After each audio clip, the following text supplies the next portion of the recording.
Chapter 1. Brother Zai Feng. Brother Zai Feng. Where is this? Said Yu Feng, clutching the back of his aching head as he surveyed his surroundings, where he was now in a cave surrounded by a group of scarred children and old people. He knew that he was definitely not in his room. As for why? Of course, Zai Feng actually found that he had become smaller. If it weren't for his very strong psychological quality, he would have snored and screamed a long time ago. Brother Zai Feng. Hey! At this time, Zai Feng finally noticed a little girl standing next to him. Looking at this little girl, he always felt a little familiar. This little girl had very good-looking crimson hair, which made Zai Feng feel a little familiar. You are? Zai Feng just spoke, but the next moment he felt a sharp pain in his head, and images kept flashing in his mind. Elisa. Gerald. Rob. It's like a computer downloading a lot of files. Due to the severe pain, Zai Feng couldn't bear it and rolled on the ground directly holding his head, and after the red-haired girl saw it, she couldn't help but say anxiously, Brother Zai Feng, what's wrong with you? At the same time, some children ran to Zai Feng's side and screamed worriedly, their eyes full of worry. After a long time, Zai Feng seemed to have finished reading the picture in his mind and couldn't help but exhale, and then showed a sunny smile and said to the red-haired girl, Elisa, it's okay. Brother Zai Feng. Listening to Zai Feng's words, the red-haired girl named Elisa threw herself into his arms and cried. Cry, it's okay, it's comfortable to cry. Looking at Elisa who kept crying, Zai Feng gently patted her back. He knew that letting Elisa cry would release the pressure in his heart. Brother Zai Feng. At this time, there was a little boy with long yellow hair, who said a little hesitantly. Looking at this little boy, Zai Feng, according to the memory in his mind, this little boy's name is Hugh. Looking at him, Zai Feng shook his head and said, It's okay Hugh, you go to rest first.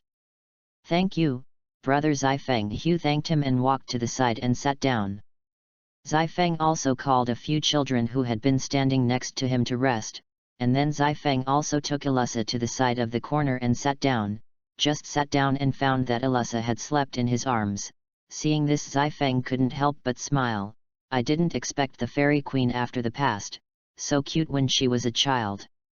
Looking at it, Zai Feng's eyes became sharp, and according to the memory in his head just now, Zai Feng knew that he had traveled to Fairy Tale and became Elisa's brother. The two have been dependent on each other since childhood, and when they were captured in the Tower of Paradise, he and Elisa were both homeless. Then he was caught here as a coolie by the people of the Tower of Paradise. As for why Zai Feng is unconscious and the injuries on his body are more serious than the others, the little boy named Hugh suggested an escape plan, but he was caught in the end. Zai Feng came out of the way arrested and punished. And because of the chaos of Zai Feng, Elisa is not blind in her left eye. As for why he didn't see Gerald, it was because he and Elisa were arrested in order to save themselves. Calculating the time, Zai Feng guessed that Gerald should have been brainwashed by Arusha now. As for how the meeting would be, then let it be, but Zai Feng would never let Gerald hurt Elisa. The next day, before the sun had risen, the people from the Tower of Paradise walked in and shouted, Hurry up, MD is still sleeping.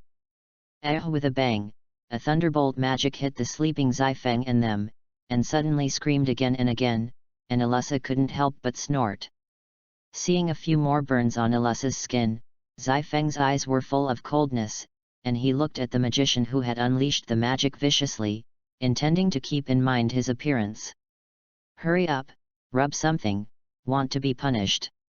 Hurry up, if you can't complete today's task and let Lao Tzu be punished, there are you who look good, tell you that Lao Tzu is not happy, and you don't want to be happy. Saying that, he swept a magic spell and hit a person's body, and suddenly there was a wail. Zai Feng saw that his eyes were full of coldness.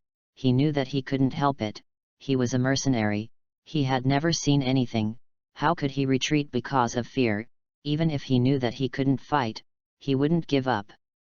Looking around and finding a sharp stone, holding it in his hand, slowly looking for an opportunity, Zai Feng knew that he only had one chance, and if he succeeded, he could make all the people in the entire Tower of Paradise resist, and his failure was just to come to this world to take a look. Thinking of this, Xi Feng's palms were full of sweat. It's now. At the moment when the Magister turned around and walked out, Xi Feng quickly struck, although his body became smaller and his physique was a little weak, but his body still remembered that he was a mercenary. Without saying a word, Xi Feng jumped up directly, jumped behind the Magister, picked up a sharp stone and stabbed him in the neck. This action was like flowing water, in one go. Without a trace of melancholy.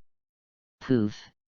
A large amount of blood spurted out of the Magister's neck, and his eyes widened with incredulity. What?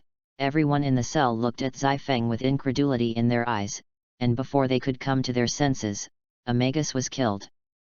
Brother Xi Feng at this time, Ilessa was very worried and ran to the side of the ink shadow, and just wanted to speak, but was stopped by Xi Feng.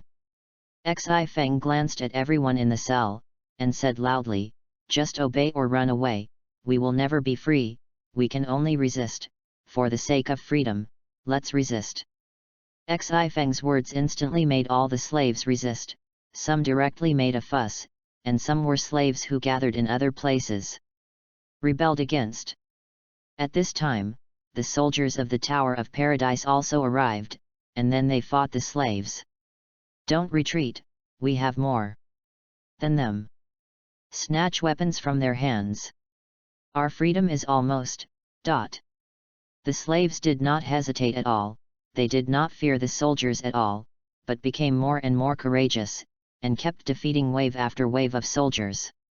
Xi Feng swung a knife and slashed directly at a soldier's body. He was surrounded by soldiers' corpses, and the other soldiers were all afraid in their eyes. In their eyes Xi Feng was a demon. Every time it was a killing move, and Ben didn't dare to make a move, just surrounded him. Hey! At this time, Xi Feng saw a soldier and was about to swing a knife and slash at a silver-haired little girl.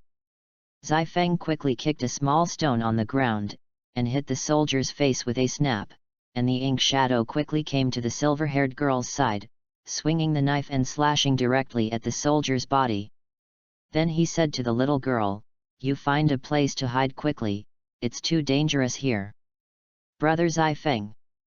At this time, after hearing Ilessa calling him, Xi Feng told the little girl again to go to find Ilessa, but the little girl didn't seem to listen to Xi Feng's words, and kept looking at Xi Feng's back image to remember him. Brother Xi Feng. Seeing Xi Feng, Ilessa hurriedly ran over, but at this time, a magic cannon bombarded her directly. Ilessa. Seeing the magic cannon, Xi Feng shouted directly, wanting to resist for Ilessa, but he couldn't keep up. Ilessa was the same, looking at the magic cannon that was blasting at her, she didn't know what to do. But just as the magic cannon was about to hit Ilessa, a figure stood directly in front of Ilessa. Grandpa Rob. Looking at Rob in front of him, Ilessa was slightly distracted. The same is true of Xi Feng, who is always good to him and Ilessa, often talking to the two of them about magic. This old bone can still comes in handy.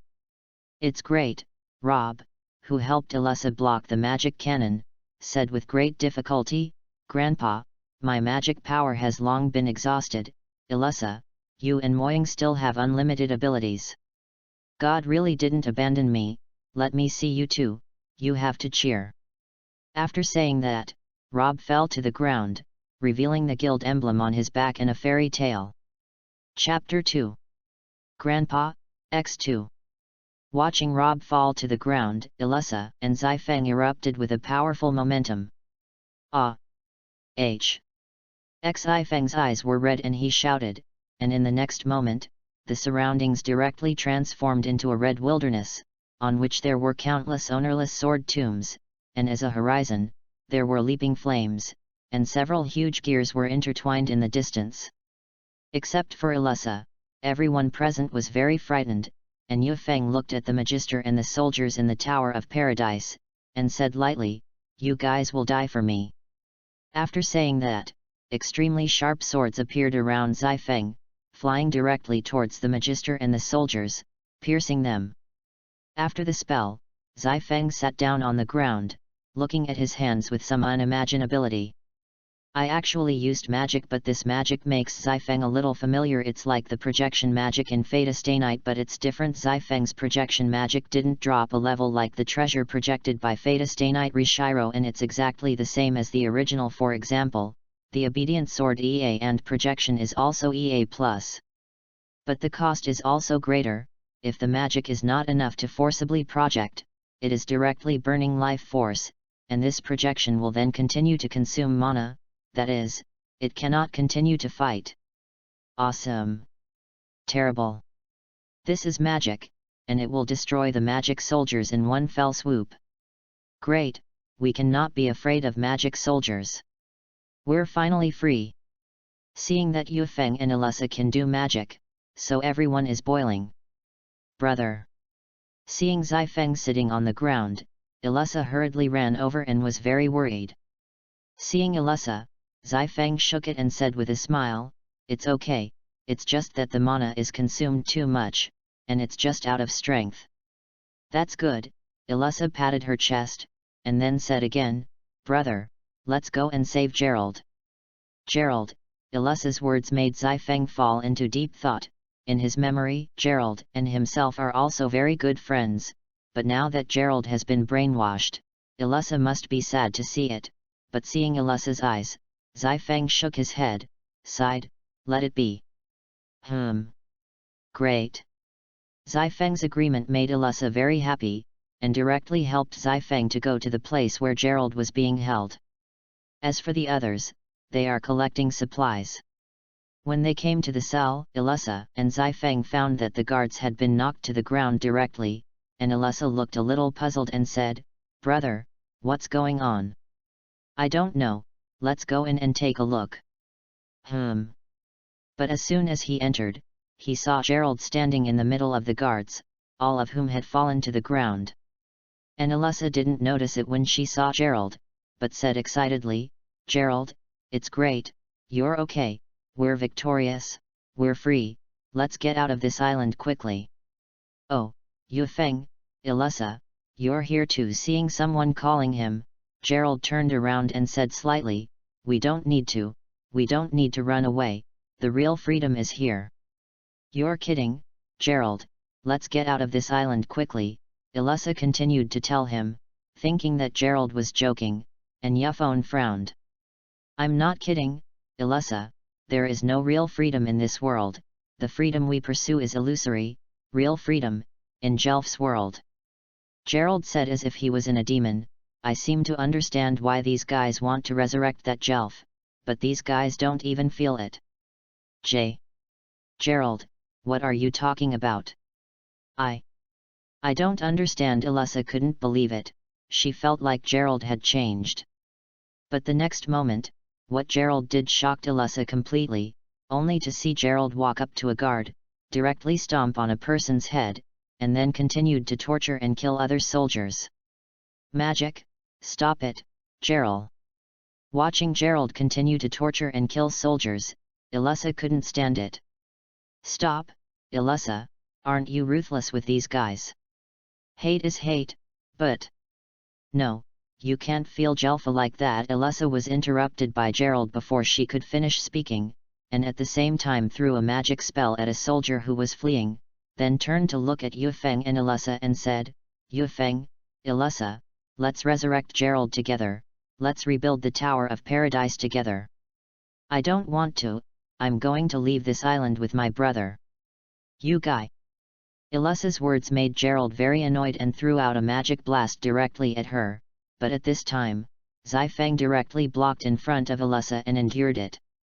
Boom was completely hit by the magic of the Zai-Feng was directly blown out and hit the wall. Shhh. Brother saw that Zai-Feng was blown out, and Elessa hurriedly ran over and said worriedly, "Are you okay?" "No, it's just painful." Zai-Feng shook his head. At this time, Gerald walked over, looked at Zai-Feng and Elessa and said lightly, "If you two want to leave so much, you can go, everyone else is mine." "Two people?" "Yes, it takes people to rebuild the Tower of Paradise, and I can't do it myself, so I want people. Of course I won't be like those fools. I will give everyone food, drink, clothing, and rest, and use fear to squeeze labor, and the labor effect is really too bad." After saying that, he turned around and left directly, ignoring Xifeng and Elissa. "You wait. Don't say anything, Elissa." Elissa tried to say something to Gerald, but was stopped by Yufeng. "Brother, Gerald he's not the Gerald we know anymore. Let's go," Xifeng said, shaking his head. But, woo woo woo. It's okay, I'll always watch over you, Elissa," Xifeng said, patting Elissa on the back. "Really, brother?" Elissa said, holding her little head and her eyes were red. Yufeng nodded heavily, and then said, "Let's go." Saying that, Xifeng directly took Elissa's little hand and walked outside, but when he got outside, Xifeng saw a small purple snake struggling, and when he got closer, it turned out that his tail was pressed by a stone. "What is this?" Looking at this little snake, Xifeng is a little familiar. It seems to be the snake of the original 6 demon General Kebra, but how can this little snake be here? Isn't it next to Kebra? Wow, what a cute little snake! Just as Xifeng was thinking about something, Elissa also saw the purple snake. Cute. Listening to Elissa's words, Xifeng was a little speechless. Elissa thinks snakes are cute, and ordinary girls will be afraid when they see snakes, and they are really worthy of being the future fairy queen, and the concept of cuteness is different from that of ordinary girls. "Brother, let's take this little snake away." "Take it away." Elissa's words made Xifeng stunned, but looking at Elissa's expectant eyes, she had to agree, and this little snake is also a beauty, and she can compete with Myra in the future. Xifeng pushed the stone away and said to the little snake, "Little one, are you willing to come with us?" "Hiss." The little snake first tilted his head to look at Xifeng, and then nodded. "Then you come up." Xifeng stretched out his hand and said to the little snake, and then the little snake climbed up. Looking at the little snake, Xifeng said slightly, "The little guy will give me a lot of advice in the future." Hiss, the little snake stuck out his tongue, as if he said to Xifeng, "Brother, give it to me." Elissa looked at the little snake in Xifeng's hand and kept yelling, all right, got it." "Hee, hello little one, my name is Elissa." Elissa also said hello to the little snake. Xifeng looked at Elissa who was playing with the little snake. Xifeng knew that Elissa was pretending to be happy, and the sadness in her eyes couldn't hide herself. She just wanted not to worry about herself. Alas, Yufeng sighed, what a little girl who thinks about people. "Brother, let's go, Gina and I won't wait for you." Janana. Yufeng hurriedly chased after him, looking at Elissa suspiciously. "Yes, it'll be called Janana from now on, that's good," Elissa said, pointing to the little snake. "Nice." Xifeng smiled, but she didn't expect that Janana's name turned out to be taken by Elissa, which was incredible. On the sea, Yufeng is on a raft with Elissa and Janana, looking at the island in the distance, and then at Elissa who is playing with Janana. "Elissa, no one can hurt you with me." Chapter 3. Brother Xifeng, I'm so tired.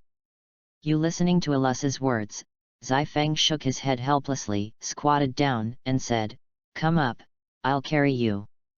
"I like you the most, brother." Seeing Xifeng's movements, Elissa smiled and immediately fell on her stomach. And Gina was crawling on Yufeng's shoulder, constantly spitting out her tongue.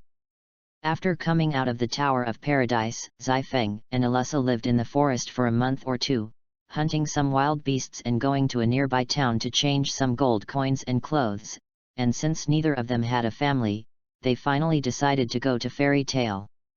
Lying on Xifeng's back, Elissa felt very comfortable. This feeling made her very comfortable, and then moaned involuntarily, but felt that her scream was a little embarrassing. Her face was slightly red. She secretly looked at Xifeng, and saw that Xifeng had no expression. Elissa couldn't help but breathe a sigh of relief, and at the same time had a little bit of loss. "Brother, do you think Grandpa Rob's guild is good?" Hearing Elissa's question, Zifeng was slightly stunned, and then the corners of her mouth crossed a slight arc. Of course, just look at Grandpa Rob.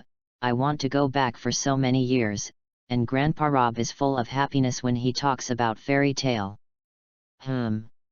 Indeed, when I watched this anime in my previous life, I felt that fairy tale was the best, the kind like a big family, happy together, sad together, one person was bullied, and everyone acted. Woo woo. At this time, Zifeng and Elissa heard someone crying, and looked forward, only to see a little Lori sitting on the ground crying, very sad. Brother, look, there's a little sister who seems to be crying. Yufeng nodded, putting down Elissa, pulling up her novel, and said, let's go over and have a look. Coming to the front of little Lori, Zifeng bent down slightly, and said softly, little sister, what's wrong with you? Hey! Little Lori heard the voice, slowly raised her little head, and when she saw that it was Zifeng, she cried again in frustration. Woo-oh Grandini! Whining, gone! It turned out to be Wendy. I didn't expect to meet here. What about Mill Hill, didn't she and Wendy meet? Seeing the appearance of little Lori, Zifeng felt a little incredulous, but then comforted. Oh, don't cry, if you let Grandini see it, you'll be disgusted. Really? It's true. Well, if Wendy cries, will Grandini hate Wendy? Hearing Zifeng's words, Zifeng looked at him with tears in her eyes. If she didn't hate it, the next moment, Wendy would definitely cry again.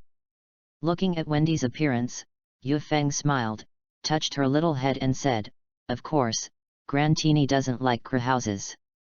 Then Wendy won't cry. Yufeng's words made Wendy wipe away her tears directly, and then thanked Zifeng. Thank you, brother, my name is Wendy. It's okay. Looked at Wendy, Zifeng thought to herself that she was really a likable Lori, and then also introduced, my name is Zifeng, and this sister is Elissa. Hello Wendy, my name is Elissa. Elissa also came to Wendy and introduced, then raised her right hand and pointed at Janana on it and said, it's called Janana, it's a snake, but it's good. Wendy was indeed a little frightened when she first met Janana, but she was relieved to hear Elissa's words, and she also greeted her in a friendly manner, hello sister Elissa, hello Janana. Yes. Wendy, do you want to come with us? Zifeng asked. I. Yufeng's words made Wendy a little melancholy, and Zifeng also saw Wendy's thoughts, and said again, we're going to the guild. Guild? Well, go to the guild, where there will be many people like Wendy and be friends with Wendy. But Yufeng's words completely appealed to Wendy, but it was still a little difficult to choose. Yes, I'm worried that Grandini won't be able to find Wendy when he comes back, Zifeng said, touching Wendy's little head. Wendy nodded cutely. No, Wendy will make a lot of friends by then, and Grandini will be very happy. Zifeng suddenly found that he was very capable of abducting children.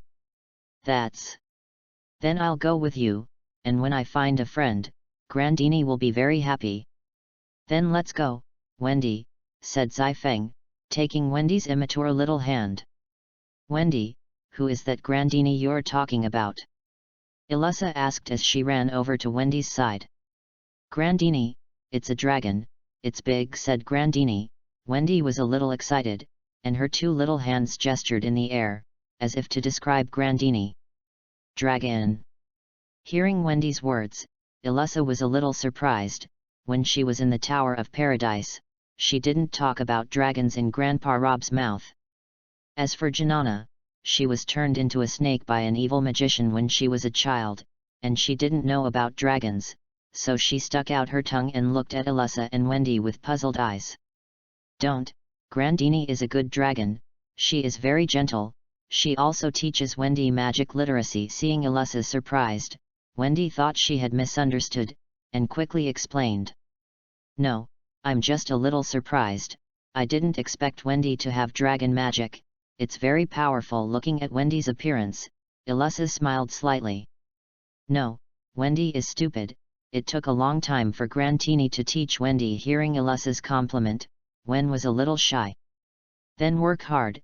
At this time, Yufeng, who had been silent beside him, also said, work hard, Wendy will protect me and Ilissa in the future. Do you want to protect brother Zifeng and sister Ilissa? Wendy paused as she listened to Zifeng's words, and then nodded her little head vigorously. Well, Wendy will practice magic xi the future, and protect brother Zifeng and sister Ilissa in the future. Well, come on, I'll give you a lot of advice in the future, Wendy. Well, brother Yufeng. 11. Since it was not early, Zifeng and the others also had to find a place to rest, and after walking for a while, Zifeng and they came to an abandoned village. Brother Zifeng, there seems to be no one in this village, Ilissa whispered next to Zifeng.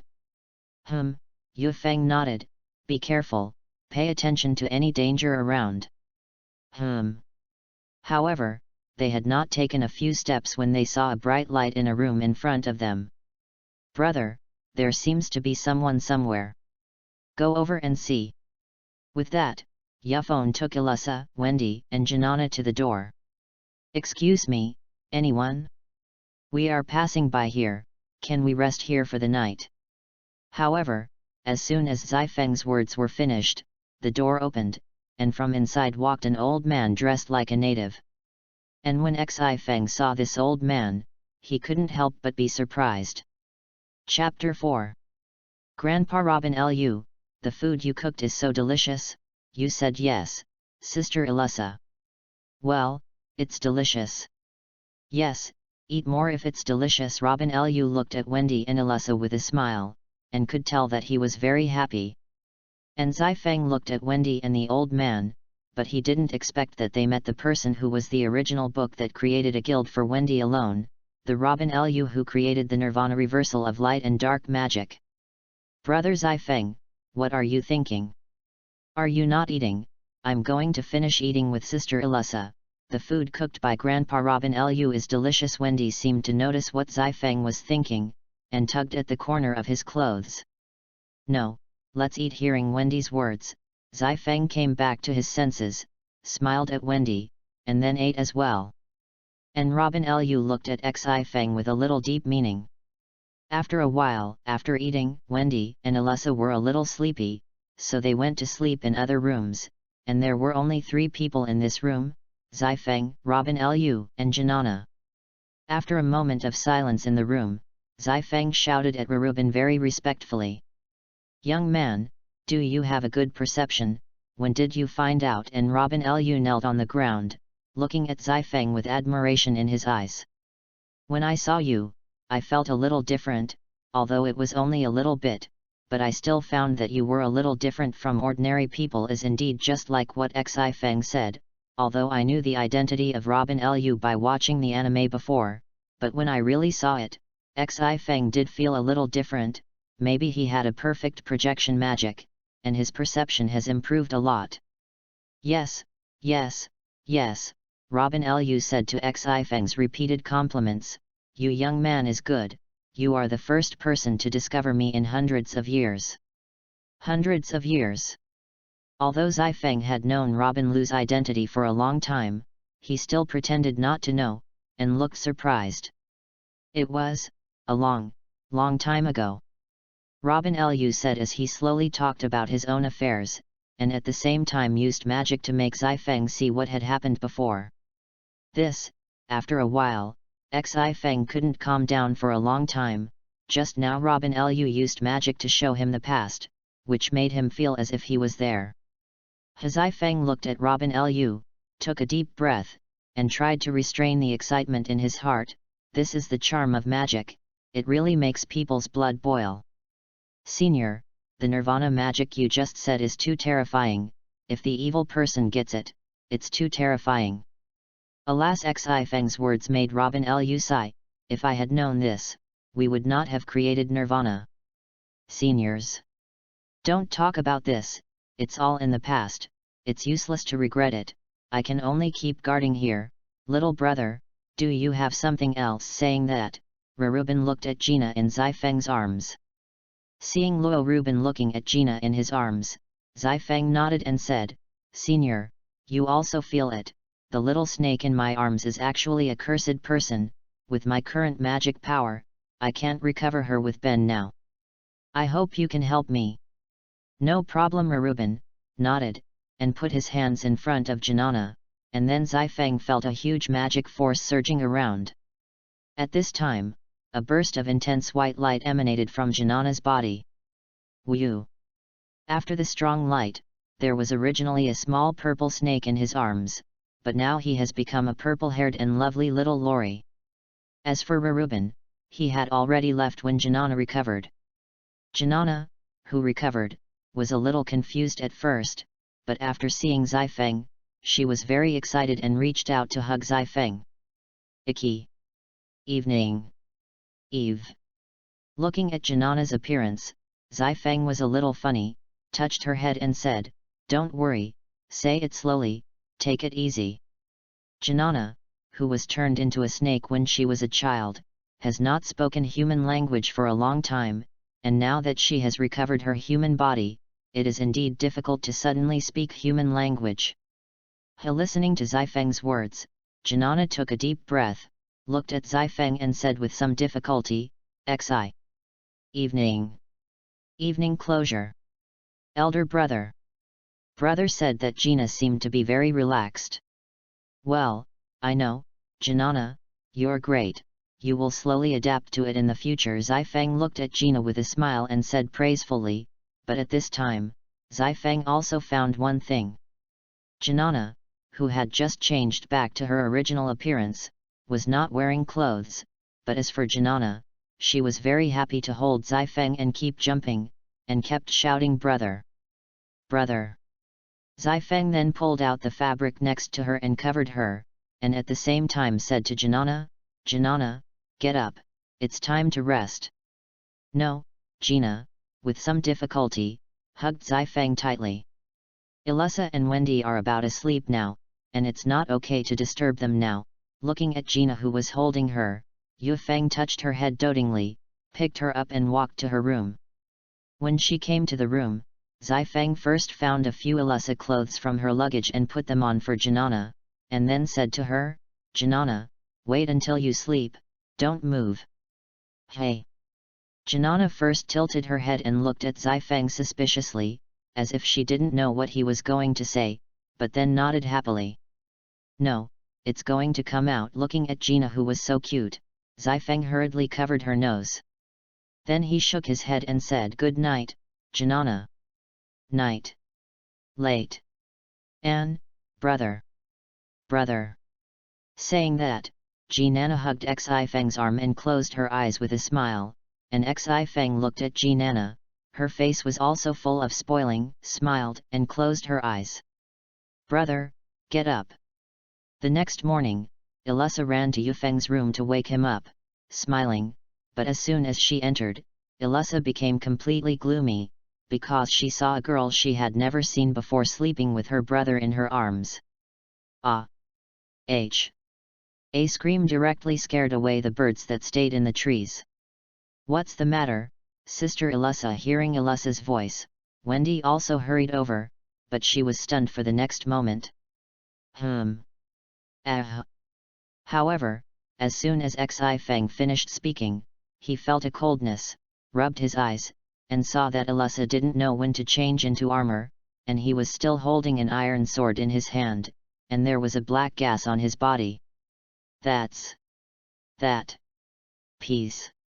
"Elissa, what's wrong with you?" Looking at such a scary Elissa, Zifeng was also a little scared. At this time, there was a lazy moan next to Zifeng. Zifeng saw that it was Janana, and finally knew why Elissa's resentment was so heavy, and hurriedly said, "Elissa, you, listen to me first." However, Elissa ignored the seal and walked towards the seal step by step. At this time, Janana also got up, first rubbed her eyes, and when she opened her eyes, she saw that it was Elissa. She was puzzled at first, but then happily threw herself at Elissa. "Ai! Mugwort! 2. Shat!"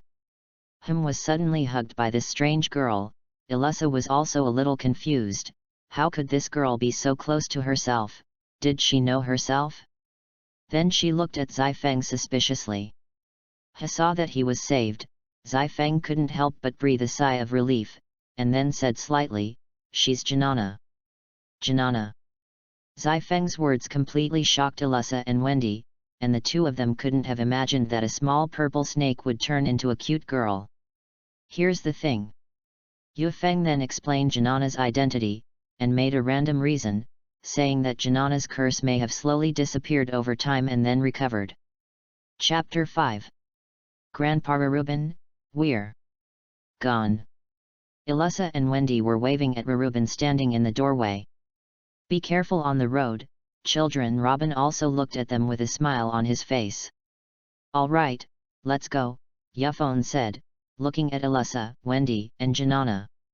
Got it, Brother X3. Zifeng didn't leave Wendy with Reuben like the original book Mr. Gang, but took it away, and Mr. Hill couldn't take Wendy with him in the original book because he wanted to stop the soul from having time to look at Wendy, so he asked Reuben.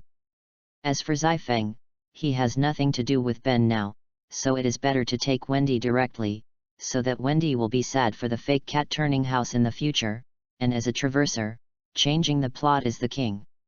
It's been 2 days since they left Robin Lou's village, and they are still very leisurely like that. When he came to a river, Zifeng looked at the sun and said slightly, "Let's rest first, I'll catch some fish for lunch, and the three of you go find some firewood." Elissa nodded, leading Wendy and Janana into the woods. When they came to the woods, they began to look for firewood, and since Elissa and the others were too young to hold too many branches, they could only find some small branches. However, a hare suddenly jumped out of the bushes and ran in front of Wendy. So cute! Seeing this, Wendy was instantly attracted and walked up slowly. Hey! The hare, who had been looking for food, seemed to be frightened by Wendy and ran back into the bushes. Where are you going, little bunny? Wendy was a little disappointed to see the hare running back into the bushes, and then dropped the firewood in her hand and followed. Little bunny. Wendy, who had crawled through the bushes, looked around for the hare that had just appeared. Wendy searched for it like this, but when she came back to her senses, she got lost and didn't know how to go, so she hurriedly shouted. Sister Elissa, Brother Yufeng, Sister Gina. However, at this moment, a dark shadow suddenly appeared behind Wendy, and finally slowly approached Wendy. This firewood should be enough.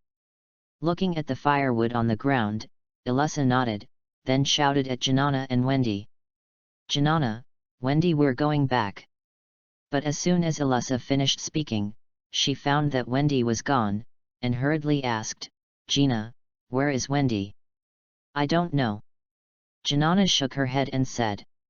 Wendy is gone. Let's look around. Oh, got it. Janana also knew the seriousness of the incident and hurriedly searched around. Wendy, where are you? Wendy. Yufeng, who had been fishing by the river, was a little stunned when he heard the voices of Elissa and Janana, and after hearing it clearly, he realized that it was Wendy who had disappeared, so he left his work and ran into the woods. And Wendy, who has always been worried, is now chatting with a blue-haired teenager, and if Elissa and Zifeng see this blue-haired teenager, they will definitely exclaim Gerald. You said you got lost because of your playfulness. The blue-haired boy stared at Wendy with wide eyes. Wendy touched the back of her head and nodded a little awkwardly. Wendy. At this time, both the blue-haired boy and Wendy heard Elissa's voice. Sister Elissa. Wendy was very surprised when she heard Elissa calling herself, and hurriedly responded as she ran, Sister Elissa, I'm here. After speaking, he also turned his head to look at the blue-haired boy and said, Gerald, you come over too, I will introduce my brother and sister to you. Slow down, be careful not to fall. Looking at Wendy in a hurry, Gerald kindly reminded. Ouch! But as soon as Gerald finished speaking, Wendy tripped over a rock, slipped and fell to the ground. Sister Elissa, Elissa and Janana, who had been looking for Wendy, heard Wendy's voice at this time, and were very surprised and hurriedly ran over to the voice. Peeling back the bushes, Elissa and Janana see Wendy falling to the ground. "Wendy, why did you fall to the ground? Who did it?" Looking at the fallen to the ground, Elissa hurriedly walked over and asked. "No, it's me. Wendy, tell you not to run." However, before Wendy could finish speaking, a familiar voice sounded in Elissa's ear. Slowly raising her head, Elissa was shocked when a young man with short sky blue hair and a tattoo on his right eye appeared in front of her. Looking at Gerald, Elissa had a complicated expression, and there was pain and anger in her eyes. A long sword instantly appeared in his hand, and he pointed at Gerald and said, "Stop! Gerald! You don't come close!" Listening to Elissa's words, Wendy and Gerald, as well as Gina, were stunned. "Sister Elissa, what's wrong with you?" Gerald's. "Me. Wendy, there are some things you don't know, but don't trust him." Before Wendy could finish her sentence, Elissa interrupted her, looking at Gerald's eyes warily. Seeing this, Gerald knew that the red-haired girl named Elissa in front of him must have misunderstood herself. Hurriedly said, "This girl, is there some misunderstanding between us?" "Misunderstanding? Hee, Gerald, you still pretend to me. My brother and I have already left the Tower of Paradise. What more do you want?" Elissa looked at Gerald with a sneer. "The Tower of Paradise? What is that?" "I don't know." With Ben, Elissa's words had always puzzled Gerald, as if he hadn't come into contact with this girl since he came to this world. "Well, I'll let you think about it," said Elissa, swinging her sword straight at Gerald. "Sister Elissa." Wendy was a little surprised to see Elissa suddenly attack Gerald, and hurriedly shouted, "Elissa, stop!" However, just as Elissa was about to stab Gerald, the voice of the Night Seal suddenly sounded. Hearing Yu Feng's voice, Elissa stopped, and at the same time turned to look at Zai Feng and said, "Brother, why, he's Gerald." "He's Gerald, yes, but it's not that we know that Gerald," Zai Feng said, shaking his head. But Elissa wanted to say something, but she opened her mouth and didn't know what to say, and finally withdrew her sword and walked to Zai Feng's side. Yu Feng, who originally heard the voice, immediately ran over, and when he saw Gerald, Zai Feng was also very shocked, but then saw that Gerald was still carrying a wand, and immediately told Elissa to stop. Zai Feng looked at Wendy and then at Gerald, and couldn't help but sigh in his heart. He took Wendy away, and he was able to meet Gerald of Adris. It seems that some things are destined. As for Gerald, he kept looking at Zai Feng.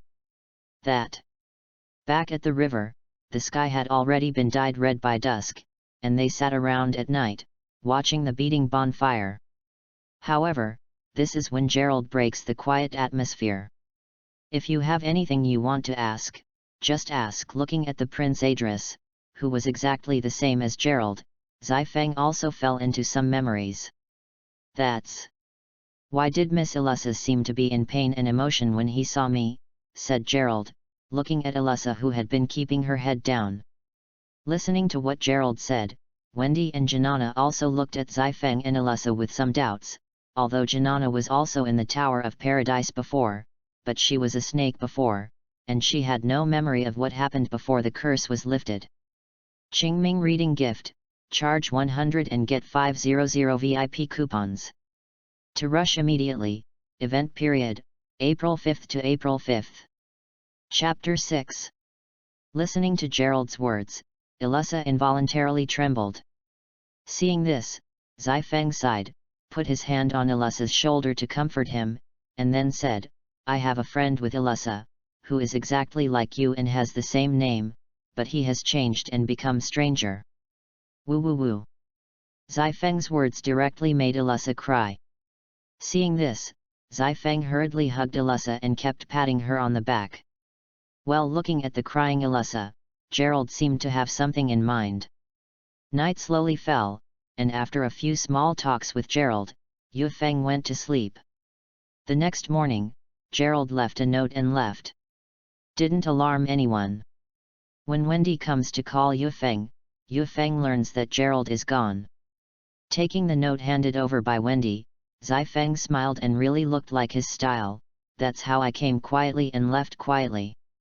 Looking at the note left by Gerald, it was nothing more than that he didn't want Elissa to continue to grieve, although it was not the same person, but the name and appearance were the same. And he also has some things to do alone. Seeing this, Zifeng also knew what he was going to do, that is, to stop the soul. After tidying up, they set off again. On the way, Elissa secretly ran to Zifeng's side and asked, "Brother." What's the matter?" looked at Elissa, who came to her side, and Zifeng was a little puzzled. "That's... Why wasn't that Gerald the same Gerald we knew yesterday?" asked Elissa what was in her mind. "It's exactly the same, whether it's the sound name or the appearance. He's Gerald, but he's not the Gerald we know. He's Gerald, and he's not our Gerald," Elissa said, a little dizzy. "Well, he's Gerald from another world." "Another world?"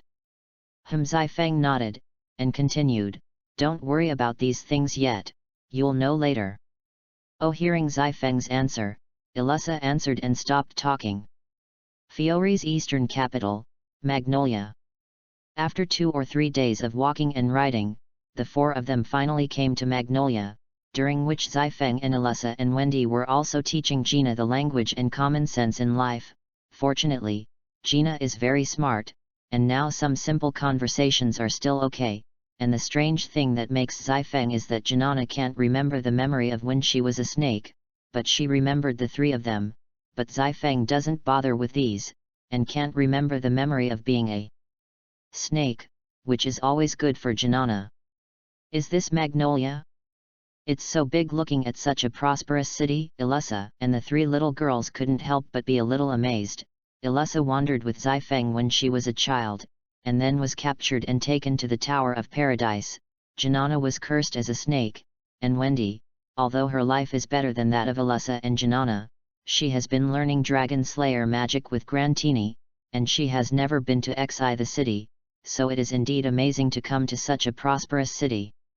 Not to mention these 3 little girls who have never seen the world, even in their previous life. Zifeng, who often went to big cities, was a little surprised. "Let's have time to walk around together later, now let's go to Fairy Tale first." "Yes." After asking a few passers-by on the side of the road, they finally came to Fairy Tale. Looking at the emblem of the Fairy Tale, Zifeng was a little excited. The guild that he had been watching in the anime, he could actually see it with his own eyes. Of course, Elissa was also excited. When she was in the Tower of Paradise, Grandpa Rob kept telling her about Fairy Tale, which also made Elissa a little curious. What kind of guild was it that Grandpa Rob never forgot? Now that it's here, it's a little nervous, and then involuntarily grabs Zifeng's hand. Zifeng smiled slightly, and said comfortingly, "Take it easy, let's go in." With that, Zifeng took Elissa and the 3 of them to the door, pushed the door and walked in. The guild, which was originally very lively, saw someone pushing the door in, and looked at the door, and then everyone saw a man and 3 women walking in. Seeing everyone's eyes, Wendy and Gina were a little uncomfortable, and hid directly behind Zifeng. "Hey, you're all scared," a little girl's voice rang out. The 4 of them looked at the source of the voice, and saw a girl wearing a yellow plaid dress come up to them and said, "Hello, my name is Kana Arubrana, what is the matter with you?" The little girl's introduction, Zifeng was a little stunned, and then immediately recovered and thought, that Kana, who will be very sexy in the future, is also very cute when she was a child, and then also introduced, "Hello, we were recommended by Grandpa Rob to come here to join the guild." "Rob? You just said Rob." As soon as Zifeng's words fell, a thick voice sounded, and I saw a short old man running over in a hurry. Looking at this short old man, Yufeng knew who he was, Makarov Dolia, the 5th president of Fairy Tale. Looking at Makarov's excited appearance, Zifeng still didn't want to talk about Rob, but he still nodded. Where is he? Why didn't he come back with you? Seeing Xifeng nodding, Makarov was very excited. He had been looking for an old friend for so many years, and now there was finally news, and he hurriedly grabbed Xifeng's arm and asked. He. Makarov's words made Xifeng and Ilusa a little unaware of their words. He. Is there something going on? The expressions of Yufeng and Ilusa already said it all, which made Makarov guess something. Yufeng nodded, and then said Rob's thing. How can this be? Listening to Xifeng's words, Makarov froze. His old friend actually left before him, and the other older generations in the guild who knew about Rob's existence were also sad. I didn't expect so many things to happen to Rob. This guy may be happy now, let me be sad for him after a while. Makarov recovered, and said jokingly, by the way, you all joined the guild. Kana, take them to the emblem. Yes, Makarov's words made Kana nod, and then Kana said to Yufeng and them, come with me. Watching Kana walk to the counter, Xifeng picked up the 3 daughters of Ilusa and followed. Taking out the stamp, Kana looked at the Xifeng and asked slightly, what color do you want, and where do you want it? Gray, the emblem is on the right hand, Xifeng said, pointing to his arm. I want a dark blue, over my left arm, Ilusa. I want sky blue, over my right shoulder. I want purple to cover the back of my right hand. Chapter 7. It's been a month or two since he joined Fairy Tale, and they have gradually blended in, and it feels completely different here when he was a mercenary, and here he feels happy and warm. During his time in the guild, Yufeng also took Ilusa and Wendy to do some tasks, so that he could also become familiar with his magic. As for Janana, she doesn't know magic and can only be a receptionist in the guild now, although Xifeng also wants to teach her magic, but Xifeng really doesn't know how to do it, and I don't know how many words in this world it's the limit to be able to read and understand the words on the mission book. So that's it, and Xifeng seems to remember that Janana in the original book likes to receive magic, so when Mirage and her 3 siblings come, let Janana learn with Lisana in the future. Yufeng. I'm going to beat you today. As usual, a black-haired boy with a naked body raised his fist and rushed towards Xifeng's handsome face. With a bang, Xifeng easily grabbed the black-haired boy's fist, and said at the same time, Gray, I don't have time to teach you today, I'm going to do a mission. That's right, this black-haired boy is one of the protagonists in the original book, Gray Full Pasta. Once Xifeng practiced Xi magic on the back mountain, and after being discovered by Gray, Gray ran out and proposed that the two practice together. However, the final result is the end of the abuse, and since then Gray has been pestering Xifeng, looking for abuse every day. Mission. What a mission! Hearing Xifeng's words, Gray became interested. Now, this mission, said Xifeng, showing the mission book to Gray. Destroy the Dark Guild Evil Soul and XXX, and its leader is A and Thunder Magus. Mission level, A, reward, 250000J. A grade looked at the task book in Xifeng's hand, Gray's eyes sparkled, and then he said, Xifeng, take me with you, take me with me, I don't want to be paid. Nope. Xifeng directly refused to say. While Ilusa and a few of their girls went shopping, Xifeng went to Makarov to take this task. Originally Makarov also refused to agree, after Xifeng said something bad, and at the same time fought with Makarov 1 or 2 moves, Makarov approved this task. How could he bring this little heelworm to the task he finally obtained, and at the same time, Xifeng also wanted to test his strength. Ah! I want to know why. Looking at Gray's appearance, Xifeng beckoned to him and motioned for him to come closer.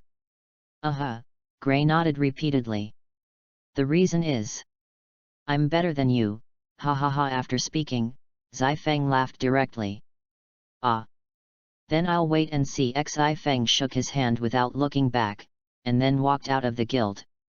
I hope that stinky boy is okay. And Makarov, who had been watching them from the 2nd floor, had some worry in his eyes, and then shook his head, that kid should be fine. Looking at the back of Yu Feng, Makarov fell into memory. President, what you said, as long as I can make you recognize that I have the strength of Amen, you can let me accept Amen and the mission, Yu Feng said as he panted and looked at Makarov. Then you let me see if you have the strength, Makarov said lightly, but there was some shock in his eyes. When he fought with Zai Feng just now, Zai Feng's consciousness and reaction were completely first class, not like a child at all. He has been very calm in the battle, not at all like a young man with strong blood. And Makarov always thought that the magic of Zai Feng was the magic of dressing. After all, weapons came out one by one, but over time, Makarov felt that something was wrong, and this magic was not like dressing magic, but like being created. If that's the case, it's terrible. Thinking of this, Makarov shook his head again and again. President, let me show you how strong I am now. Then I'll take a look at this time. Zai Feng's words aroused Makarov's interest, and then he saw a long sword appear in Zai Feng's hand. The sword is about 3 feet long and 4 inches wide, and the colors on the hilt are blue and gold. If you have seen Fate, you will not be unfamiliar with this sword, the 1-to-1 Oath of Victory sword, Excalibur. That's right, this sword is Artoria's sword of the king. Zai Feng knows that if he keeps dragging it down like this, he will have no magic sooner or later, so it is better to let it go directly, so he used his remaining magic power to project this sword of the king. I'm so tired when this sword comes out. If I'm swinging the X-curry stick, wouldn't I just lie down holding on to Zai Feng, he thought silently. And Makarov looked at the sword of oath victory projected by Zai Feng. His face was also a little solemn. He felt that this weapon was very different from the weapon that Zai Feng had just created, and the magic power on it was very sufficient. Let's give it a go. Makarov put away his contempt and looked at Zai Feng vigilantly. The next moment, Zai Feng held high the magic power injected into his body by holding high the victory contract's sword. An array of light rose into the sky, only to see Zai Feng shouting Excalibur. Makarov's eyes were completely shocked. This magic was completely S-class magic. This kid was too shocking. Stinky boy, I don't know how to respect the elder. Makarov, who came back to his senses, looked at the huge lightsaber that was slashing at him, and cursed secretly, and immediately made a defense, and a magic array appeared under his feet at the same time. 3 divine pillars. Boom, the lightsaber slashed directly on the 3 divine pillars, causing a loud sound. Ahem, cough, you stinky boy doesn't know how to respect the elderly. When the smoke cleared, Makarov said with some complaints, but at this time he found that Zai Feng had fallen to the ground. Seeing this, Makarov hurriedly ran up to take a look, and finally exhaled relaxedly, just exhausted and unconscious, but his eyes became serious again. If it wasn't for this kid's magic power was not enough, his magic might have been broken. What a strange boy. Makarov shook his head, picked up Zai Feng and left. 11. 5 days later, XXX Place, Evil Souls Guild. It's so boring, it's a boring life. Who made us just little magicians?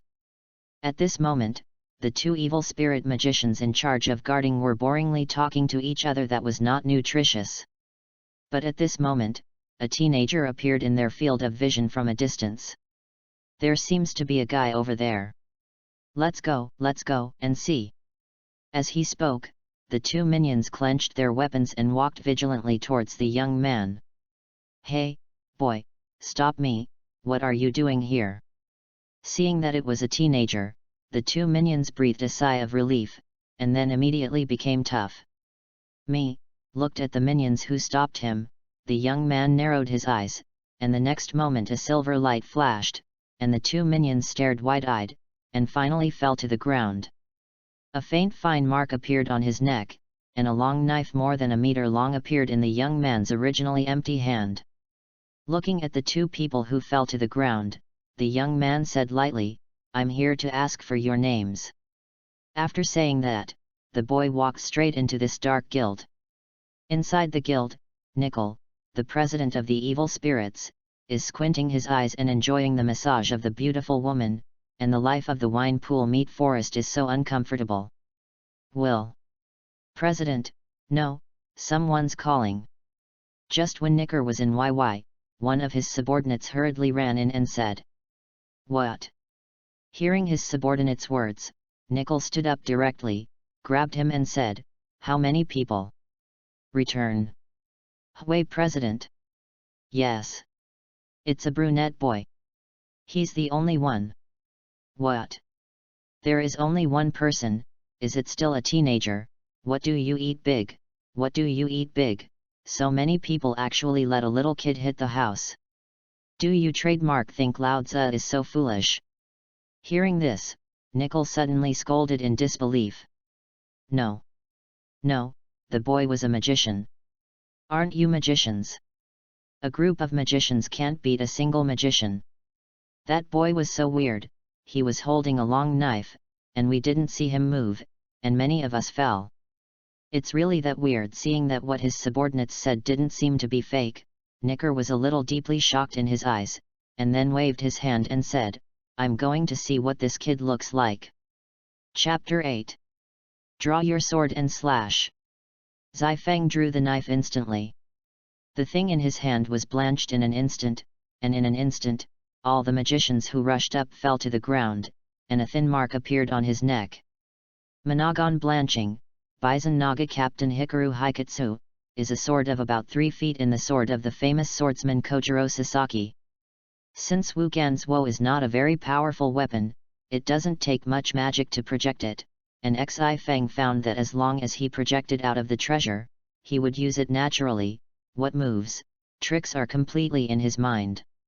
It's like the thing in his hand, it was originally Sasaki Kojiro's sword, but Zai Feng feels like his own weapon, and he knows all the knife techniques that Sasaki Kojiro knows, and he feels that this knife technique is completely his instinctive reaction. He pulled out the knife again, and the 3 people in front of Xi Feng fell directly to the ground. He couldn't imagine how he died. Although there are a lot of these dark magicians, there are not many who really seem to be powerful, and if Alyssa and the others are to solve it, it will be completely easy to solve. Every time the silver light flashed, one or even several dark magicians fell to the ground, and for a time this was the home of Zai Feng, and whoever approached would die. Watching Xi Feng's figure shuttle back and forth, drawing his knife and reaping the lives of his companions one by one, one of the dark magicians finally collapsed, only to see that his face was full of horror. His right hand trembled and pointed at Xi Feng, and muttered in his mouth, "Evil demons." Demon, I like this title." Listening to what the dark mages said, Zai Feng looked at their group of dark mages with a smile. Looking at the smiling Zai Feng, the remaining dark magicians couldn't help but tremble. This young man is now like an invitation to death. What the hell is going on? However, at this time, there was a strong voice, which attracted Xi Feng's attention, and when he looked at it, he saw a burly middle-aged man appear in front of Xi Feng's eyes. After seeing the middle-aged man, the Zai Feng wizard was very excited and ran to the middle-aged man and kept saying, "President! Many people were killed by this man. Avenge us! Don't let this kid go." Xi Feng was completely these minions, holding the dry blanching and touching his chin and constantly looking at the middle-aged man. Is the president of the evil spirit? But this strength is really A-bound. There is a faint sense of oppression, but it is not too strong. Is it an S-class?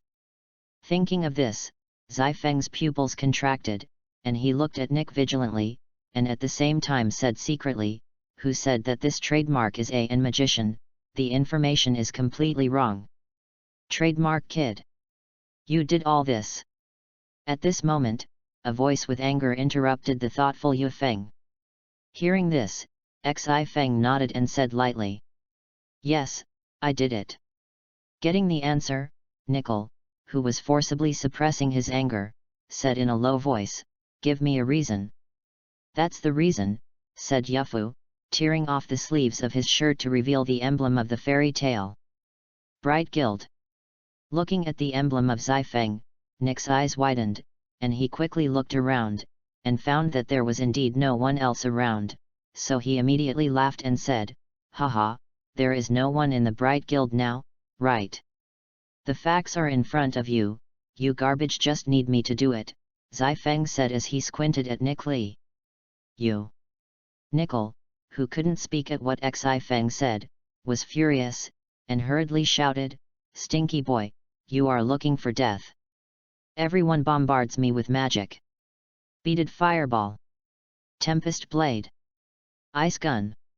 Hearing the words of their president, the dark mages bombarded the seal with their most powerful magic. And looking at the magic that came at him, his eyes were a little disdainful, his hand shook and the thing blanched and disappeared, and another long knife appeared at the same time, although this knife was shorter than the thing blanching, but there was a hurricane on the sword body that surrounded it back and forth. The blade of the wind, the barrier of the wind. In the moment of the evening seal, he swung the blade of the wind, and a wall of wind formed by a hurricane appeared in front of him. Boom! A loud bang rang out, and at the same time a large amount of smoke filled from the location of the sunset. That kid is dead. Of course. This is our strongest attack, and I guess it has been blasted to slag. Yes.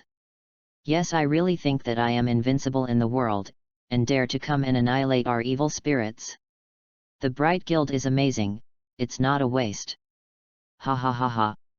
Seeing that he attacked and hit Zai-Feng, everyone suddenly became excited. Hee hee, but at this moment, a laugh came from inside. What a bunch of idiots, a bunch of hopelessly fools. What's going on? Why, our magic is useless. Demons, he's. Demons. Looking at the unscathed Yu Feng, these dark mages widened their eyes, and even Becker couldn't believe it. The long road is long, only the sword is the companion. However, at this time, Zai-Feng said something that these dark mages could not understand, and then disappeared.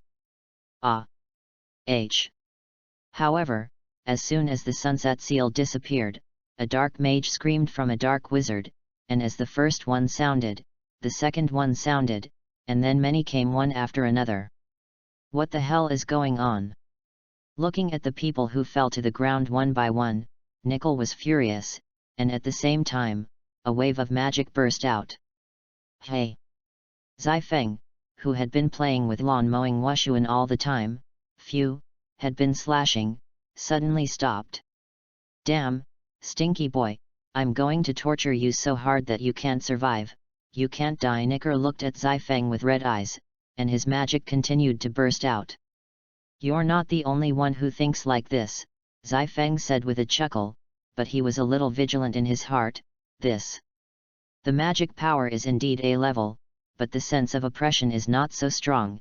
It seems that he was just promoted to the S rank not long ago, and now he should be able to fight. Stinky boy, you give me death, Thunderbolt Orb. However, at this moment, Nickelode's furious voice sounded, and a sphere of thunder and lightning quickly flew towards the sunset. Wind barrier. Yu Feng swung his knife again, and a hurricane reappeared. Boom! The moment the huge ball of lightning came into contact with the wall of wind, an explosion was created from it, and the minions who had been around all the time were looking for a place to hide. Remember, the battle is not left behind the enemy in the back. As Nickel was looking for Yuki in the smoke, the sound of Yukon sounded behind him. Wild Thunder Armor. The wind strikes. In an instant, Zai-Feng swung his knife, and in just 1 second, he slashed dozens of knives in a row. Damn, you stinky little ghost! However, at this time, Nickel grabbed him at the end of the sunset, and a wave of magic surged. Thunder flashes. Not good, was caught by Nick Li, and Yu Feng was shocked and wanted to break free immediately, but it was too late, and a thunderbolt slashed directly from the air. Boom! You kid, I don't think you'll die, ha ha ha ha. Looking at Zai-Feng who fell to the ground, Nicker was arrogant, and at the same time quickly came to Zai-Feng's face, and stepped on it. However, Zai-Feng also quickly dodged, rolled on the ground a few times and stood up immediately. Ahem, careless. I didn't expect this guy to react so quickly, he can defend so quickly, although he has just been promoted to the S level, but he is also an S level. Whirlwind slash. Standing up, he quickly swung his knife and a tornado formed in an instant, sweeping towards Knicker. Electrostatic barrier. Looking at the sweeping tornado, Knicker opened his hands, and a barrier was formed in an instant. Boom, is another loud. The minions who have been watching the battle are shocked in their hearts. This battle is simply not something they can interfere in, although they want to help the president, but they are powerless. The further down he played, the more frightened Nicole became. The strength and mentality shown by Xi Feng were no longer teenagers at all, and his sense of battle was also very high, and every time he was a killer, he would always dodge. This kind of person can't stay. Thinking of this, Knicker burst out with powerful magic power, and he was shocked. Suddenly, Xi Feng was caught off guard and hit the wall directly. Stinky boy, you give me death. Thunder bomb. However, at this moment, Nickel condensed a huge magical force to form a huge sphere and smashed towards the seal. Looked at the thunderball that flew over quickly, and Xi Feng's eyes widened.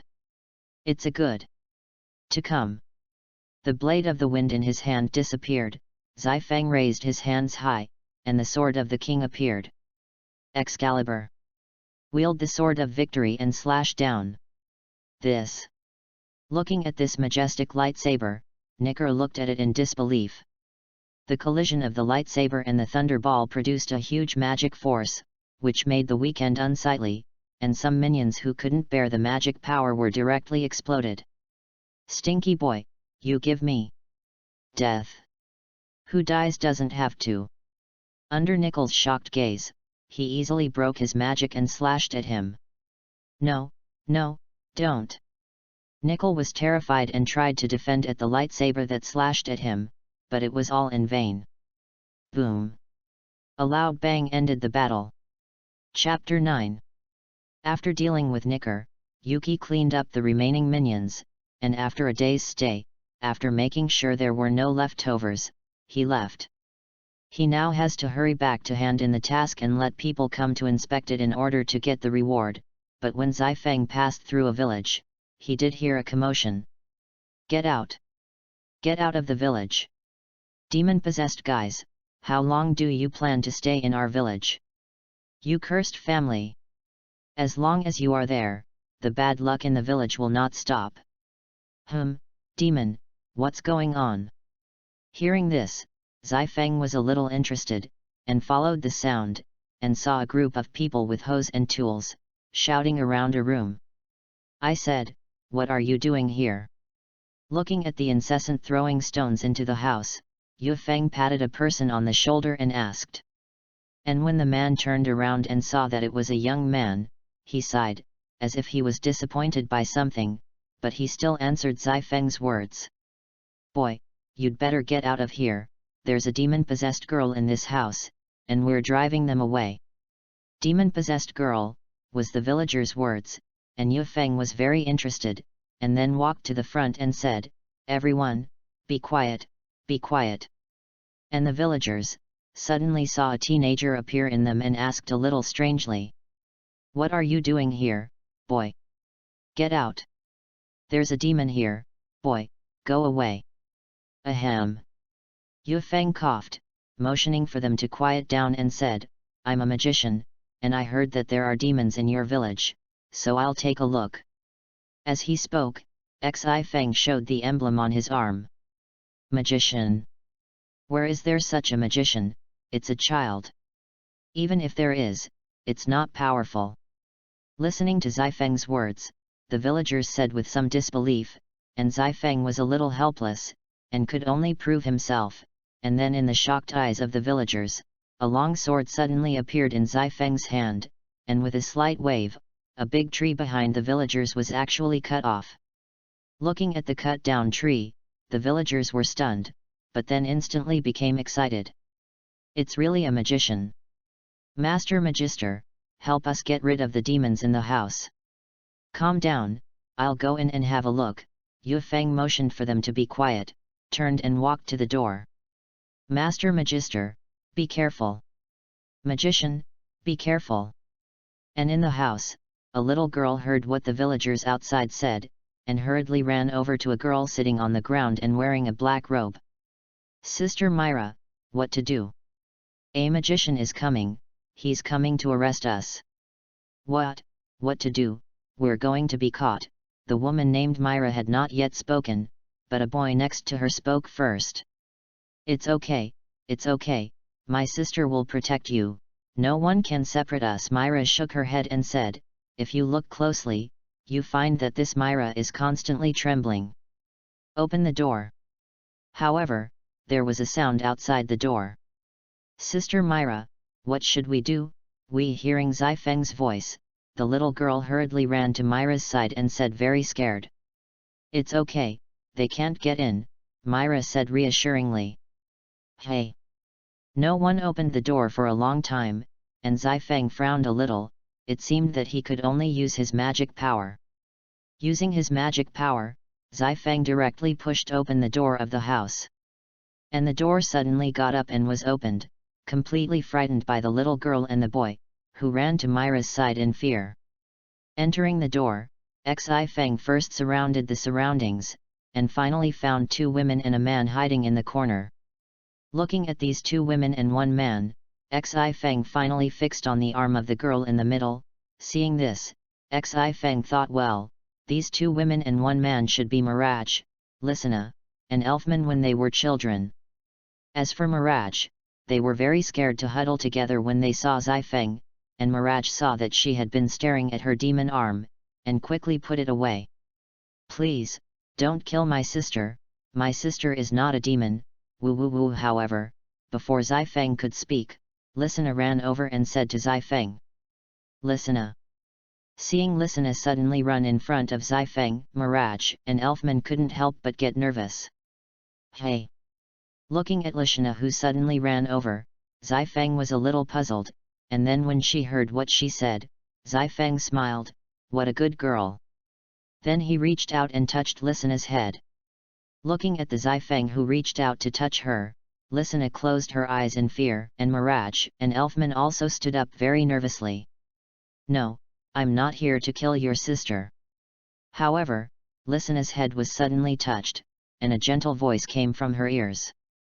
When she opened her eyes, Lysina saw a very sunny smile. At the same time, Mirage and Elfman were also stunned. Then why are you?" Hearing that Zai Feng was not here to kill her sister, Lysina breathed a sigh of relief and continued to ask. "He who took you away." Mirage and the others, who were originally relieved, became vigilant again after hearing what Zai Feng said. "Where are you taking us?" Mirage said, with a sharp look in his eyes. Seeing Mirage ask herself, Yu Feng looked up at her and said, "A place that doesn't discriminate against us. Is there such a place?" Listening to Zai Feng's words, Mirage's eyes were very dim, and he looked down at his arm. Seeing Mirage looking at his arm, Zai Feng spoke again, "You are receiving a kind of magic, you are just receiving the power of demons, not being cursed." "Sister Myra, you heard, you're not cursed, it's magic." Listening to Yu Feng's words, Lysina and Elfman were excited. Magic looked at his hands. Mirage was very lonely, this kind of power is not needed. Looking at Mirage, Zai Feng didn't know what she was thinking, and said to herself, "You just don't fully grasp the power now, that's why you will expose this arm. If you master it completely, your arm will recover, and it won't be better to protect your younger siblings."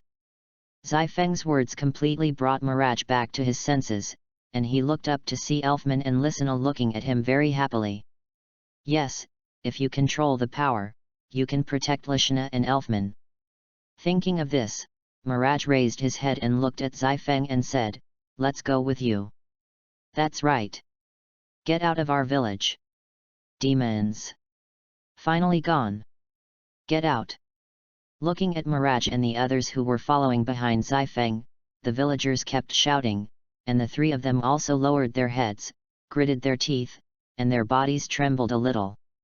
"It's okay." However, at this time, Mirage's ears sounded the voice of Zai Feng, and when he looked up, he saw Zai Feng smiling very brightly. At this moment, Miraj's heart beat strongly. Chapter 10. This is the guild where Zifeng's brother is. Looking at the fairy tale, Lashana ran to Zifeng's side and said excitedly, while Miraj was stunned to look at the emblem of the fairy tale. That's right, it's called fairy tale, let's go in and get it. Yufeng touched Lashana's head, and then walked in with the three of them.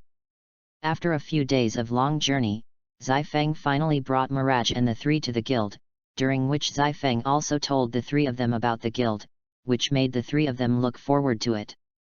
Don't run, Gray. However, as soon as Yufeng entered, he saw a fireball coming towards him.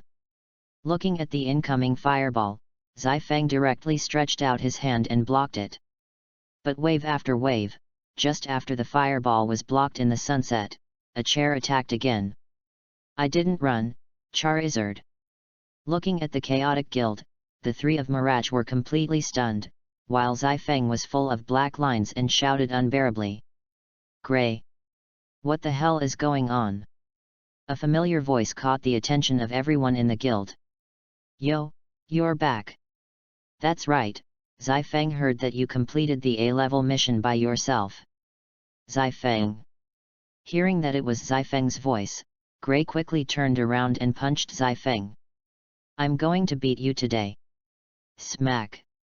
However, when Gray was about to get close to Zifeng, Zifeng waved his hand directly and slapped it on his head with a wave of his hand.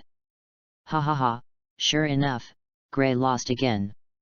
Looking at Gray, who was squatting on the ground and covering his head, Macau said with a laugh. I can easily defeat Gray. Seeing Gray easily defeated by Yufeng, a young man with short pink hair looked at Zifeng with sparkling eyes. The Iron Fist of the Fire Dragon. Hey! A childish voice sounded, and Zifeng turned around with some confusion, and then saw a pink-haired boy waving a flaming fist at him. This kid is, looking at the pink-haired boy, Zifeng was stunned, but immediately came back to his senses. Immediately stretched out his hand, and caught the pink-haired boy's fire fist very easily, and at the same time threw him out. Ha ha ha, Natsu, you want to challenge Zifeng or it's too tender? Seeing that he was thrown out by Zifeng, Gray laughed. Damn, you exhibitionist, shut up. I'll just say, what about you? Damn, I'm going to beat your today. Joke, it's weird if you can beat me. Looking at the two enemies, Zifeng was a little helpless, shook his head, and then said to Miraj and the three of them, laugh, the guild is like this, don't care, I'll take you to join the guild now. Saying that, Zifeng took the three of them to the counter and stamped the three of them with the emblem. Yo, you're back. Hearing someone call him, Zifeng turned around and saw that it was Makarov, and hurriedly replied him. Later, he introduced the three Miraj and said, these three people are going to join the guild. Hey, newcomer. Hearing Zifeng's words, Makarov looked at the three of Miraj, but then after seeing Miraj's right hand, he was a little surprised, and when Miraj saw Makarov looking at his hand, he subconsciously blocked it. Seeing this, Zifeng squatted down and said a few words in Makarov's ear, and Makarov suddenly realized, and then said to Miraj, Miraj, you and I come in. Hey! Hearing Makarov's words, Miraj looked at Zifeng with some hesitation. Go ahead, Yufeng nodded and smiled, giving her an encouragement. Seeing Yufeng nodding, Miraj followed in Makarov's footsteps. Brother Zifeng, what is my sister doing here? Looked at Miraj, Lashana asked with some confusion. It's okay, I'll surprise you later. Looking at the lovely Lashana, Yufeng touched her head. Brother. It was a familiar voice again, and Zifeng turned around to see that it was Ilusa, Wendy, and Janana. Ilusa, Wendy, Janana, I'm back. Looking at the three girls, Zifeng said to the three with a smile.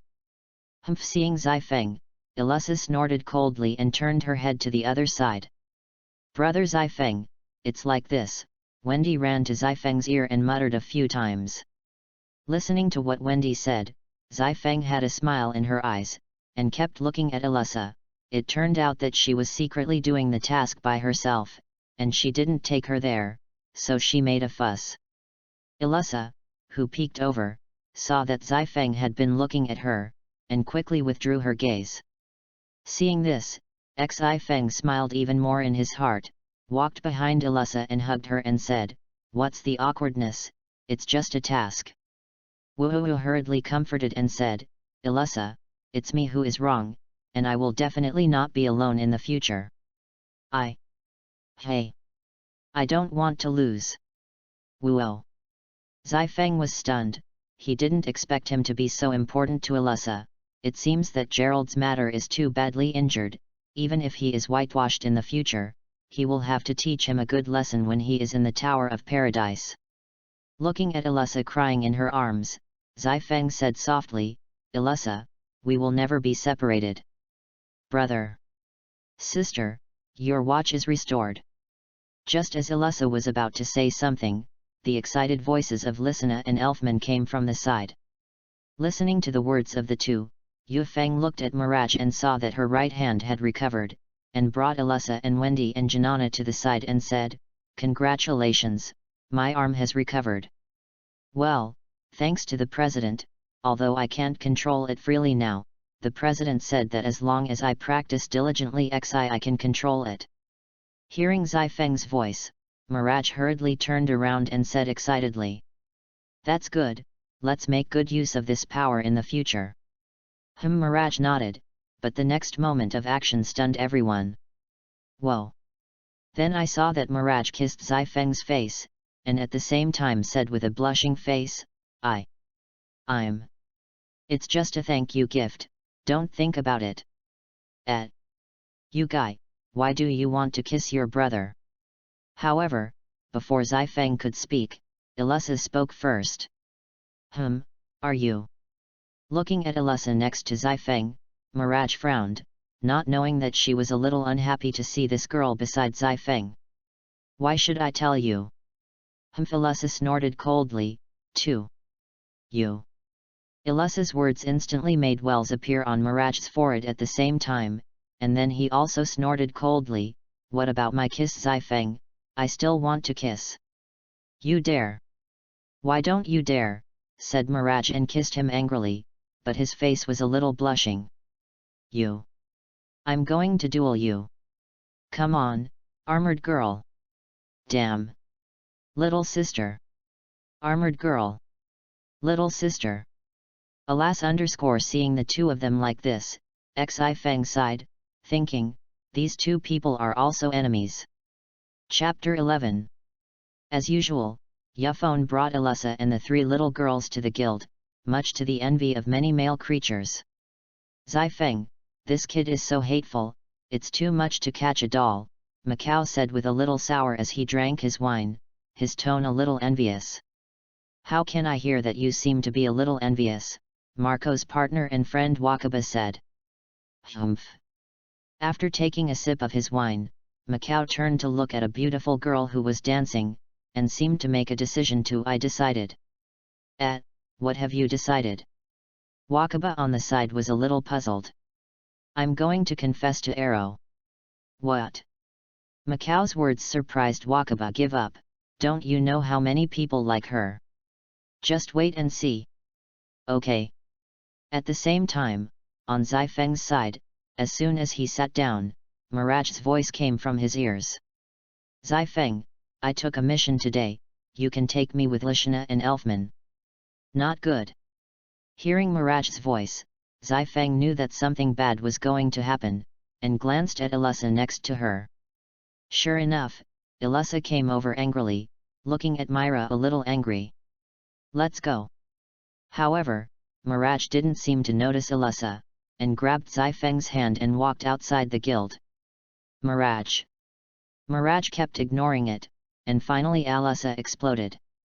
Elisa, when are you here?" "I didn't even pay attention," Mirage looked teasing, as if he had suddenly spotted Elisa. "You," Mirage teased, and Elisa knew that there was always a nameless anger in her heart.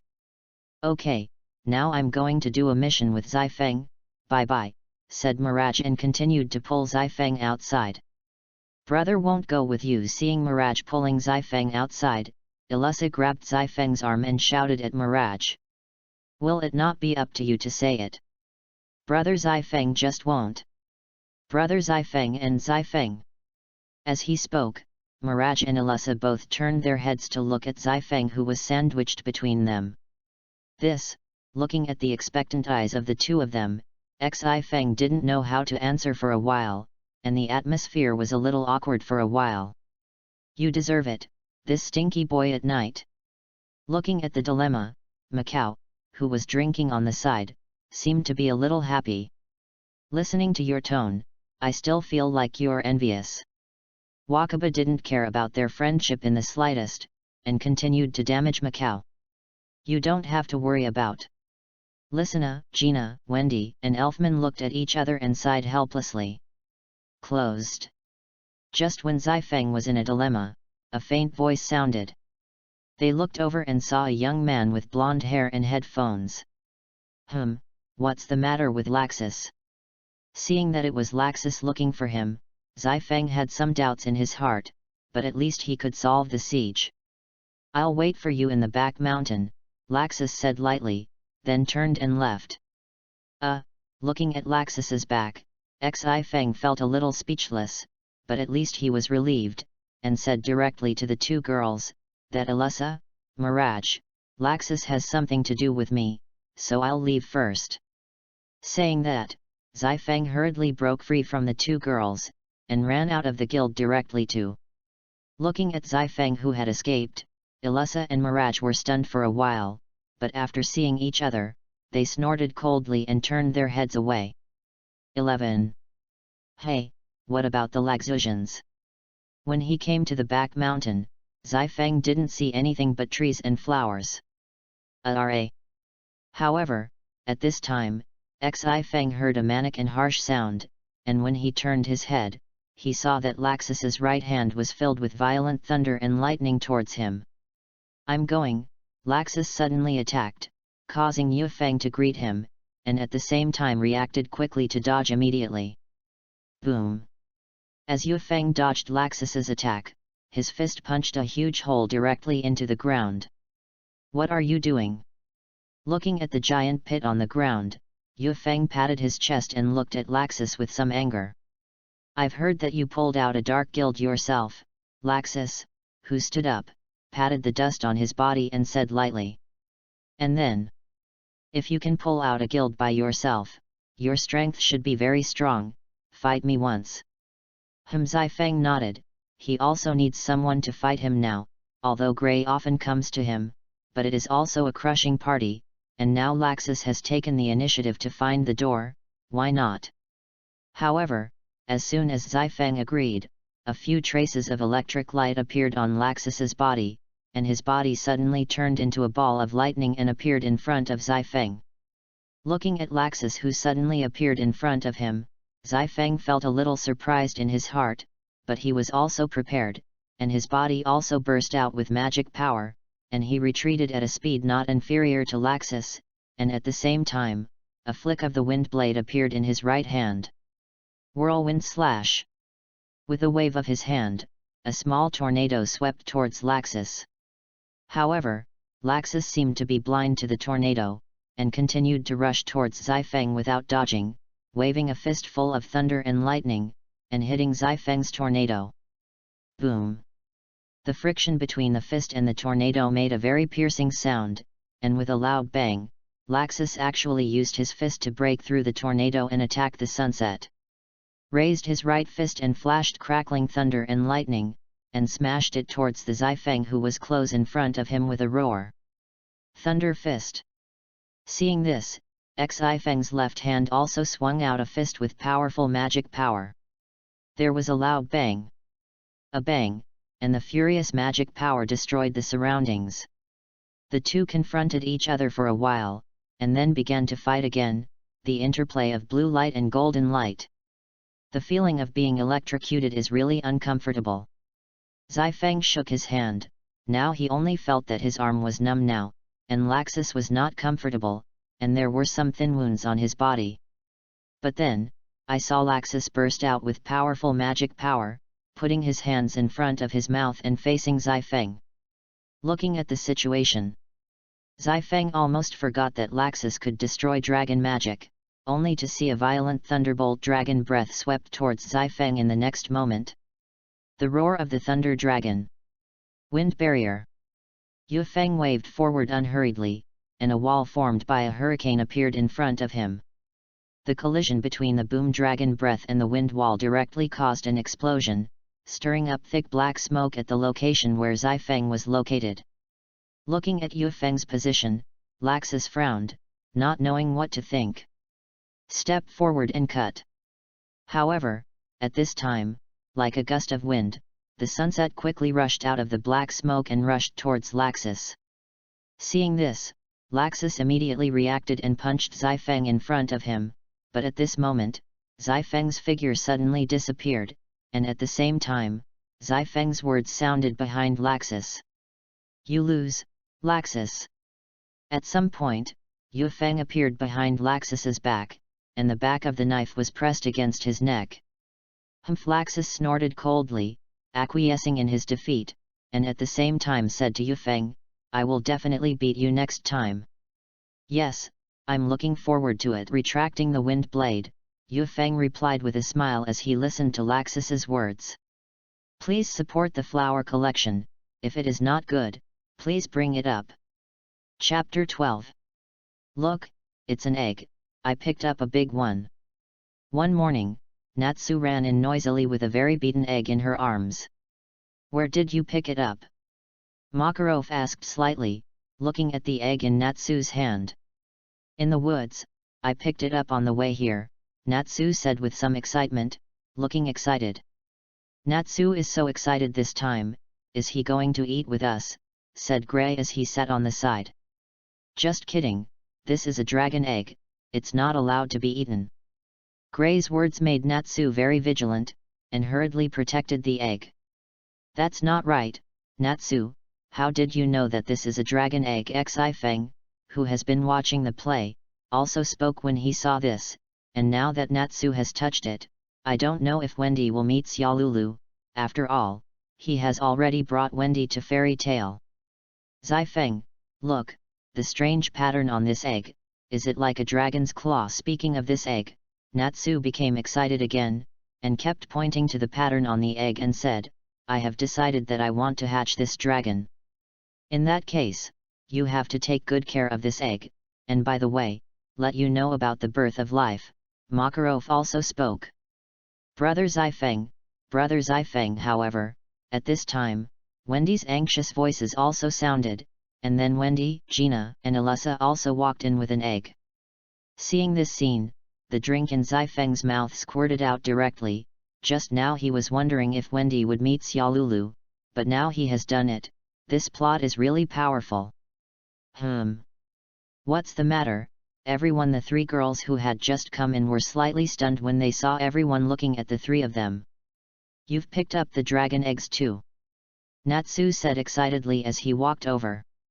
"Dragon eggs?" Natsu's words instantly made the three girls look at him suspiciously, and then at the eggs they were holding. "Because Natsu has also picked up an egg that is exactly like yours, and I don't know if it's a dragon egg," said Zai-Feng when he came to the third girl's side. "It must be a dragon egg." Natsu was unhappy with Yufeng's words, and shouted directly at him. The same egg. Listening to Zai-Feng's words, the three girls looked behind Natsu, and sure enough, there was indeed one behind Natsu that was the same as the egg they were holding. "How did you pick it up?" asked Zai-Feng. "I picked it up by the river," Wendy replied. "I'm going to hatch the eggs, do you want to?" Natsu interjected. Yes, Wendy paused and then added, "but we don't know how, what if we accidentally break it?" "Can you let me come along?" Listener walked over and said slightly, "I know something about hatching." "That's great, Listener," Natsu said excitedly. "Thank you, Listener," Wendy thanked. Elfman, who was sitting on the side, looked at Wendy and Natsu with some envy. And just like that, Wendy and Natsu start taking care of their eggs. The dividing line of time is... Damn! Who stole my eggs one day? Natsu ran in a rage, and Wendy and Listener were also in a hurry. I think you ate the eggs yourself, Gray said sarcastically. Not yet, exhibitionist. Who knows, Manic. I want to fight. Come on, who's afraid of whom? I'm going to beat you down today. Joke, it must be me. Saying that, Gray and Natsu tore up directly against each other, and they were directly mixed up. Looked at the two of them, and Xi Feng was slightly speechless, and then walked up to Wendy and Listener and asked, Wendy, can Listener talk to me about things? Wendy said, nodding her cute little head, we put the two eggs together last night, but they weren't visible in the morning. That's right, Kana's voice rang out, attracting everyone's attention. I remember Elfman saying that he wanted an egg too, and he was very envious of Natsu and Wendy. At this time, Elfman also came to the guild, and at the same time held 2 eggs in his hands, but under Elfman's explanation, everyone knew that he didn't mean it. Wendy, you can't do this in the future. Listening to Elfman's explanation, Xi Feng also knew the reason, and said Wendy slightly. Got it. Wendy spat out her little fragrant tongue and lowered her head a little embarrassed. Click. But at this time, the 2 eggs made a sound, which attracted the attention of many people. I saw that the shells of the 2 eggs slowly peeled off, emitting a burst of blue and white light, and finally 2 winged kittens were born from inside, 1 blue and 1 white. Cat looked at the blue kitten flying into the air, and Macau and Wakaba were surprised. With wings, is it a bird? Isn't it a cat? It's a blue cat. Looking at the blue kitten flying in the air, everyone in the guild talked about it. It's so cute, Wendy said happily as she looked at the white kitten sitting on the ground, but compared to Natsu's blue kitten, Wendy's white kitten was much quieter.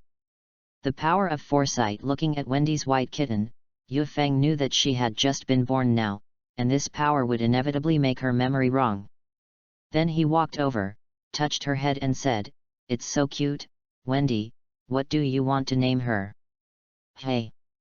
Wendy thought for a moment and then said, "Xiaolulu, it's called Xiaolulu." "And the white kitten?"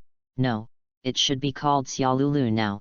After Xiaolulu was touched by Xi Feng's head, she felt a lot more relaxed, raised her little head and looked at Xi Feng with some doubts, but then spread her little wings and flew to Xi Feng's head and lay on her stomach.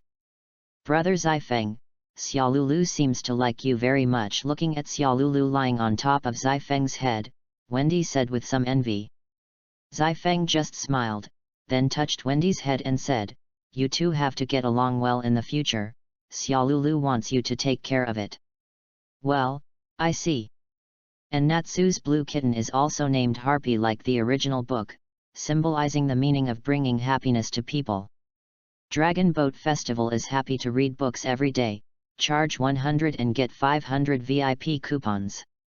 To rush immediately, event period, June 3 to June 5. Chapter 13. Gray. Natsu. You stole my cake. No. X2. Looking at the angry Alyssa, Gray and Natsu instantly stiffened and replied at the same time. Damn. Who the hell is that? Looking at the empty plate, Alyssa's heart burned with rage. It still hasn't changed. Seeing that it was still as lively as ever, Xi Feng smiled. It's been a year since they've been in Fairy Tale, and although their age has changed, the guild hasn't changed in the slightest. Boom. While everyone was still drinking and bragging, suddenly one of the walls of the guild suddenly exploded. At the same time, a male voice sounded. Is this Fairy Tale? When the dust cleared, they could see the appearance of the person clearly, a sturdy man with orange hair and a big back. Yo, Kildas, you're back, some of the guild seniors said directly when they saw the man. Kildas. Hearing the words of the guild people, Xi Feng also knew who was coming, an S-class magician with the name of Fairy Tale. Kildas's words, Nakana. Thinking of Kana, Yu Feng glanced at the guild, but found that Kana had been keeping her head down, and then walked out with the wine, and Yu Feng followed after hesitating for a while. Who is Gray? Natsu asked, looking at Kildas. He's Kildas, the strongest S-class mage in the guild right now, Gray said, with some militant intent in his eyes. The strongest S-class magician. Gray's words directly made Natsu's eyes glow. Kildas, why are you like this again? How many times have I said that I have to go through the main gate? At this time, Makarov also walked over, looked at Kildas and said, his tone was full of countless helplessness. Ha ha ha, I'll pay attention next time. President Kildas looked at Makarov and snorted. I really can't help you, Makarov said helplessly, but now that you're back, you can prepare for the S-class magician assessment. S-class assessment, that's not bad, Kildas thought for a moment, then looked at the guild and said, there are quite a few newcomers. The Iron Fist of the Fire Dragon. But at this time, Natsu actually swung his fist directly at Kildas. When? Natsu stupid. Gray was a little surprised to see Natsu rush towards Kildas. Hey! Kildas also noticed Natsu and was a little surprised, but reacted immediately, easily dodging and punching Natsu in the head. With a bang, Natsu made a close contact with the floor. It hurts.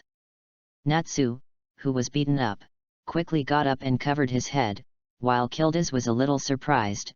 Natsu actually got up so quickly, although they used magic, but the strength was also very great. Natsu, what are you doing? Makarov said loudly, looking at Natsu covering his head.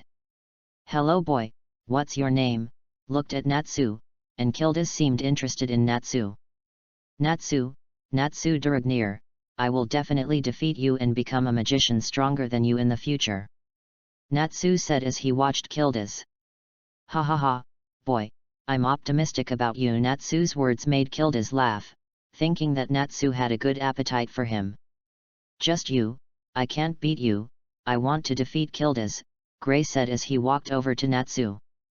Who said I couldn't beat you? Gray's words made Natsu very unhappy. It's a fact. I'm going to hit it once. Who's afraid of whom? Saying that, Natsu and Gray quarreled again, and fought directly in the guild. Ha ha ha, I didn't expect the guild to become so lively after not coming back for a long time, Kildas said with a laugh. At the same time, after he followed Kana out, he found her drinking by the river. You can't drink at a young age, said Yuka, who walked over to Kana's side and took a handful of her wine. What are you doing? Give me back the wine. Her own wine was taken, and Kana came up directly and kept grabbing it. I said it all, you are too young to drink now, said Xi Feng and directly threw away the wine. You. Seeing that Xi Feng had lost the wine, Kana didn't know what to say, so she sat down and looked at the lake quietly, without saying anything. Looking at Kana, who was silent, the atmosphere was a little awkward, and then Xi Feng said, Kana, do you have something on your mind? Xi Feng's words made Kana shake unconsciously, but she quickly recovered, and finally said leisurely, Xi Feng, I came to Fairy Tale to find my father, and my father is Kildas. Because of his previous life, Xi Feng knew about Kana, but he knew that now was not the time to speak. Dad, he comes back every time he goes on a mission, every time I want to speak, but I just can't say it, from the original expectation to the current confusion, and finally I learned magic in order to divinate the time when my dad came back. I think if I can magic, I can get a little closer to Dad, but Dad, he is the strongest magician in the guild and I are so different that I have always been radiant, and gradually I am a little afraid that I will tell him the truth, because I am afraid, but I don't know what I am afraid of. He is my father. Woo woo woo. As she spoke, Kana finally burst into tears, and finally confided in what she had been holding in her heart all these years. Alas, Xi Feng sighed. He knew what Kana was worried about. She was worried that she was not good enough to be a child of Kildas. After all, Kildas was the strongest S-class mage in the guild. He walked up to Kana and touched her head and said, Kana, it's the first time I've met Kildas, but I know he'd be happy if he knew he had a child and was a pretty girl. Really? Asked Kana, incredulous. Well, you can't run away from this, I'll help you, Kana. Chapter 14. Early the next morning, the guild was overcrowded, and Makarov was standing at the counter as if he wanted to announce something, much to the attention of the guild members. Ahem, seeing that everyone seemed to be together, Makarov coughed and then said, "The New Year's S-Class Magician assessment is here." "Yay!" cheered in the guild. Although not everyone is guaranteed to become an S-rank magician, the time has come to test their strength and progress. And Alyssa and the others finally know why there are so many people in the guild recently, and they are very active in doing tasks. "Everyone, be quiet, I will now announce the list of participants who will participate in this year's assessment." Makarov motioned for everyone to be quiet, and then began to say, "There are 2 places for this year's S-Class assessment of magicians, and they are Laxus."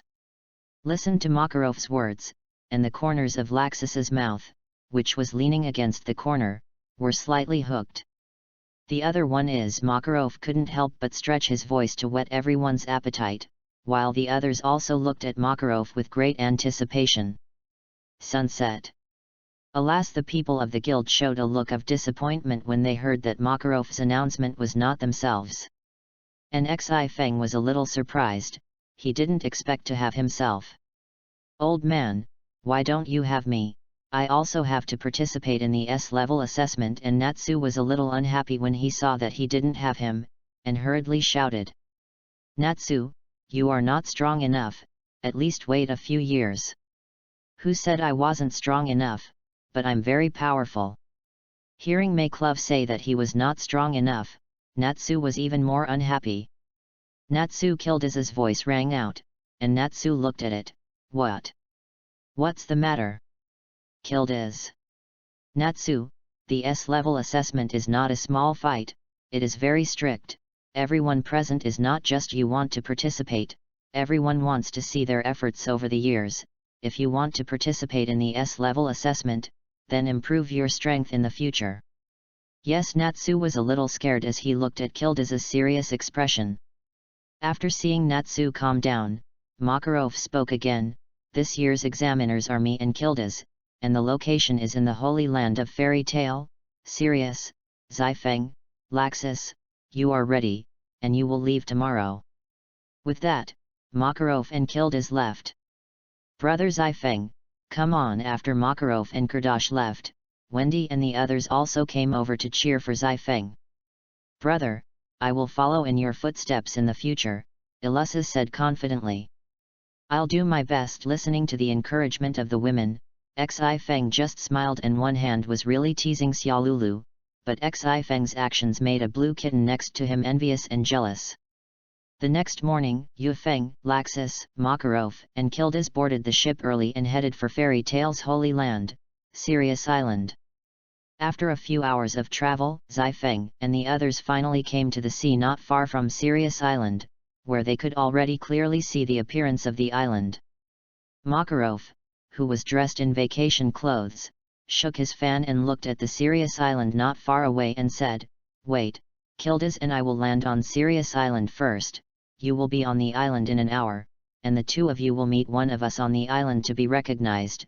By the way, we will not stay in the same place for an hour. If you can't find it within today, we will be considered a failure." "Got it." Both Yufeng and Laxus nodded.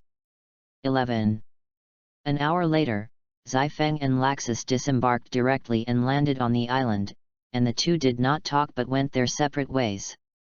This island is not big, but it is not small, and it seems that it will take some time to find Kildiz and Makarov. "I have been wandering around the island for a few hours, and I have not seen any human figures, only some animals." "Who?" But at this time, Xifeng felt that someone was watching him from behind, and immediately turned around to find that there was nothing, empty. "Is that weird?" Xifeng shook his head and walked deeper into the woods. But at this time, a barefoot blonde girl appeared behind Xifeng, and she was only heard to say lightly, "Have you noticed me? It's incredible, it's really interesting." As she spoke, the corners of the blonde girl's mouth rose slightly, and she followed Xifeng directly. "Where the hell is it?" has been searching for hours, and Yu Feng has been wandering around Sirius Island, but he can't find where Kildas and Makarov are, and he is also very hungry. Let's eat something first. It can't be found like this all the time. Xi Feng still felt that he would replenish his strength first, and took out the cake that was prepared first and started eating. But just when Xi Feng was about to eat, a cake suddenly disappeared. What's going on? Seeing the cake suddenly disappear, Xi Feng couldn't help but be stunned, but at this time, another cake suddenly disappeared. This couldn't help but make Xi Feng vigilant and hurriedly observed the surroundings, but he didn't find anything. Could it be? Seeing that there was no one around, but the cake disappeared for no reason, Xi Feng vaguely guessed who it was. I know you're next to you, though I can't see you. As soon as Xi Feng finished speaking, the demon tail badge on his arm emitted a burst of light, and a very cute lorry appeared in front of him. A pair of turquoise eyes, a pair of wings in the place of the ears, and blonde hair, very curly and long. Dressed in cloak clothes and barefoot. Looking at the lorry who suddenly appeared, although Xi Feng knew who it was, he was still a little stunned. At the same time, Lorry said, "Hello, I'm Mabis Viviamilio, the first president of Fairy Tale." Chapter 15. The first president. Although Xi Feng knew, he still looked surprised. "You're not already?" "It's dead, isn't it?" said Mabis without paying attention. "I'm just a soul now." "The soul can still eat cake?" Xi Feng couldn't help complaining.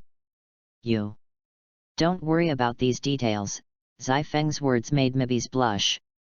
She hadn't eaten sweets for a long time, and when she saw Xi Feng take out the cake just now, she couldn't help but pick it up and eat it for a while. Looking at Mabis with a slightly red face, Xi Feng didn't know what he was talking to her, and said directly, "First President, I have something to go, bye-bye." I watched Xi Feng turn around and leave. Mabis was stunned for a moment, and hurriedly shouted, "I'm the first president, why are you a junior like this? Stop me." It's hard to see her, but Mabis won't let Xi Feng leave easily. "The first president, I still have urgent matters that I can't play with you," Xi Feng said very helplessly. "Are you looking for someone?" What Mabis said at this time made Xi Feng's eyes light up. "How do you know?" "You don't care about that, I'll tell you where the person is as long as you can make me happy." This made Mabis happy, and Xi Feng didn't know what to do for a while. Mabis sat down again, eating the cake left over from Yu Feng. Time passed minute by minute, and Mabis kept looking at Xi Feng with her big watery eyes. "First President, why don't you tell me first, and I'll play with you and bring you a cake when I'm done." "No, don't think I don't know what you're doing here. When you finish the S-level assessment, you'll just slip away."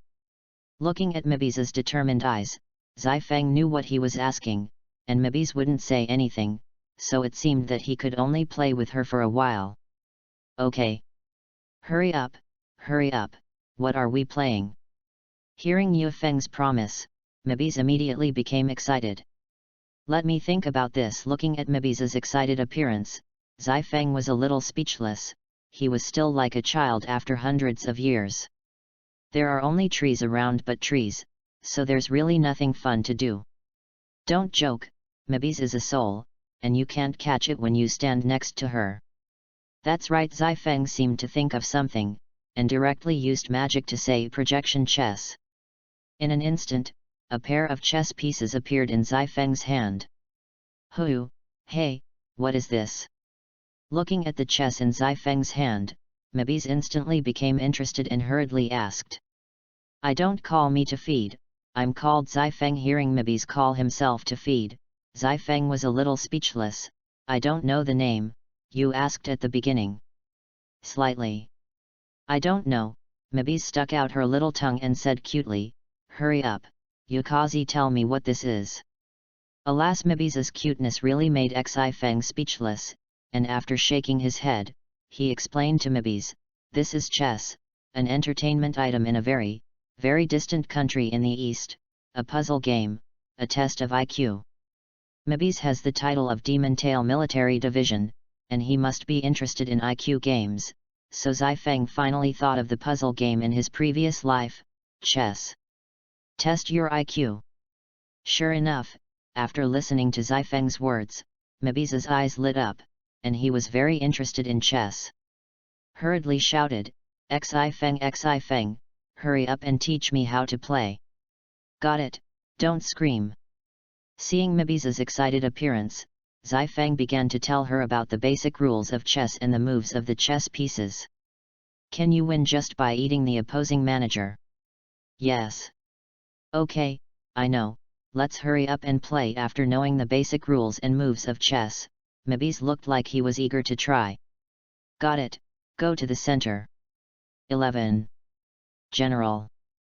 Looked at himself being checkmated once, Zifeng couldn't believe it, and when he played, he really wondered whether it was his first time playing chess or Mebiz, so Zifeng had to admire Mebiz's IQ.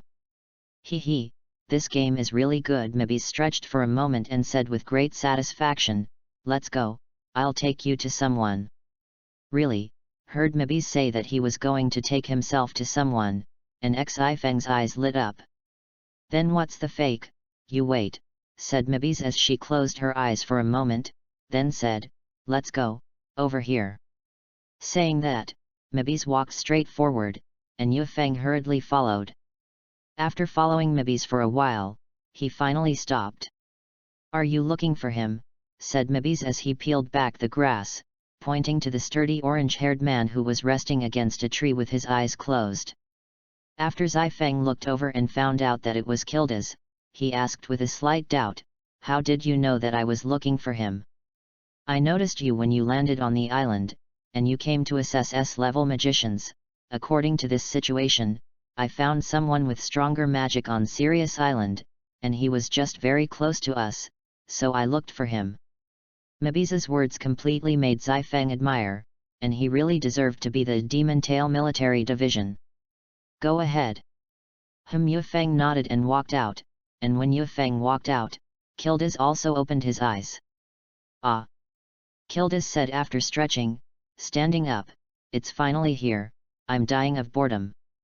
Hello, Kildas, Yufeng greeted slightly. Hey!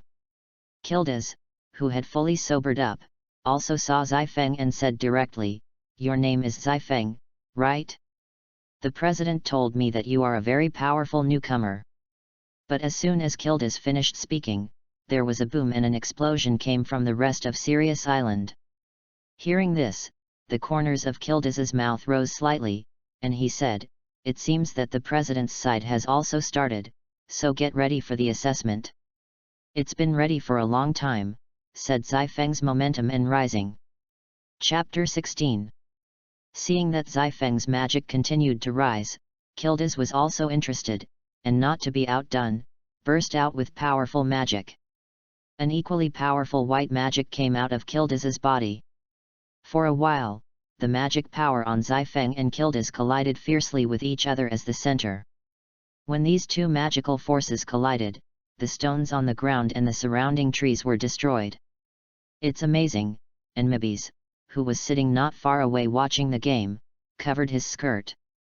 However, Zifeng's strength is still inferior to Kildas after all.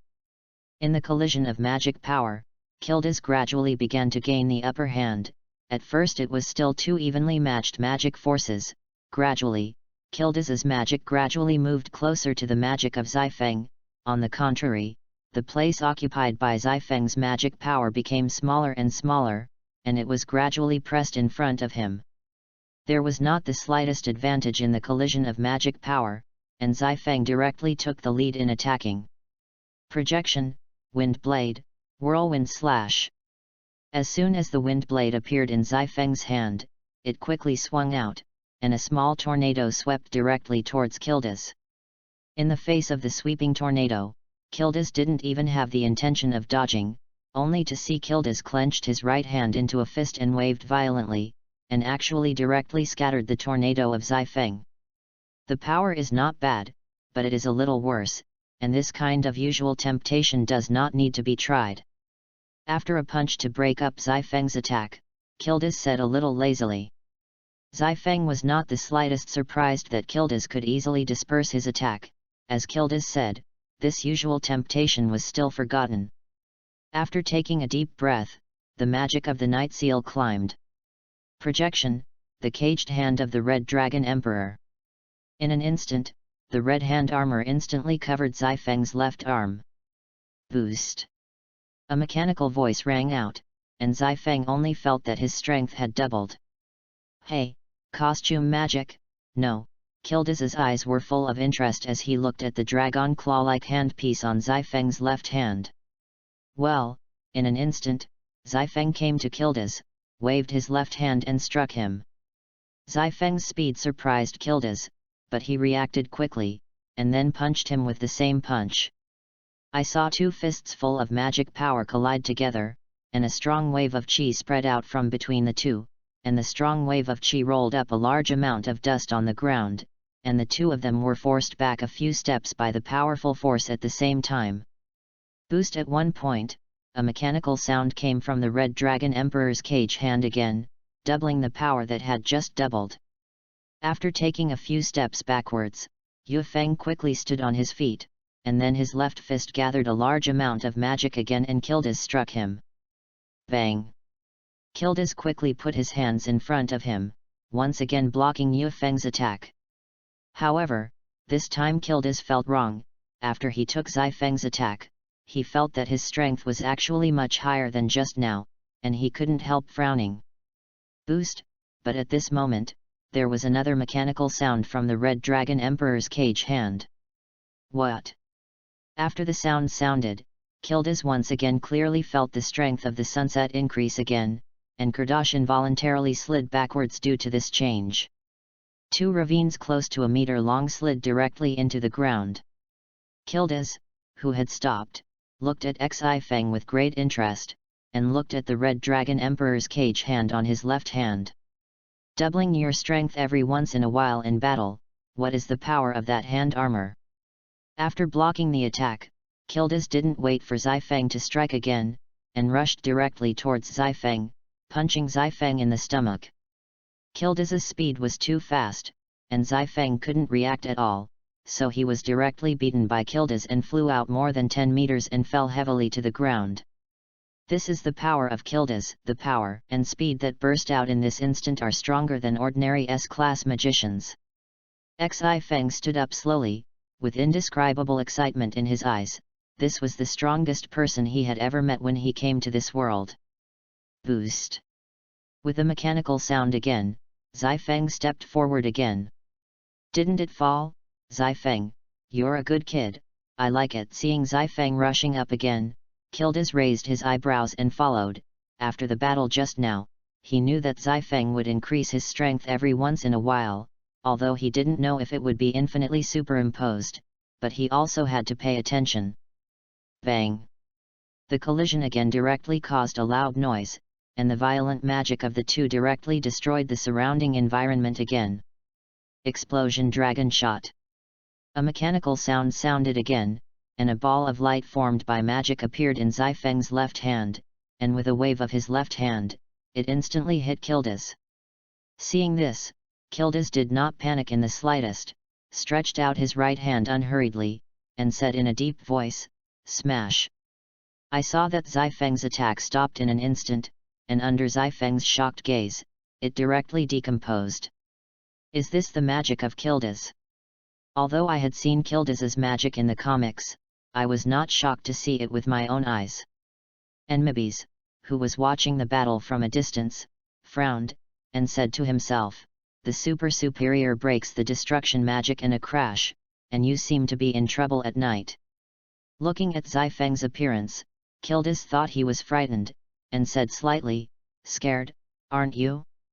This is my magic superior destruction magic crash, which can instantly shatter the connection between the atoms of the matter it touches." Scared?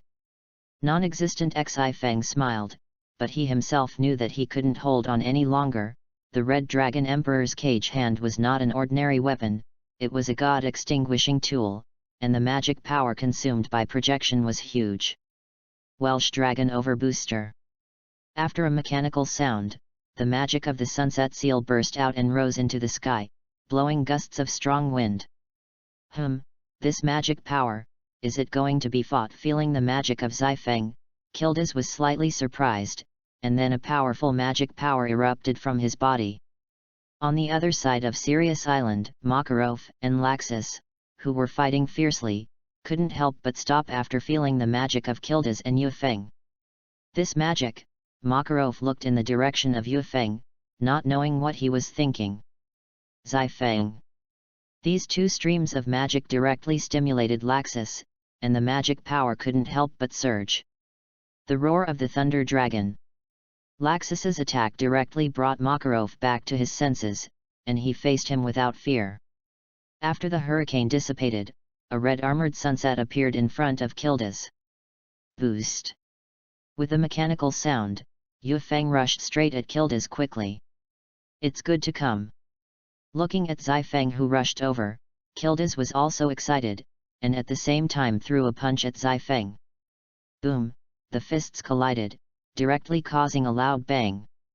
It's updated 1 or 2 times a day, after all, there are more things, sorry.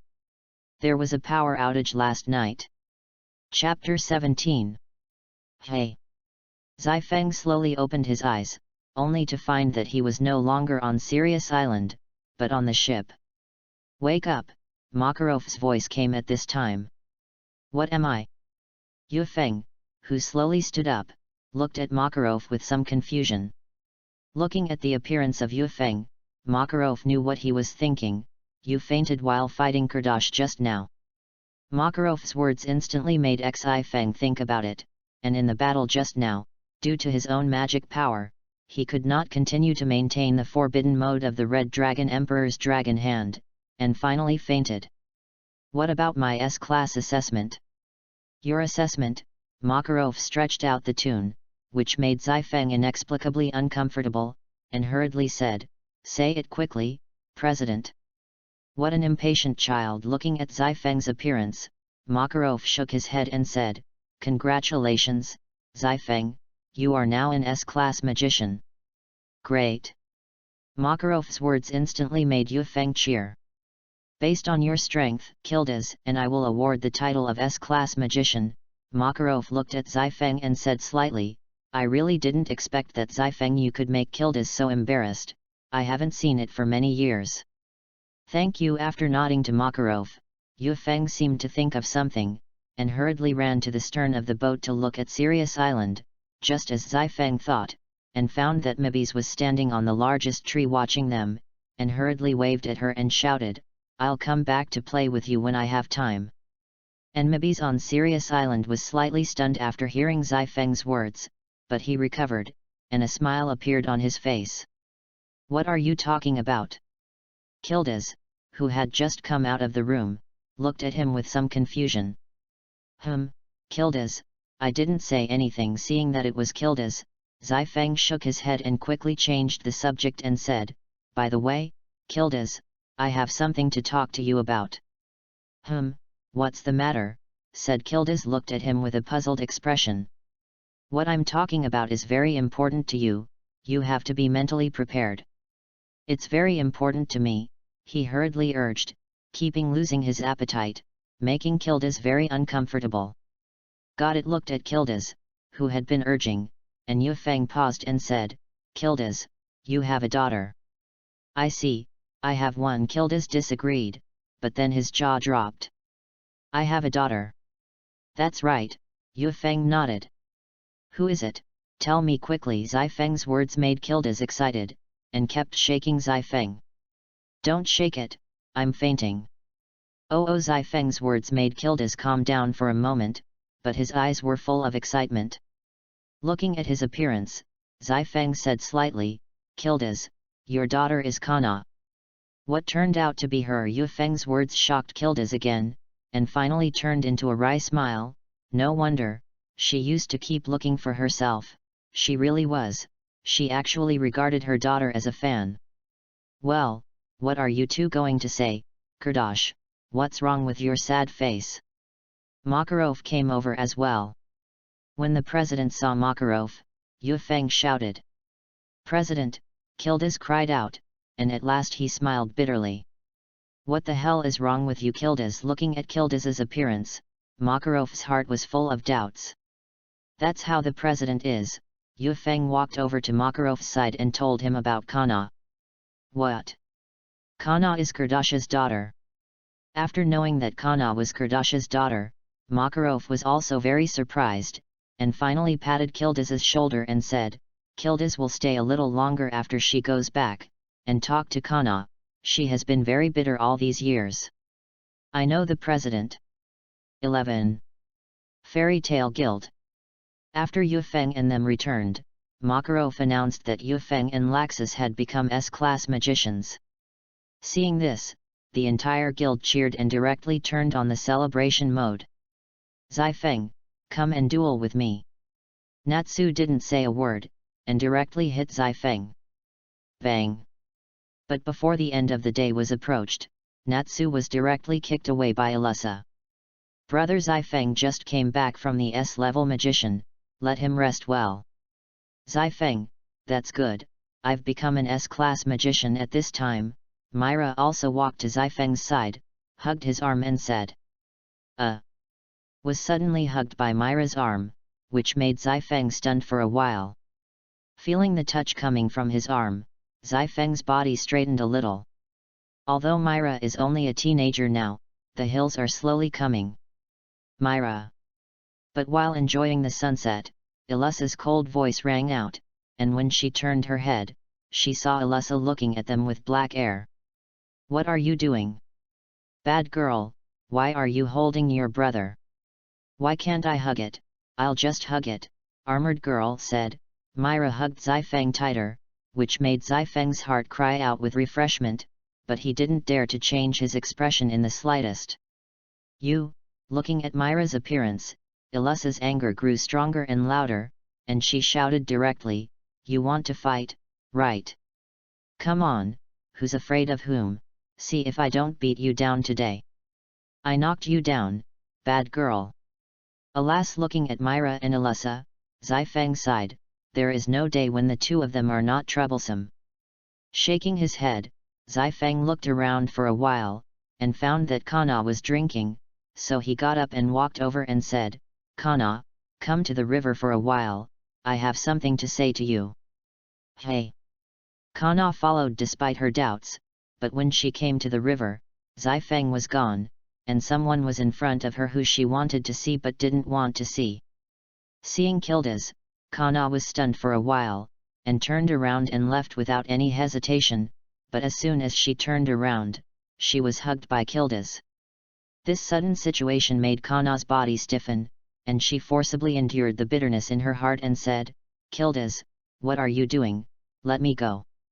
Hearing his daughter call his name, Kildes was also bitter in his heart, and said with some guilt, I'm sorry, Kana, I've suffered you all these years. Kardash's words made Kana froze, and her originally stiff body softened, and she turned her head to look at him in disbelief. You're Cornelia's child, and you're really like her. Kildes felt an indescribable feeling as he touched Kana's cheek, and he felt that he had a great sense of responsibility. Give daddy a chance to love you, Kana. Listening to Kildes's words, Kana nodded, and hugged him tightly, with a hint of tears in the corners of her eyes. Seeing this, Zai Feng, who was hiding on the side, couldn't help but smile and finally turned around and left. Chapter 18.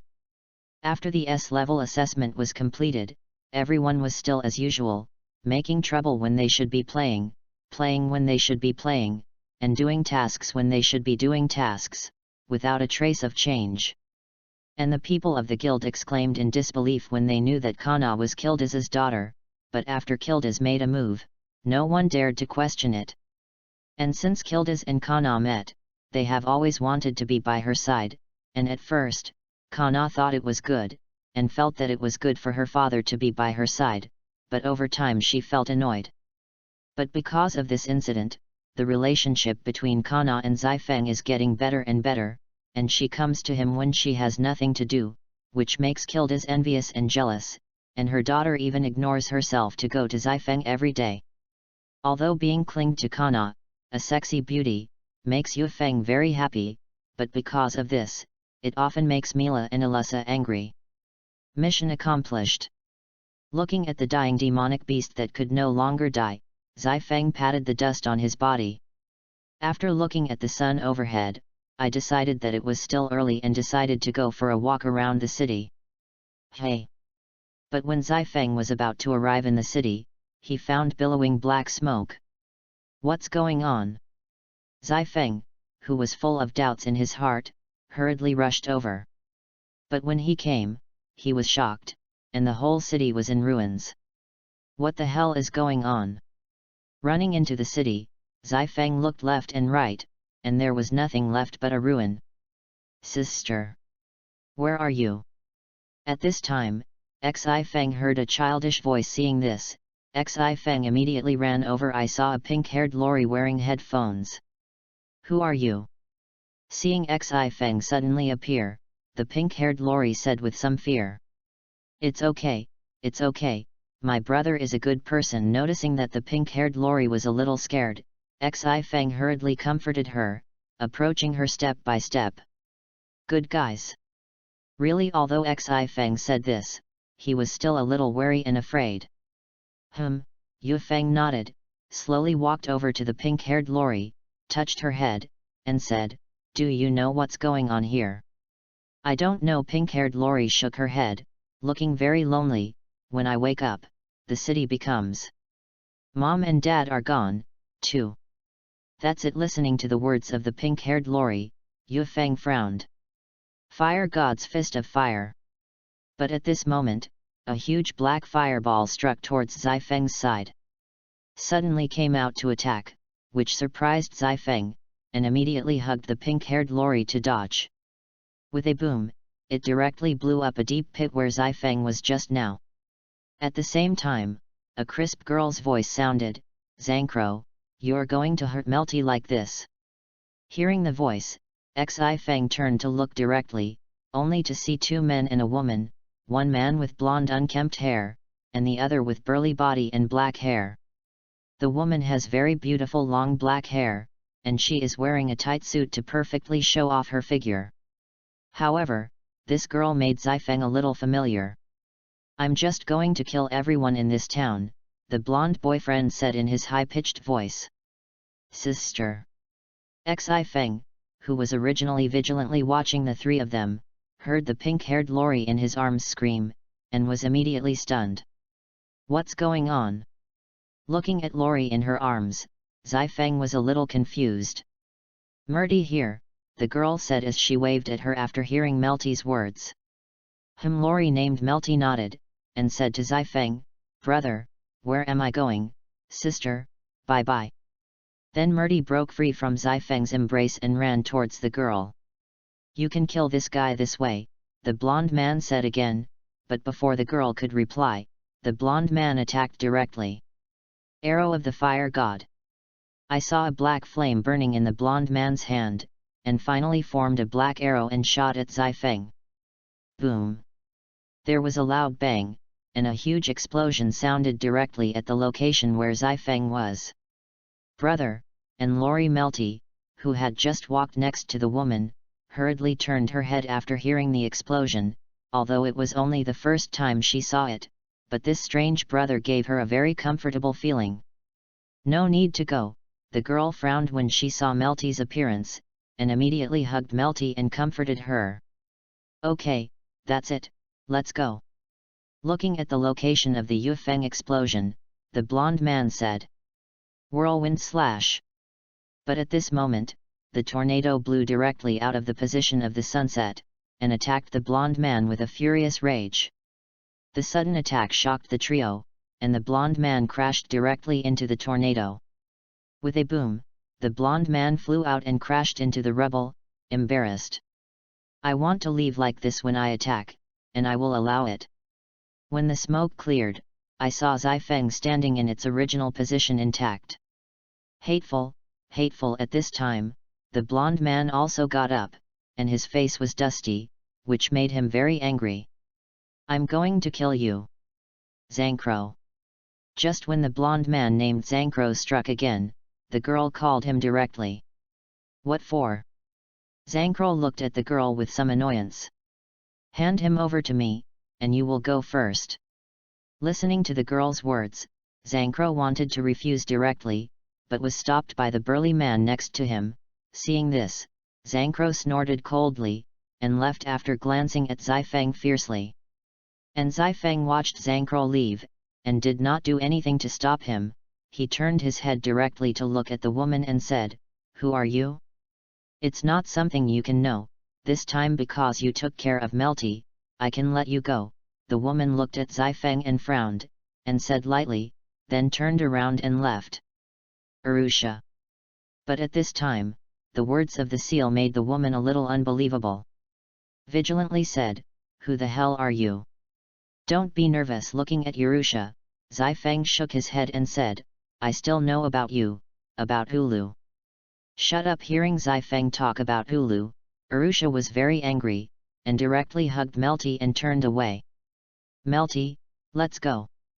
This, Lori Melty looked at Yufeng and then at Arusha, and then said to Yufeng, "Brother, bye-bye." Yufeng nodded at Melty, then looked at Arusha's back and said, "Arusha, you may have misunderstood your mother, when you want to know the real thing one day, you can come to me." Arusha couldn't help but stop, and continued to walk forward without speaking. Chapter 19. After meeting Arusha and them, Zifeng didn't encounter any major events, and he was very leisurely and didn't encounter any major events along the way. "Help! Hee, little girl, don't scream. Somewhere in the middle of nowhere here, someone will save you, haha." Behind the girl's delicate voice, there was a lewd and lascivious voice. "Big brother, you can give the little brothers a drink of soup after you're done." I finally ran into a chick, looking innocent and completely different from those horse fork worms in the dark guild. "When the boss I have had enough, I will let you taste it." The obscene voice from before sounded again. "Thank you, boss. You see, this little girl is only 12 or 13 years old, although it is a little dirty, but when it is cleaned, it is still quite watery. And his long black hair, isn't this the eldest brother's favorite? No, don't come here. I'm not welcome to come over again." Listening to their words, the girl's eyes were very angry. She was scared. She had been fighting for several years to find her brother, but she didn't expect to meet these people today. "Hee, little girl, why are you not polite, brother? I like the spicy chick the most." The heavy breathing sound of the boss made the black-haired girl overwhelmed. "What should we do? Brother, can't we really see each other?" Looking at the approaching bandits, the black-haired girl became more and more frightened. "Who's going to save me? Haha, don't call the barren mountains and mountains, who will come to save you?" Looking at the black-haired girl who was forced to run without a road, the bandit boss slowly approached her. "Yes, I heard it," a faint voice rang out. "Who?" Hearing the voice, the bandits looked around vigilantly, but they didn't see any figures. "Fools, up there!" Yufeng jumped up from the tree and stood directly in front of the black-haired girl. At the same time, he kicked on the body of the bandit boss. Was suddenly kicked in the abdomen, and the bandit boss was in pain and spit out a mouthful of old blood. "Boss! Boss!" Seeing their boss being kicked away, the minions exclaimed. "Damn, kill him for me." The bandit boss clutched his chest, he only felt the burning pain now. "Yes. Kill. Let's go together." Talking about a dozen bandits, they rushed up with their weapons. "You hide well." Seeing the bandits rushing up, Xi Feng did not respond immediately, but said to the girl behind. Looked at the black-haired girl of Zifeng, she only felt that this person was very familiar, as if she had seen it somewhere, but she couldn't remember it for a while.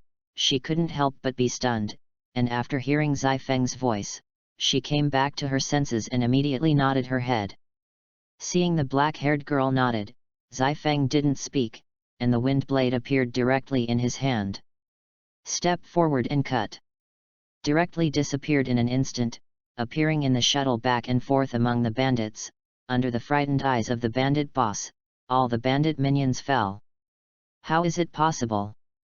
Seeing that all his subordinates fell, the bandit boss couldn't believe it, and the black-haired girl also looked at Zai Feng with a shocked face. Don't kill me.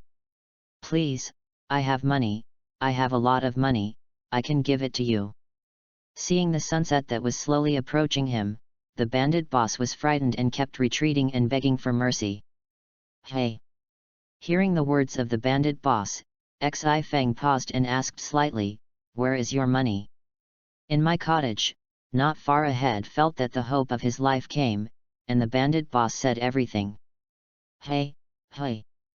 After listening to the words of the bandit boss, Zai Feng smiled weirdly, and waved the blade of the wind in his hand. You? Looking at the wind blade stuck in his heart, the bandit boss couldn't believe it, and finally gave up his breath unwillingly. Looking at the unwilling bandit boss, Zai Feng didn't care in the slightest. What he said just now, Zai Feng didn't know if it was true or not. If it was true, Zai Feng would earn it. If it was fake, he wouldn't lose anything. Are you all right? Walking in front of the black-haired girl, Zai Feng said slightly. Kagura heard the girl's words. Yu Feng was slightly shocked. He didn't expect to meet her here. What's wrong? Kagura asked with some confusion as if hearing Yufu's somewhat surprised tone. It's nothing. Zai Feng shook his head and continued to ask. My name is Zai Feng, how did you come here? I came to find my brother, but I was targeted by these bandits on the way. Kagura was a little disappointed when he said his brother. Don't think about it, let's go to a nearby town for a meal first. You're hungry? Yu Feng touched her little head and said. He knew that Kagura was looking for his brother Simon, but Yu Feng didn't plan to tell her. After all, her brother was in the Tower of Paradise now. If Kagura knew, he would definitely go to him directly, not to mention whether Kagura could go to the Tower of Paradise. Even going to see was a problem. Was suddenly touched by Yufu's head, and Kagura nodded her little head a little shyly. Then Yu Feng and Kagura went to the cottage of the bandit boss first. And at first Zai Feng still encountered the obstacles of a few minions, but after showing absolute strength, no one dared to stop Zai Feng. Under the leadership of the minions, Yu Feng and Kagura came to the warehouse of the cottage. Looking at the money in the warehouse, saying too much and saying less and not too much, a bag has just been packed. After taking the money, Yufu easily destroyed the cottage and took Kagura to a nearby town. Eat not enough. Yu Feng wiped his mouth and asked slightly as he looked at Kagura, who was sitting across from him. Thank you for your hospitality. Kagura nodded her cute little head. What are you going to do next? Listening to Yufu's words, Kagura didn't know how to answer for a while, although she really wanted to go to her brother Simon, but she and Ben didn't have the ability to protect themselves. If they encountered a similar situation, would there be someone like Yufu who would help her at that time? After thinking about it, Kagura seemed to have decided something, and said to Yufu, Brother Yufu, can you give me magic? Hey, magic! Hearing Kagura ask him to teach him magic, Yufu frowned. He didn't know how to teach magic, shook his head and said, I'm sorry Kagura, I can't teach magic. That's okay. Yufu's words made Kagura disappointed, but the next moment Yu Feng's words made Kagura see hope. I can't teach you magic, but I can teach you swordsmanship. Do you want to learn it? If you want to learn, you have to learn. Kagura nodded again and again, for fear that Zai Feng would not teach her. Alright then, let's get ready, buy some training stuff, and start teaching swordsmanship tomorrow. Yes. Chapter 20. Hard. Haven't you eaten? Kagura, I have the courage to swing my sword at me, but it's still not good. Is that all your consciousness is? Zai Feng held a wooden stick and waved it very casually, although it only seemed random, but it was able to block Kagura's attack every time. Although Zai Feng's swordsmanship is not Grandmaster level, with the projection blanching and the similar weapons of the wind blade, Zai Feng has a little understanding of swordsmanship. Yes. Kagura replied, and the wooden sword in his hand slashed at Yu Feng at a rapid pace. Looking at Kagura in front of her, Yu Feng had to admire her talent, although it was only a week of training and teaching, but Kagura's swordsmanship is becoming more and more exquisite, and this day the swordsmanship is probably only comparable to Alyssa. At this time, it was already noon, and the sun was already hanging above the heads of the two, and Kagura had already slashed this Zifeng for a morning with a wooden sword, and all kinds of Zifeng's swordsmanship had been used, but he still couldn't touch the corner of his clothes, and he couldn't even take half a step back. Forget it, if you continue to practice, it won't have any effect, let's go eat first. Looking at the sun overhead, Zifeng stopped and said slightly. No. I want to practice. Kagura took Zifeng's hand and said with a firm look in her eyes. She didn't know where Zifeng's requirements were for herself, but she definitely didn't want to be looked down upon by him and let him down in herself.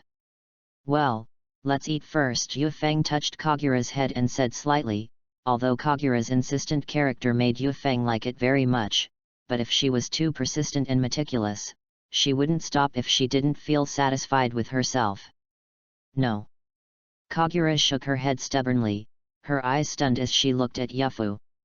Looking at Kagura's eyes, Yufeng sighed and said helplessly, I'm practicing Xi with you once, but... But what? Seeing Yufeng agree, Kagura hurriedly asked. Just swing this knife at me. As he spoke, Yuho picked up the sword that had been placed next to him and handed it to Kagura. This, Kagura, who took the sword, didn't know what to do for a while, and was very hesitant. Looking at the hesitant Kagura, Yufeng frowned and said again, Kagura, you know, your brother was killed by me. What? Brother?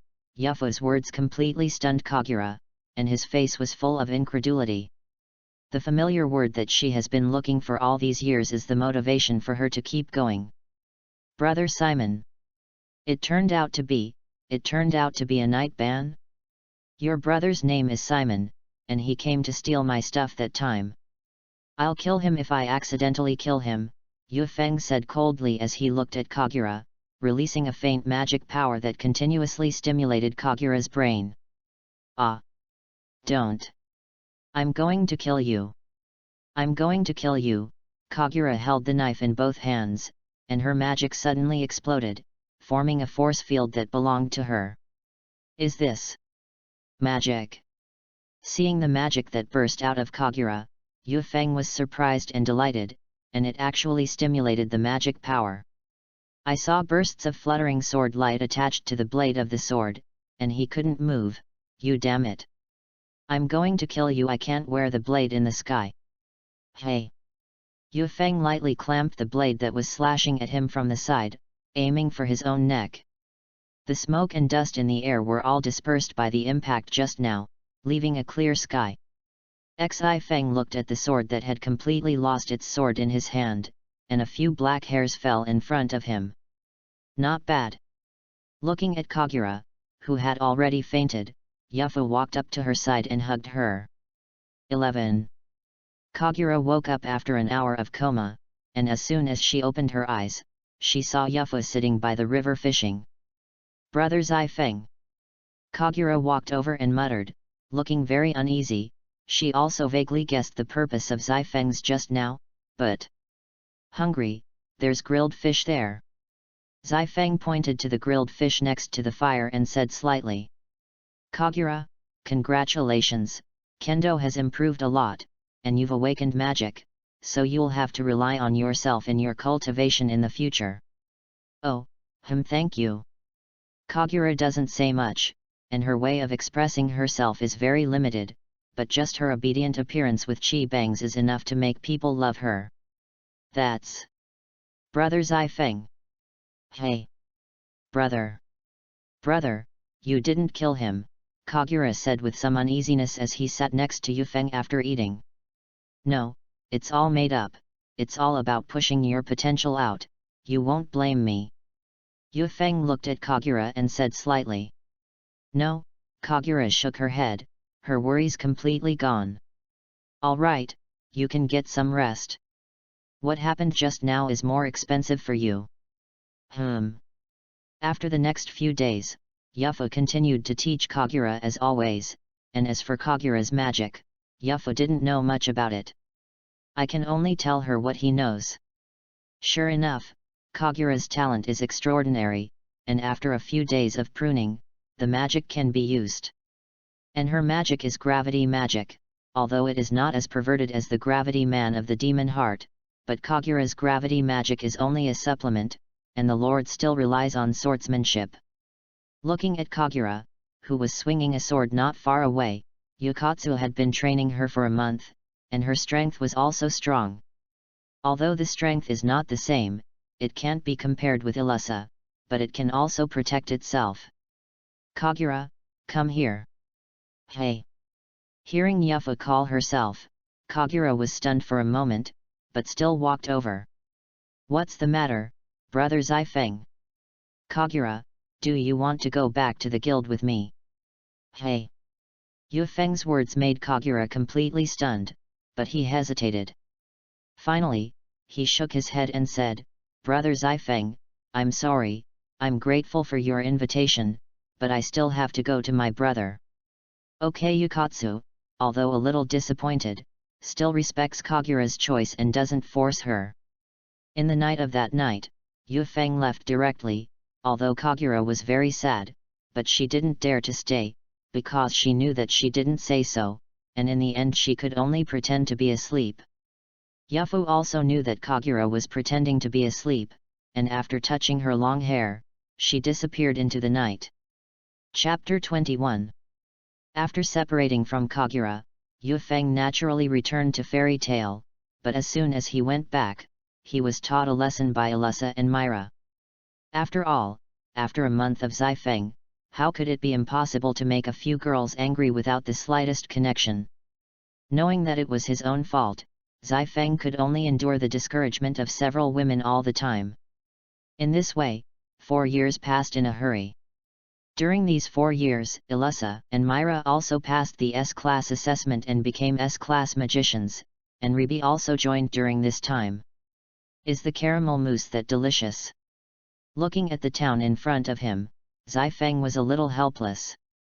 Due to Illusa's work, she couldn't come in person, so she had to ask Yufeng to come.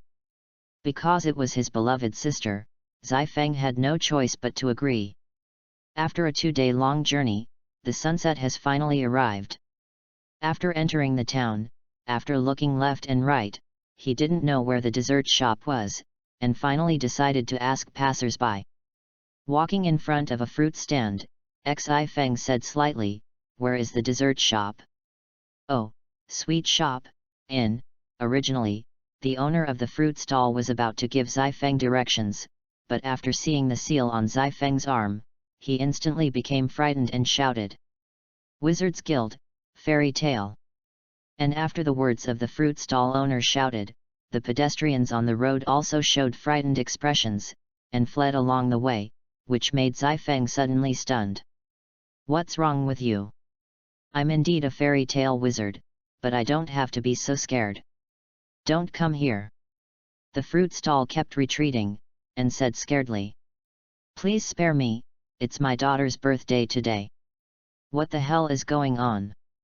Looking at the passers-by who were afraid of him, Zifeng frowned. "You're also a member of the Moulin Rouge." "Moulin Rouge? Who's that?" At this time, Zifeng finally knew something about the information, and directly grabbed the fruit stall owner and asked, "Don't play stupid, she's your companion." The fruit stall dad said scaredly. "No, I really don't know." Yufeng shook his head and said, "Tell me, what the hell is the Moulin Rouge for?" Seeing that Zifeng really didn't know, the fruit stall owner was also stunned, and then said, "It's the name of the thief who attacked here. I heard that he came from the mainland recently." Thieves! Everyone in the town was miserable by him. He's a super scary guy, and it looks like he has a companion named Sani. They appeared one day and robbed the train 5 days ago, but they were not satisfied, and 4 days they went to rob the bank. After hearing this, Yufeng finally figured out the cause of the incident, and someone used the name of the fairy tale to do bad things. In order to clean them up, many people have come to challenge them so far, but they have all been beaten back. We've had enough of tossing. No one here can beat them. I've never seen such a horrible guy. If that's the case, you can just come to Fairy Tale and complain, Yu Feng said with a frown. How is that possible? That's an association with such monsters, said the fruit stall owner in fear. If you anger them and call for a companion, our town will disappear from the map. Yes, it's famous, the townsman next to him echoed. Say it's work, ruin half the street or something. Hated by the group of commentators or something. The number of magicians joining is increasing every year, and the power is expanding year by year. The words of the townsfolk made Xi Feng very embarrassed, and his eyebrows kept jumping. After you go back, you must take care of the guild, especially Gray and Natsu. In short, with the support of the best guilds in the mainland, we can't resist Ben. Unforgivable. Saying that, a powerful momentum erupted from Xi Feng's body, which directly frightened the fruit stall owner to use the name of the fairy tale to do evil everywhere. What's wrong? According to you, the Moulin Rouge and the fairy tale mage are not Ben Fairy's tale mages. At this time, the father of the fruit stall also knew that the Moulin Rouge was not the tale of the fairy.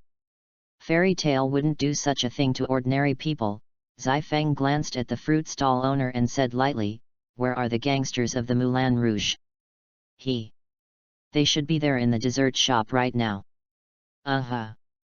It's really fate listening to what the townspeople said, Yu Feng smiled. Finally, under the guidance of the townspeople, Yu Feng came to dessert. After glancing at the signboard, Xi Feng pushed the door in. Welcome. As soon as I entered the door, the waiter came over and said, is there anything you need? Not yet. Xi Feng shook his head and scanned the entire dessert shop. At this time, I just heard a grumbling. What is this? It's so sweet. That's what you order.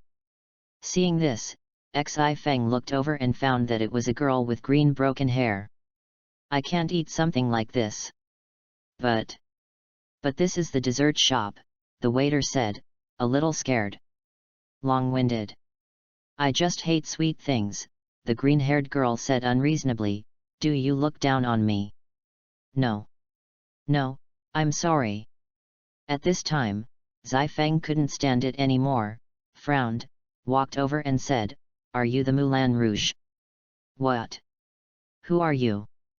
After hearing Xi Feng's words, the green-haired girl also raised her head to look at him, with an expression of I am an uncle. What's the matter? Get out of here if it's okay. I heard you're fairy tale magicians. That's right, who are you? The green-haired girl looks like a very dick. I heard you robbed the train bank here. Ha ha ha, the green-haired girl laughed out loud, with an arrogant look on her face. Do you want to provoke the fairy tale?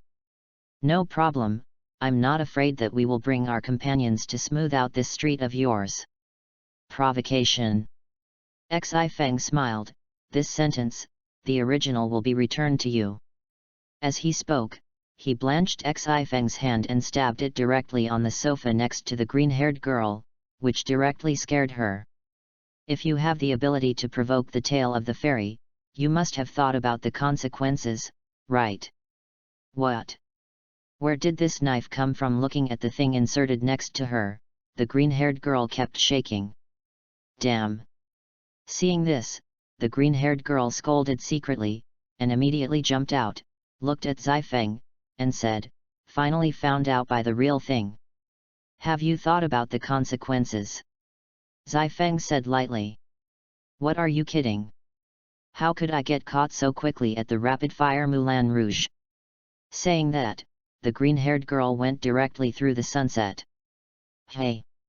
The speed of the green-haired girl's performance surprised Xi Feng a little, but she directly reached out with her left hand and grabbed her and threw her out. What? Was suddenly caught, and the green-haired girl fell directly on the counter in surprise. With a bang, the counter was smashed directly. Xi Feng won't let her go just because she's a girl, pretending to be a fairy tale, and she must be taught a good lesson. Damn! The green-haired girl who got up was full of anger on her face, and she pulled out her gun and shot wildly at Zifeng. Die! Die! Choke! Zifeng waved his hand and blanched it, and easily blocked the bullet. How is it possible? Seeing Zifeng block her bullet with her sword, the green-haired girl couldn't believe it. How is that possible? I don't believe it. How can you block my bullet with a broken knife? The green-haired girl, who couldn't believe it, kept shooting at Zifeng, but everything was so useless, and they were all blocked by Zifeng's knife. Looking at the sunset that was gradually approaching her, the green-haired girl collapsed and sat down directly. That's it. Zifeng pointed a knife at her, but after seeing her raise the gun again, he said slightly, "Shoot and see, is your bullet faster or my knife faster?" You, listening to Zifeng's words, the green-haired girl didn't dare to do anything, and finally cried, changing her arrogant appearance just now. Woo! I'm so sorry. I knew it was like this. Why bother in the first place? Looking at the crying green-haired girl, Zifeng said lightly, pretending to be the name of the fairy tale, but it's very serious. I'm sorry. Whining. I'm sorry, the green-haired girl cried incessantly. I immigrated here. And then? What's the matter with me? When I came to this continent, I couldn't find a job at all. Even if you can't find a job, you can't be a thief, and you're pretending to be our guild, Zifeng said lightly. If I don't steal, I won't have anything to eat. You see, I'm like this, and I'm not messing around with Ben. The stolen money was used to pay for Sonny's medicine. Saying that, the green-haired girl cried again, I'm really sorry, please let me go, such as. If I'm gone, Sonny will. Zifeng didn't speak, glanced at her lightly, and finally said, no matter if you steal it, grab it. But the use of the name of fairy tale is unforgivable for any reason. Our guild was born for honor and pride, and the tattooed coat of arms is not an ornament, but a proof of family, a willingness to share the fate with our companions, and to risk our lives for this consciousness and oath for it. If anyone who tramples on our sacred oath shows up, whether it is good or evil, I will kill him.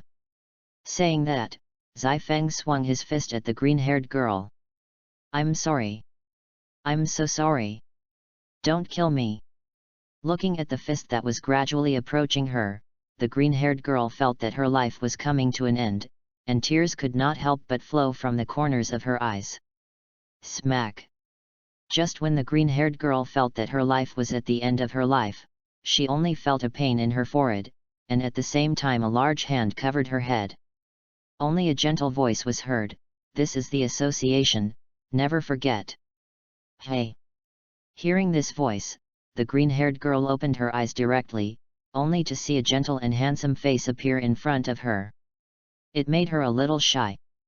Do you want to be part of my family? Hearing Zifeng's words, the green-haired girl's heart kept beating and she was very excited. He said to Yufeng, Bethka, my name is Bethka Mulan. Zifeng smiled and said, welcome, Bethka. Chapter 22. It's Sonny. Looking at the mouse that came out of the twin peaks of Bethka, Yufeng lamented that he was not as good as a mouse. Bethka touched her cheek, feeling a little embarrassed. Okay, let's go to fairy tale. Yes. After a few days of traveling, Yufeng and Bethka finally returned to fairy tale. Looking at the building in front of her, Bethka stopped and asked with some concern, will they really accept me?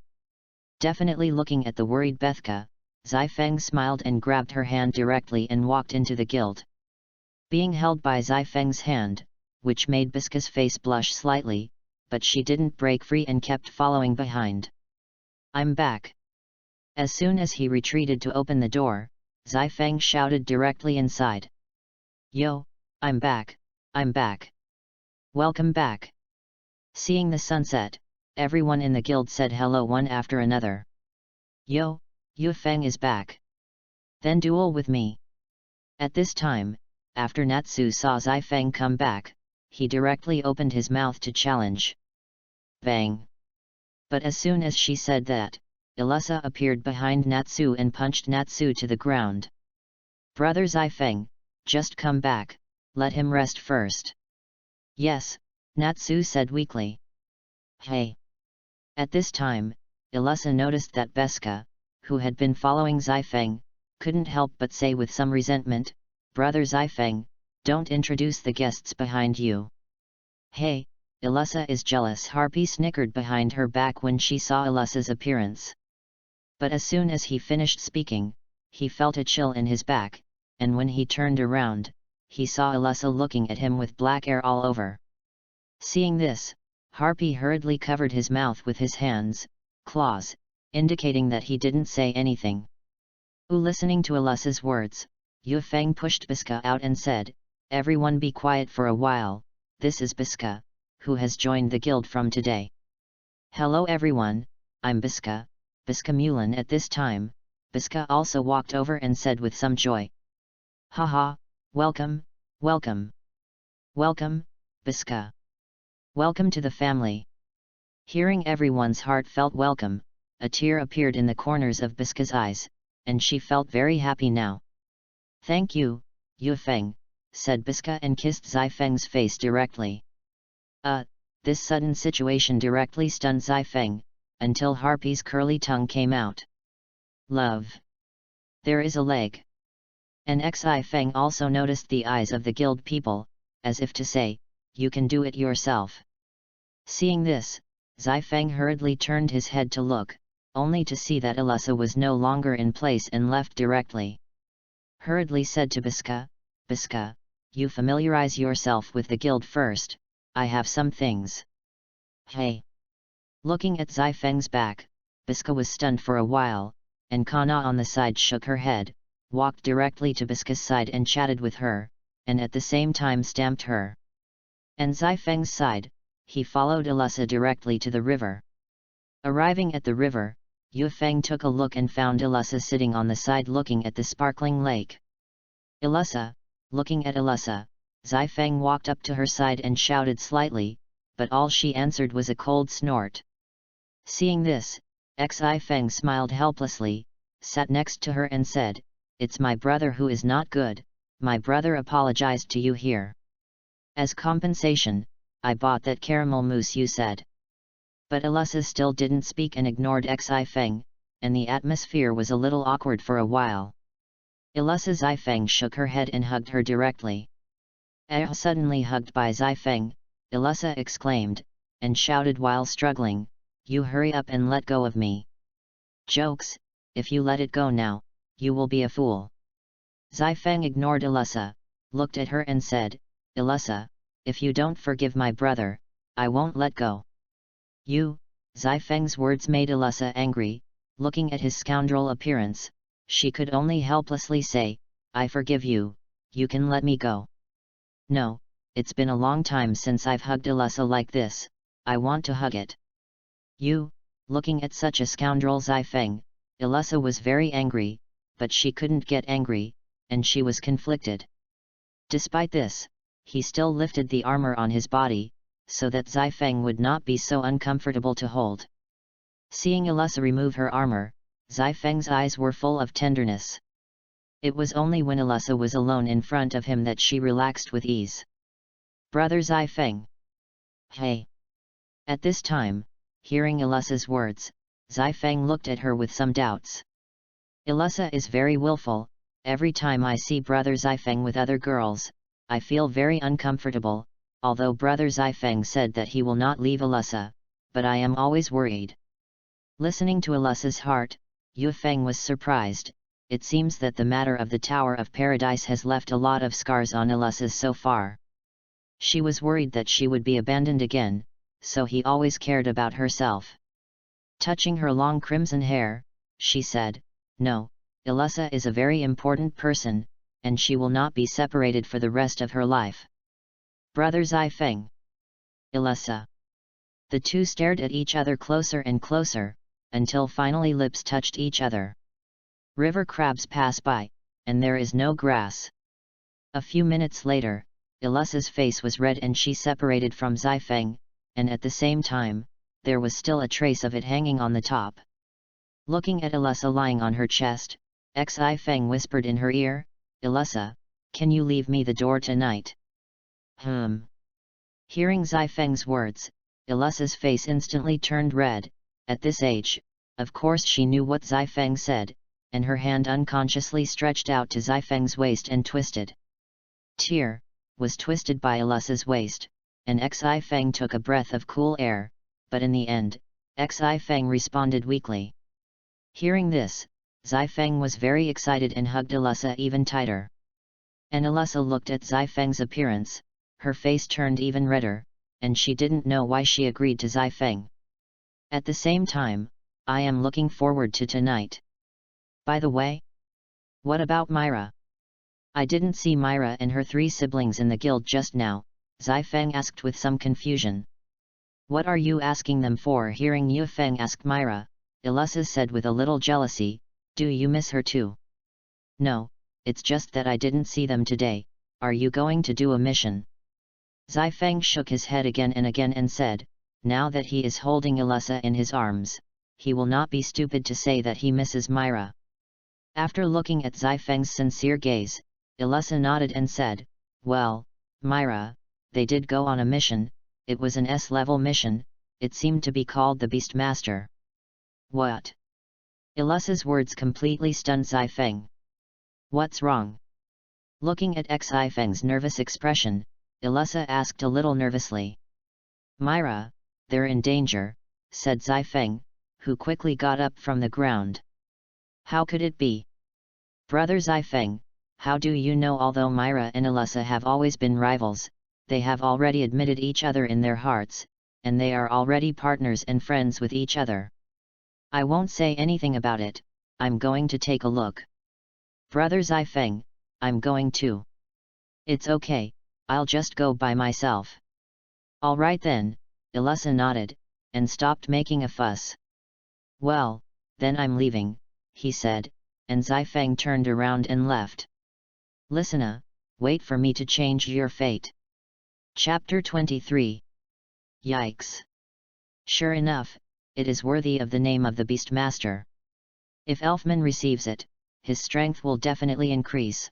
Looking at the huge Beastmaster not far away, Myra, who had already transformed into Satan mode, gasped heavily. Said a little flukily. But it's still a little bit worse. Dark spark. I saw a dark flash condense from Myra's hands, and bombard towards the Beastmaster in a continuous manner. Looks like it's almost there. If you do it again, you should be able to get Elfman to come and receive him. But I'm still going to be ruthless. Seeing the huge Beastmaster fall in response to his attack, stirring up puffs of smoke that soared into the sky, Myra thought with a relaxed expression. Soul Exterminator.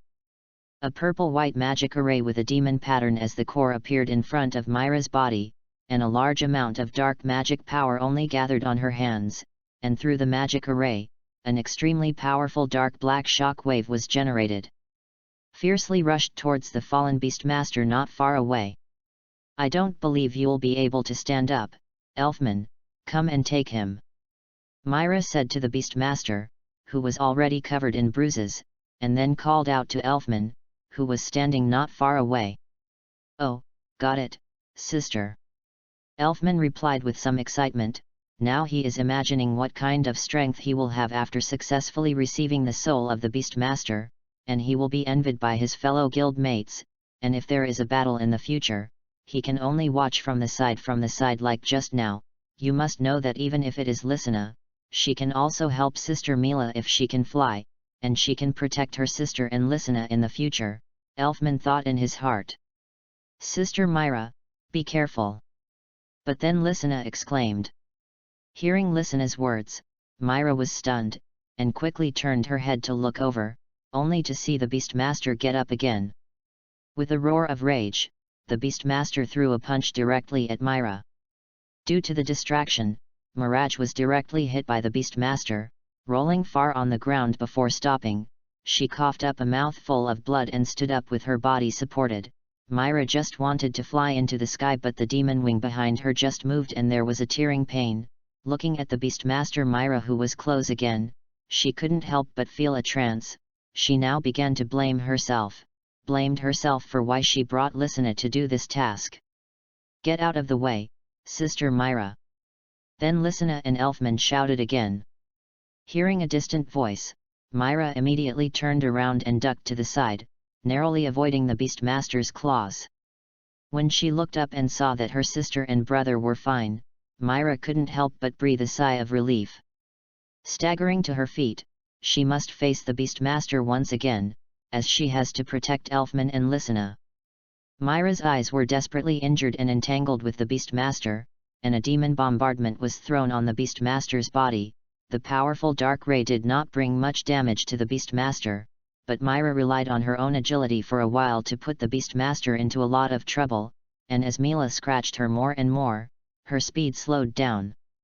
"We can't go on like this." Myra made a decisive long jump to distance herself from the Beastmaster. She knew that dragging it out like this would be less and less beneficial to her. In an instant, Myra's body burst out with powerful magic, and a small ball of magic condensed appeared between her hands, and the ball had an extremely powerful dark fluctuation. Roar! And the Beastmaster roared angrily when he saw this, and quickly rushed towards Myra. "Die for me!" At the same time, Myra's magic was also completed, and she bombarded directly towards the Beastmaster. Boom made a loud bang again, and the Beastmaster was directly hit by Myra's magic bombardment. Finally killed. Impossible, how could it be? Myra's newly relaxed heart felt like she had fallen into hell, and the Beastmaster, who was lying on the ground not far from her, suddenly stood up with his arms folded, and the purple glow in his eyes was even more evil than before. How is this possible? Myra looked at the monster in front of her blankly. Her heart was like ashes, and now she was powerless and couldn't stop the Beastmaster, which meant that she would definitely die. But this was not the point. The point was that Lysina and Elfman were still here. Myra's whole body began to tremble, and she looked over the Beastmaster to Lysina and Elfman, who were standing not far away, and shouted with the last of her strength, "Run!" Lysina and Elfman still stood in place when they heard the sound, and they both seemed to be stunned, and when the Beastmaster got up again and his sister was clearly not able to fight, both of them had anxiety on their faces. The Beastmaster didn't care about this. It grabbed the paralyzed Myra on the ground with one paw and threw it back like the edge of the cliff. When Myra was about to fall into the cliff, Lysina's body flashed with a light of acceptance, and then a bright bird appeared on the edge of the cliff and flew up quickly to catch the falling Myra with its own back, and then flew back to the edge of the cliff leisurely. The Beastmaster on the edge of the cliff rushed over again in anger after seeing that the human who had injured him was still alive. "Lysina, get out of here with Elfman." Myra knew that she would only become a burden if she was seriously injured, and Lysina's skills just now were obviously able to escape from here, and seeing that the Beastmaster was about to attack again, she hurriedly said to Lysina, who was supporting her. Lysina was still that bright face at this time, and she gently hugged her sister. "It's enough, I will never leave you, we are family." Lysina smiled, looked back at her brother, who was also smiling. Under Myra's dull eyes, Elfman stepped forward and hugged Myra lightly.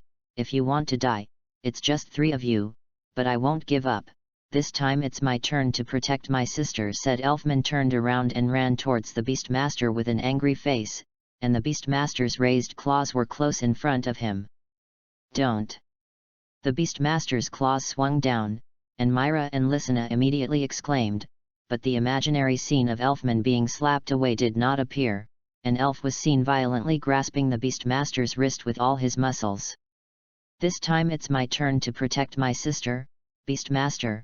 You will be accepted by me." Wendy's timing is really wrong, I know that. Chapter 24. Let me take it. The two Myra sisters looked at the receptive light flashing on Elfman's body in shock, and then under the expectant gaze of the two, Elfman's body slowly disappeared. The Beastmaster's hand slammed down, and the surroundings fell into silence, and the two of them looked nervously at the huge monster in front of them. Success. Is it so? Lysina and Myra looked at the Beastmaster, who had quieted down, with some anticipation in their hearts. Roar! But they were answered by the howl of a beast, and the Beastmaster before him moved again. It began to hammer the ground as if to vent something, and its irrational appearance caused Myra to cover her mouth and slip a tear from her eyes. Or failed. No one can stop it. Myra looked at the Beastmaster in front of her in despair. That body has her own brother. In this way, Elfman's consciousness will be assimilated by the Beastmaster and will never come back. Myra bowed her head in despair, and then Lysina beside her moved, and she slowly walked in front of the Beastmaster. "What are you doing, Lysina? Come back! Don't go over!" Myra struggled to her feet and anxiously shouted to Lysina, who had walked to the Beastmaster's Achilles tendon. "It's okay, Mirage, he's Elfman's brother," Lysina said back to Myra, with that warm smile on her face, and then to Elfman, who was already the Beastmaster. "Brother Elfman, I'm your sister Lysina. And you won't forget about Sister Myra. Brother Elfman will never forget us. Didn't you say that before?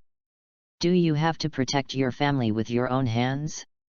Actually beat Sister Mila so hard, really, Sister Mila will definitely clean you up after that. But don't worry. I'll help Brother Elfman intercede, so wake up quickly. Elfmango!" Roar.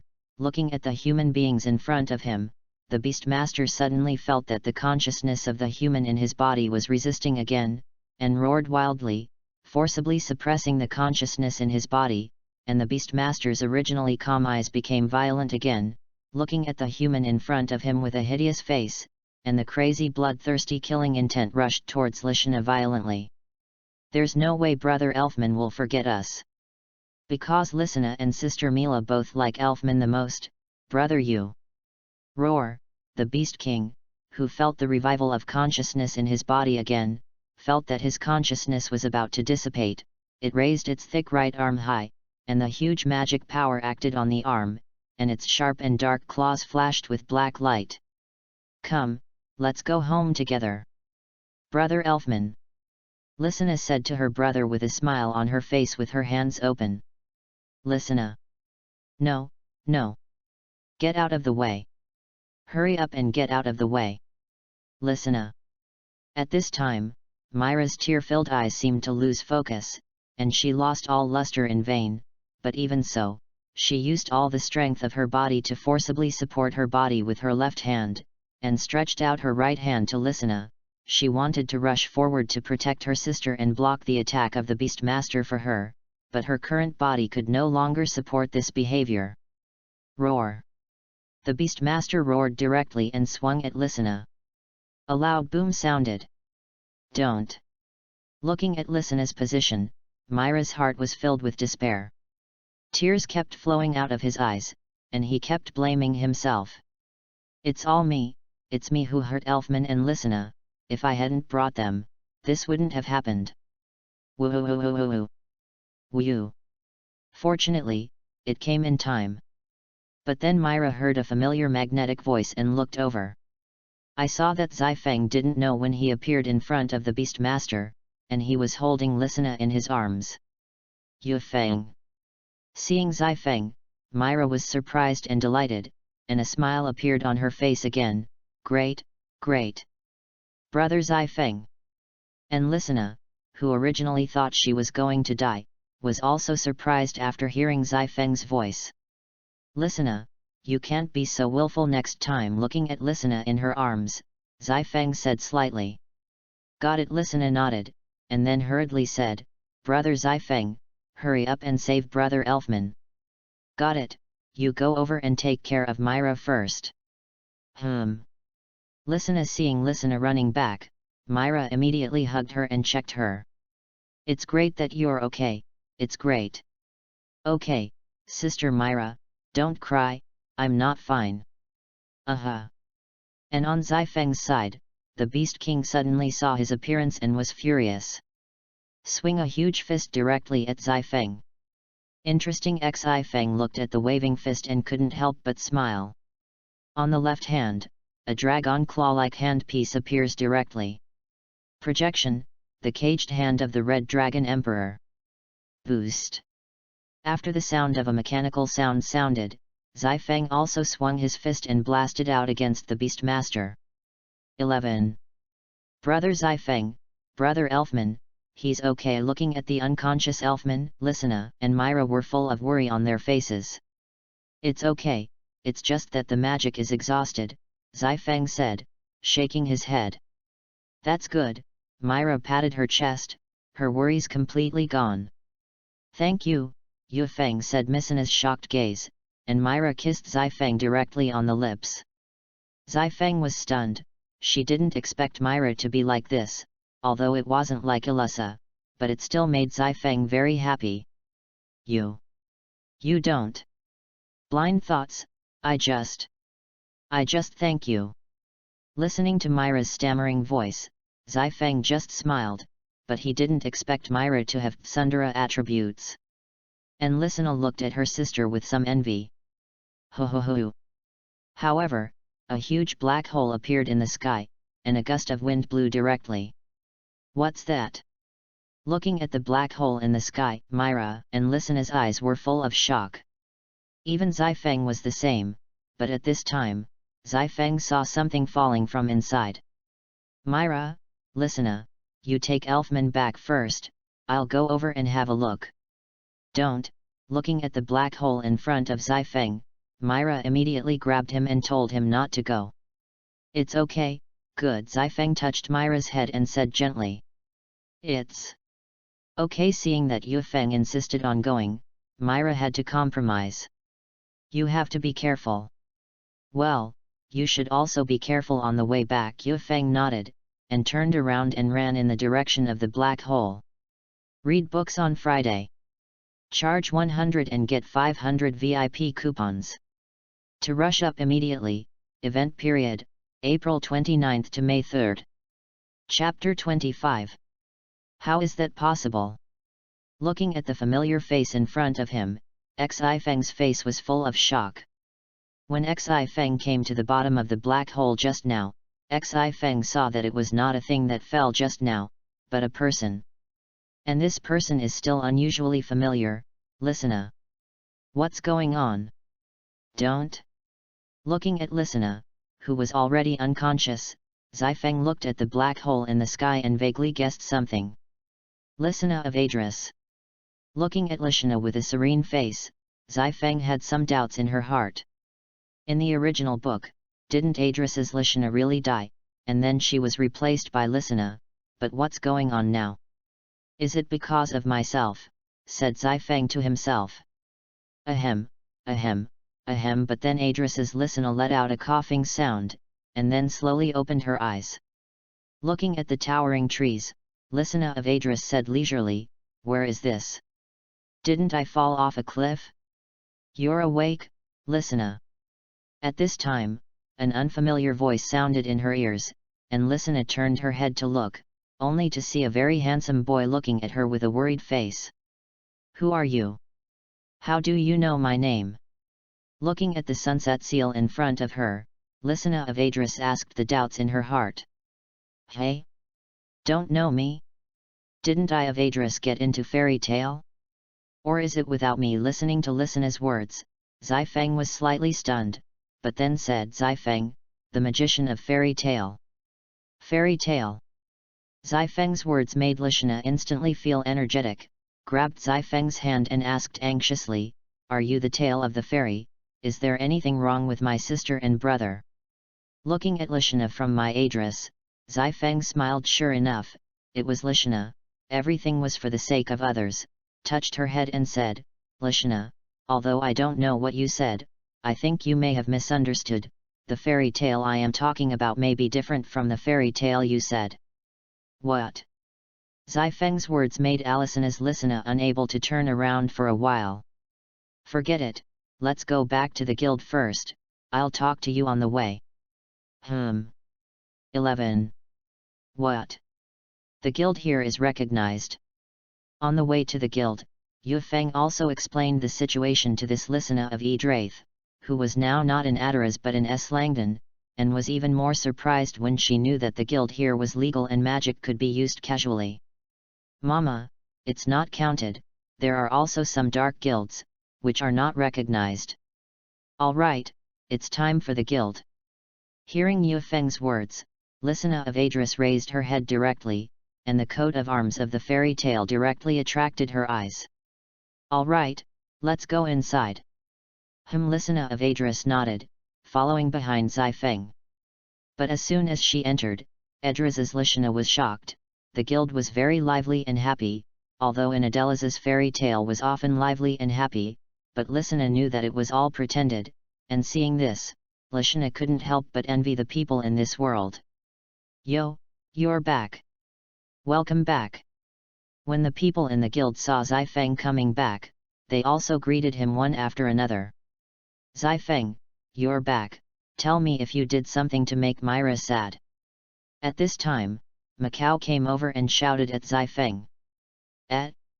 What's the matter?" Listening to Macau's words, Xifeng looked at her with a confused expression. "You still pretend to me, look at the current Myra, either you took the wrong medicine or you provoked her," said Macau, pointing to Myra at the counter. "What?" Xifeng muttered, then turned to look at Myra, and the next moment he was completely frozen. Now Myra has changed the dress of the little sister before, but the dress of the big sister next door, with long white hair, bangs combed to the top of her head, and wearing a red dress. And Adris Lysina, who was behind the sunset, also turned her head to look at Marco's words after hearing Macau's words, and the next moment tears kept flowing out. "Sister Myra! What's going on?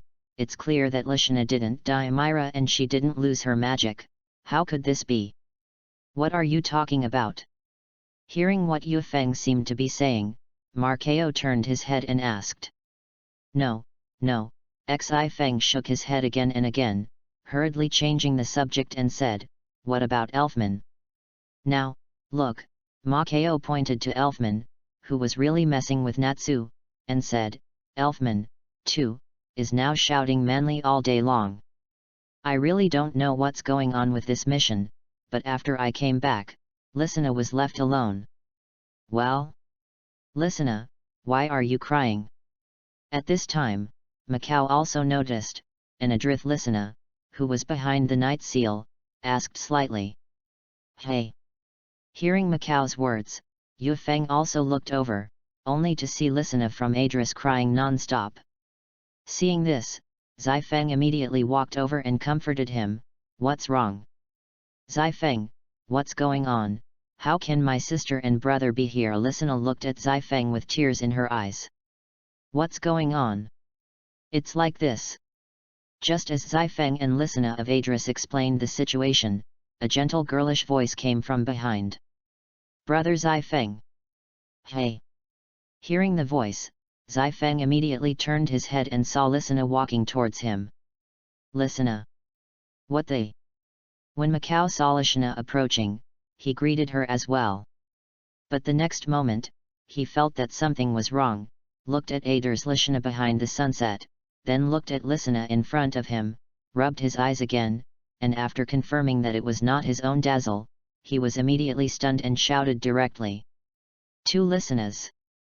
What the hell is going on?" After hearing Macau's voice, the eyes of all the guild members looked at Xifeng, and the next moment they were also stunned. The two Lysinas were staring at each other with wide eyes, and their faces were full of shock. Chapter 26. "Xifeng, do you want to tell us what the hell is going on?" At this time, Myra walked over and asked with a gentle face. "Yes, brother, what's going on?" Ilusa also looked puzzled. After Myra came back from the mission, her personality changed, and now there are two more Lysinas, which shocked her too much. Got it. Looking at Chijito with a puzzled look, Yufeng nodded and said, "This one is the same as everyone can see, this is also Lysina, but it's another world." "Another world?" Listening to Xifeng's words, everyone exclaimed. Yufeng nodded and continued, "Yes, our world is in Aselandan, and this Lysina is from another world, which is Ezred." "Yufeng, are you saying that in another world, there are people like us?" Makarov, who had not spoken all this time, spoke. "Well, that's pretty much it." Yufeng nodded. Makarov nodded, then said to Lysina, "Adris, Lysina. It's kind of weird to say that. Never mind. Listen, you won't be able to return to Adris for a while, so why don't you stay in our guild for now? Hey! Looking at the short Makarov in front of her, Lysina of Adris didn't know who she was and looked at Yufeng with some confusion. Seeing the puzzled look in Adris's Lysina, Yufeng knew what she was thinking, and then said to her, "He's the president of our guild." Lysina of Adris nodded, and then said to Makarov, "Thank you, President, although only the place has changed, there are still familiar places, although it has only changed. I hear you say that, you're also a fairy tale over there." Lysina of Adris nodded, revealing the coat of arms she had imprinted on her arm. "But it's different over there, I'm always troubled by magic over there, I'm always trying to avoid pursuit, and it's because of this that I came here, and I don't know if my sister and brother have anything to do." Speaking of Adris, Lysina had a lonely expression. "It's fine." But at this time, Lysina felt that she was being embraced, and the warmth was like that of a sister, and when she looked up, she saw Mila looking at her dotingly, and then she heard Mila say gently, "It's okay, Lysina, Mila and Elfman over there must be fine, I'm your sister over here. I'm your brother, Lysina, I will definitely protect you, protecting my sister is a man's doing," Elfman echoed at this time. "Thank you, Sister Myra, Brother Elfman." Looking at Myra and Elfman, Lysina of Adris smiled again.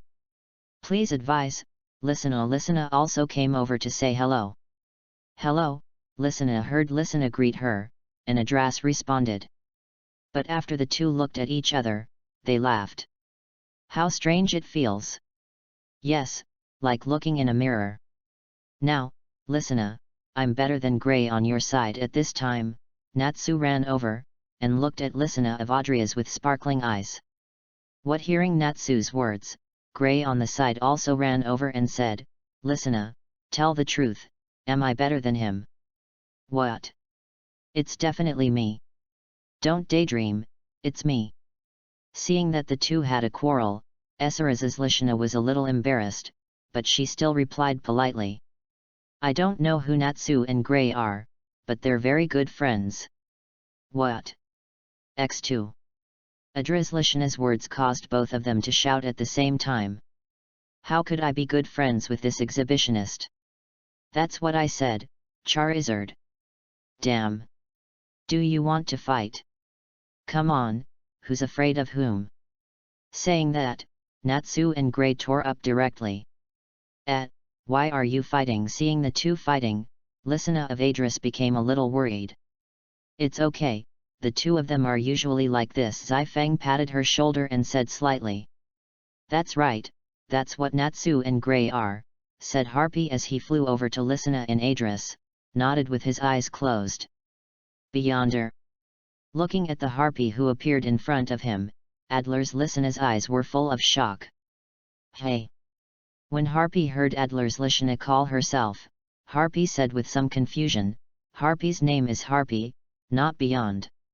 Oh, it's okay, I confessed my mistake." Remembering that this was not the original world, Adrith's Lysina recovered. "All right," Makarov said again, "for the rest of the time, let's have a party and celebrate the joining of Lysina from Adris. Yay! Long live the president!" As soon as Makarov finished speaking, the entire guild instantly cheered. 11.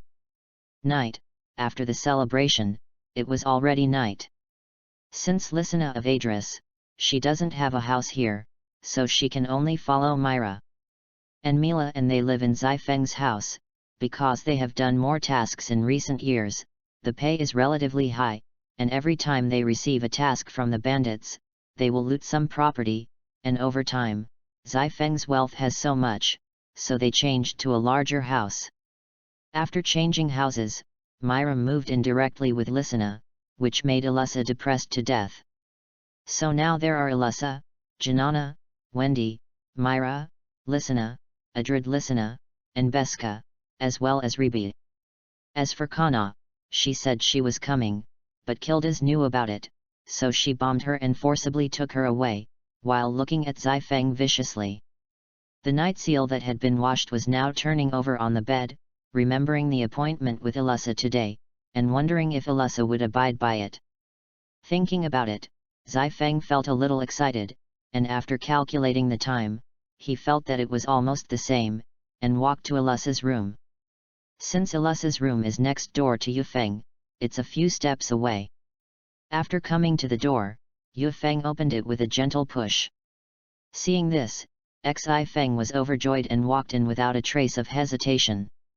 And Elissa, who was lying on the bed, instantly turned red after hearing the movement, and pretended to be asleep directly, but her breathing was very heavy. Listening to the sound of heavy breathing, Zifeng just smiled, knowing that Elissa was pretending to be asleep, and finally slowly groped her way to the bed. Read books on Friday. Charge 100 and get 500 VIP coupons. To rush up immediately, event period, April 29 to May 3. Chapter 27. Little Elissa. After climbing into Elissa's bed, Zifeng couldn't help but reach out and caress her long crimson hair, which was really a thick and silky long hair. The color was so eye-catching, and only Elissa could show its existence and its beauty. Hearing Zifeng shouting her name, Elissa didn't speak, but her breathing became heavier and heavier. Zifeng smiled, knowing that Elissa was just shy now, and although she didn't speak, it was a tacit acquiescence. Zifeng directly hugged Elissa, and the whole person was pasted up. And her Elissa's body couldn't help but stiffen. The two hands turned to gently wrap their arms around Elissa's thin waist. Elissa shyly screamed, her eyes not daring to look at Zifeng. And Xifeng screamed softly. "Leave it all to me, brother." Elissa may have wanted to stop this, but she met Zifeng's gentle and comforting eyes, and it was precisely because of this look that Elissa became almost a little confused. "Elissa," Yufeng slowly reassured Elissa, after all, it was her first time and it was still too exciting for her. "Let's make a brother." "Brother Zifeng," Elissa blushed and looked at Zifeng with a confused look. For a moment, the whole room was filled with pink, and the shy voice could make the whole moon hide. It wasn't until 3 or 4 o'clock in the morning that the fighting stopped. 11. The next morning, at breakfast, everyone was blushing and looking at Yufeng and Elissa. And Myra looked at Zifeng even more resentfully, and her eyes were as if she had been abandoned. Seeing this, Zifeng touched his nose a little embarrassed. It seemed that he seemed to be a little crazy last night, and Elissa kept bowing her head to eat breakfast. Her face was red and dripping blood. After eating breakfast, the girls directly took Eluzhara away for questioning, and Xifeng vaguely heard what was being said next to him. How did he feel? Does it hurt? Are you comfortable? Brother Zifeng's big is not big. This made Zifeng very speechless. What a dangerous chapter. Dragon Boat Festival is happy to read books every day. Charge 100 and get 500 VIP coupons. To rush up immediately, event period, June 3 to June 5. Chapter 28. Leprechaun Calendar, 784. 2 years have passed, and today's fairy tale has developed into the premier sorcerer guild in the Fiori Kingdom. Prior to this, the Fairy Tale Guild had the strongest S-Class Magician, Guildarts, and the new S-Class Magicians, Laxus and Yukon. After that, Elissa and Mirage also became S-Class Magicians at the age of 15 and 16 respectively. Then there is the mysterious S-Class Mage Mistgang who joined the fairy tale, plus the famous Fire Dragon Natsu, the Ice Mage Grey, etc. To put it bluntly, the Fairy Tale Wizard Guild is already the strongest union. The increase in strength has aroused the attention of the Senate. And because of the wizards of fairy tale, they are too willful to do things.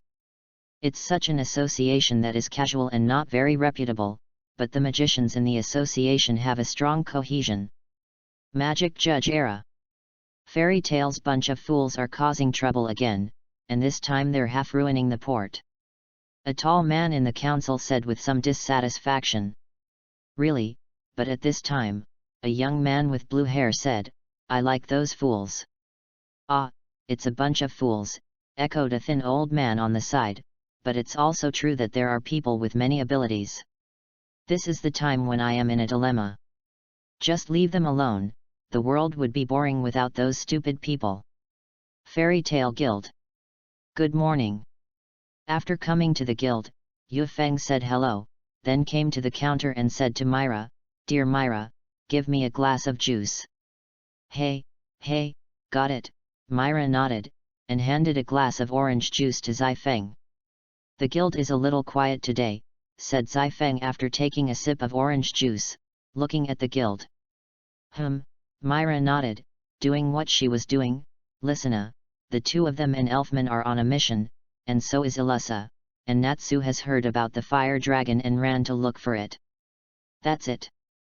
After Lysina of Adris joined the guild, she also learned Xi receiving magic from Lysina, and when she first saw the receiving magic, Lysina of Adris was surprised. Bump! But at this time, the door of the guild was directly kicked open, and everyone turned their heads and saw that it was Natsu, and they became Xi. "Everyone, I'm back, and I'm bringing back." Welcome back. You've made another big scene, put Haruchans. Damn, your information is fake, that's not a Gunir at all. Before Brother Bucktooth could finish speaking, Natsu kicked him with an angry face. "How do I know about such a thing? I'm just hearing the grapevine and telling you," Bucktooth retorted. "What do you say? Do you want to fight, bastard? Damn, come on." As he spoke, the whole guild became chaotic, and Harpy said calmly, "Okay, Natsu, take control." However, after seeing Xiaolulu with Wendy, Harpy's eyes flew over with love. "Xiaolulu, I miss you so much." Xiaolulu ignored him and turned her head directly. Despite this, Harpy still kept sticking to Xiaolulu and talking to her about meeting Lucy. "It's really starting again, the president will be angry when he comes back." Looking at the chaotic guild, Myra said helplessly. "It's okay, this is the tale of the fairy." Looking at the chaotic guild, Zai Feng just smiled. But at this time, Zai Feng saw a blonde girl. "Hey? Lucy?" Looking at Lucy, Zai Feng smiled and walked over and said, "Is it a newcomer?" Hearing someone call her, Lucy turned her head directly, and the next moment she was stunned, and a handsome man with black hair appeared in front of her. "Yu Feng. It's me." "Hello," Zai Feng greeted Lucy. "Hello. I'm Lucy." Looking at Zai Feng, Lucy seemed a little nervous, and immediately shifted her attention and pointed to the chaotic guild and said, "It doesn't matter if you don't stop them. Don't worry about them, just get used to Xi." Zai Feng shook his head and said. Bang! But just as Xi Feng finished speaking, a fireball fell directly on Xi Feng's head. "You guys! It's really hard to learn." Saying that, the magic of Zai Feng climbed directly. And Lucy was completely stunned at this time, because the current guild had become a magic war. "You guys stop me!" At this time, a huge figure appeared and shouted directly. "It's so big!" Lucy looked at the huge figure and froze again. When the guild people heard this, they stopped completely, and the whole guild fell completely silent. "Oh, you're there," Myra's voice broke the silence. "Hey? Newcomers?" At this time, Makarov also noticed Lucy, and his body slowly recovered, and said to Lucy, "Take care of it. It's so small." Looking at Makarov, Lucy looked surprised. "Anyway, the president is." "That's right." At this time, Yu Feng also came to Lucy's side and said to her, "This is the president of Fairy Tale, Makarov. You guys." At this time, Makarov looked at the guild and said, "Another trouble. Look, these are all documents sent by the reviewers, there are so many. All here to complain. I get scolded all the time, you guys." For a while, the people of the entire guild quieted down and didn't say anything, but at this time, Makarov's words changed. "But the counselor is not as good as. Listen, all the power that transcends common sense is born in common sense. Magic is not a miracle power, it is the combination of the wavelength of the chi flowing in our body and the chi flowing in nature, so that it can be concretely presented in front of us. It takes mental power and concentration. No, injecting all your soul into it is magic. If you pay attention to the complaints of those above, then don't be afraid of the fools of the counselors. Let's follow the path you believe in. This is the wizard of fairy tale. Whew! Makarov's speech made the whole goblin's tale completely boil. At the same time, it also conquered the heart of the newcomer Lucy. It's a bit of a mess, but it's unexpectedly a warm union. Chapter 29. As a magician, in fact, money is also very much needed. After all, magicians are also human beings and need food, clothing, shelter, and transportation. Lucy, the most newcomer, although she has just joined the fairy tale union, although her family is very rich, she ran out, and she doesn't have much money on her, so she must make money as soon as possible, otherwise, she may have to sleep on the streets. Although the union also provides dormitories for the magicians, although it is not a high fee, it is not something that Lucy can afford now. Although Eve Feng planned to invite Lucy to his house, he didn't say anything more after seeing the gentle smile like water. What kind of task do you want? Looking at the task on the task bar, Lucy was very entangled. Although the reward of the crusade task is high, but the danger is also high, and it is difficult to complete it with her strength. Tasks with a high safety factor will have less pay for the task. Lucy, are you going on a mission? At this time, after Lucy heard a magnetic voice, she turned her head slightly and found that it was Zifeng, so she nodded and said, "Yes, but I don't know what task to do." "Well, I'll show you." "That's great, thank you Zifeng." Lucy was excited to hear Zifeng help herself. "It's all companions," Zifeng said slightly, then looked at the task bar, and after looking at it for a while, Zifeng took it out and said, "That's it." "Hey!" Taking the task book from Zifeng's hand, Lucy looked at it. "Oh, Heroes May Town, no. Just take a book from the Duke of Obelo's mansion and you can get 200,000 J." Lucy's eyes sparkled with the bounty of the reward, but then she noticed the note below. "Attention, horny pervert, now recruiting a blonde maid. This task is just right for you, Lucy is just right to blend in." Zifeng looked at Lucy and smiled evilly. Seriously, he also wanted to see Lucy's maid outfit. But, looking at the reward for the task, Lucy wanted to resist but couldn't, and became entangled for a while. "No problem, leave your safety to me." Zifeng patted his chest and said very confidently. "What? Let's team up, Lucy." Teaming up. Listening to Zifeng's words, Lucy didn't know what it meant for a while. Although the members of the guild are all partners, the people who have better relationships in it gather together to form a new team. What is a difficult task for one person is easy when you team up. "Okay, I'll take this task." Looking at the task in hand, Lucy nodded. "Happy to work with." "Happy to work with." On the way to the mansion of the Duke of Obelu, Zifeng was looking at the scenery on the side of the road, but at this time, Lucy said, "Zifeng, why did you team up with me?" Yufeng thought for a moment and said, "Lucy is very beautiful, and I think she is a good person, I like it very much." Are you confessing to me?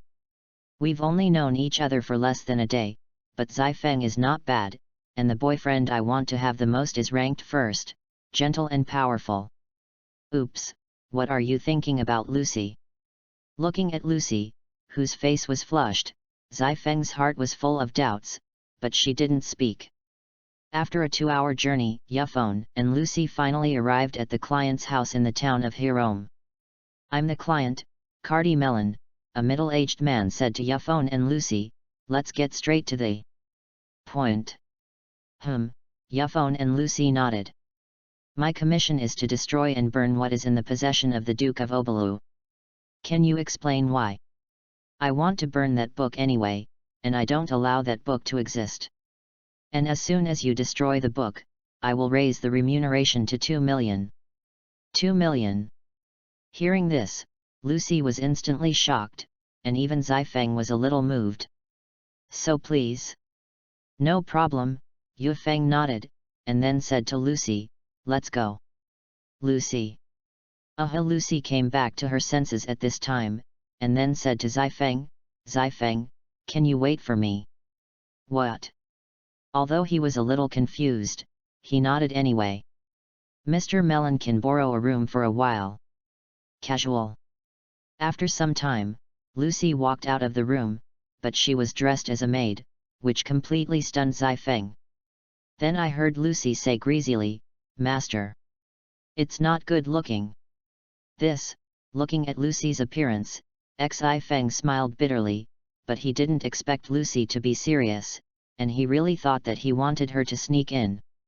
It's nice to look at, but you don't have to be like that, Lucy. Hey? If not, how can you get in? Zifeng's words instantly stunned Lucy. Blend in? It's easy. Easy. But when Lucy and Zifeng arrived at the palace of the Duke of Obalu, Lucy realized how simple it was. I saw Zifeng walking in front of the door, and he kicked at the door heavily, and with a bang, the door was directly blown open. That's a blend in here. This is clearly a hard break. Looking at Zifeng's movements, Lucy complained on the side. Who are you to dare to destroy the gate of the manor of such a great man of ours? As soon as Zifeng kicked the gate of the manor open, the figure of the Duke of Zebel suddenly emerged from the ground, followed by an orangutan-like maid. Fairy tales wizard, of course. Zifeng glanced at Duke Abar and punched Duke Abar directly. How dare you do it to such a great person as ours? When Duke Abel's fist just came over, his body directly drilled into the ground again, dodging Zifeng's attack, and then appeared dozens of meters away from Yuntian, looking at Zifeng with an angry face. Since you're so great, don't run. Zifeng glanced at Duke Abar with contempt, showing an expression of extreme disdain. Damn! I'm angry. Give me the Baluge. Yes. Baluge nodded, and pounced directly towards Zifeng. Looking at Baluge's huge size, Zifeng only felt sick to his stomach. He seriously doubted the aesthetics of this duke. Philo's 18th anniversary brand upgrade to give back to readers. Charge 100 and get 500 VIP coupons. To rush up immediately, event period, August 10th to August 20th. Chapter 30. Pretty Girl Baluge's Flying Attack. I saw Baluge running towards Zifeng step by step, and jumped up to hit Zifeng with a Taishan pressure. If it's Baluge who has lost weight, Zifeng will definitely let her press it down. But now it's the orangutan version of Balago, but it makes her sick to her stomach. It's disgusting to let her become like this with such a lovely Balaco. Zifeng will directly raise a punch and slash it directly, and Baluge will fly out upside down. Seeing that Zifeng knocked Baluge away, the Duke screamed and said angrily, Damn! It's unforgivable to beat me so cute ballad song away. Brother Panahu, come out for me. Duke Abar pointed at Zifeng and yelled angrily, and his face became extremely hideous. Is it time to work? If you don't work and only take money, you will be scolded by your mother. As soon as Duke Abar's words landed, the figures of two people suddenly appeared in front of Zifeng, one holding an oversized frying pan in his hand, and the other was extremely tall, a full head taller than the other. Brother Panahu, kill him for me. Duke Abal gives orders to the Panaxia brothers. Fairy Tales Magician. The man holding the frying pan glanced at Zifeng contemptuously, and didn't pay attention to Zifeng at all. It's almost scared to death for my mother. The stronger man looked at Zifeng and said the words that made Zifeng go straight to the black line. Is it the Panaxia brothers who belong to the mercenary union of the Southern Wolves? Zifeng glanced at the Panaxia brothers lightly, and then set his eyes on Duke Abar again, directly ignoring the two. Brother Panahu, hurry up and deal with him for you. Just kill him and double your reward this time. Seeing that Zai Feng was looking at himself, even if he was hiding behind the Panaxia brothers, Duke Abar didn't feel a sense of security at all, and he was afraid of it, and he directly urged the Panaxia brothers, and even doubled the honorarium. Fairy tale Magus, you're so rampant. The Panaxia brothers were already extremely angry when they saw Zai Feng ignoring their actions, and were about to make a move, but when they heard Duke Abar's words, they no longer had any reservations, and the two of them attacked Zai Feng at the same time. Yu Feng, be careful! Seeing the Panaxia brothers rushing up, Lucy, who was following behind Zai Feng, couldn't help but exclaim. It's just two ants. Listening to Lucy's words, Zai Feng just smiled faintly. Don't look down on people. Zai Feng's words made the Panaxia brothers very annoyed, and it was a punch and kick when they came to Zai Feng in an instant. Bang bang bang, the two brothers kept attacking Zai Feng, but they were easily resolved and avoided by Zai Feng. The speed is too slow, the strength is too small. Zai Feng dodged and said lightly, I'll teach you, this is the fight. As he spoke, Zai Feng grabbed Panaxia's brother's hand with one hand, and threw it out in an instant with an over-the-shoulder fall. Brother! Seeing this, Panaxia's younger brother couldn't help but scream, but at this time, Zai Feng's voice sounded behind him, if you're worried about others, you'd better worry about yourself first. As soon as the words fell, Panaxia's brother only felt a strong force in his back. With a bang, he flew out directly upside down, and rolled on the ground several times in a row before stopping. Brother, are you all right? No, what about you, brother? It's okay. The two brothers got up and looked at Zai Feng with a solemn face, and finally Panaxia's brother said, Brother, let's use Nirvana. Good. Come on, heaven and earth, destroy the killing method. Brother Panaxia roared angrily and slammed the pan upwards.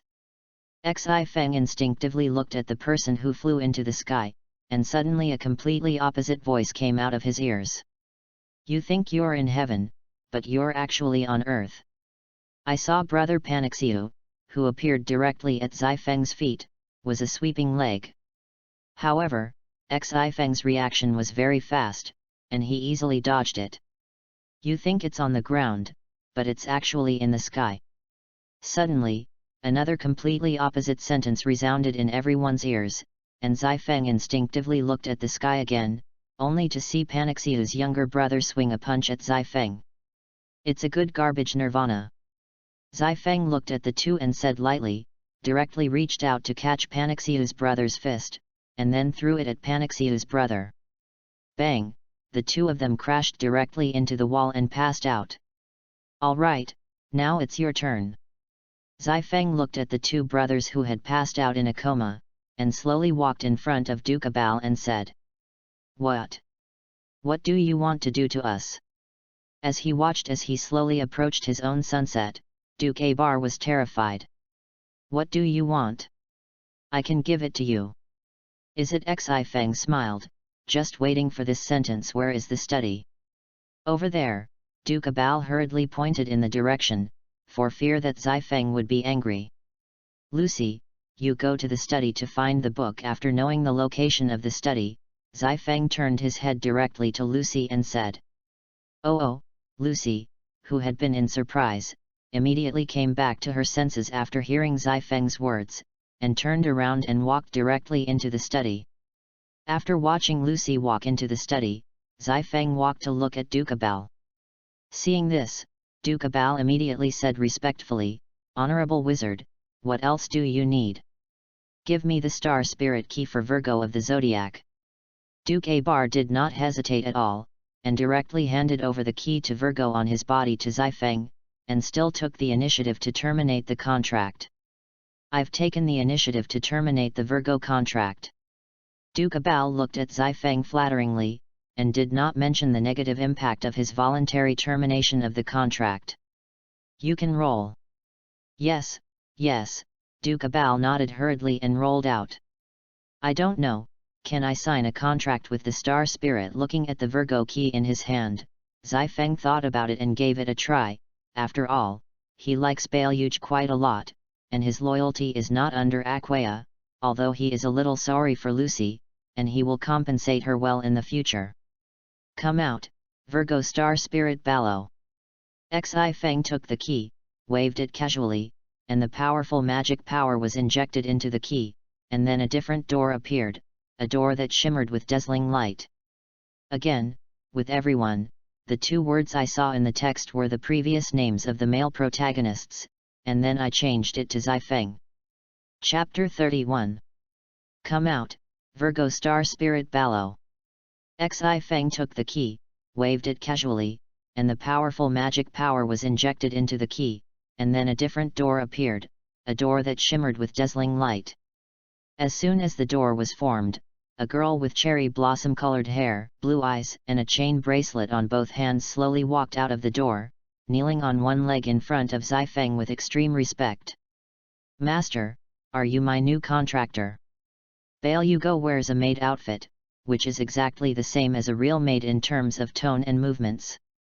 Ahem, Balugo, you stand up first. Looking at Baluge with a serious face, Xi Feng said that he enjoyed it very much, and he was also a person with a maid. Yes, master. Hearing Xi Feng's words, Baluge stood up directly, without any superfluous words. Wu. Seeing Baluge's appearance, Xi Feng breathed a sigh of relief. He didn't want Balag to be the appearance of a female orangutan as soon as she came out, although Baluge would become the appearance that the deed owner liked with the idea of the deed, but when he saw the appearance of the female orangutan, Xi Feng probably couldn't help but make a move. Please advise me in the future, Balag. Yu Feng looked at Baluge with a sunny smile. Baluge nodded, and said to Yu Feng, please train me more in the future, master. Looking at Baluge with a serious face, Xi Feng was a little embarrassed, and he couldn't train at every turn. I like it. Ahem, Xi Feng coughed a few times, adjusted his mentality and said, Baluge, you go back to the Star Spirit Realm first, and I'll call you when I need you. Yes, master, Balag nodded, and then dissipated into a little starlight. After Baluge returned to the Star Spirit Realm, Xi Feng also walked to the study.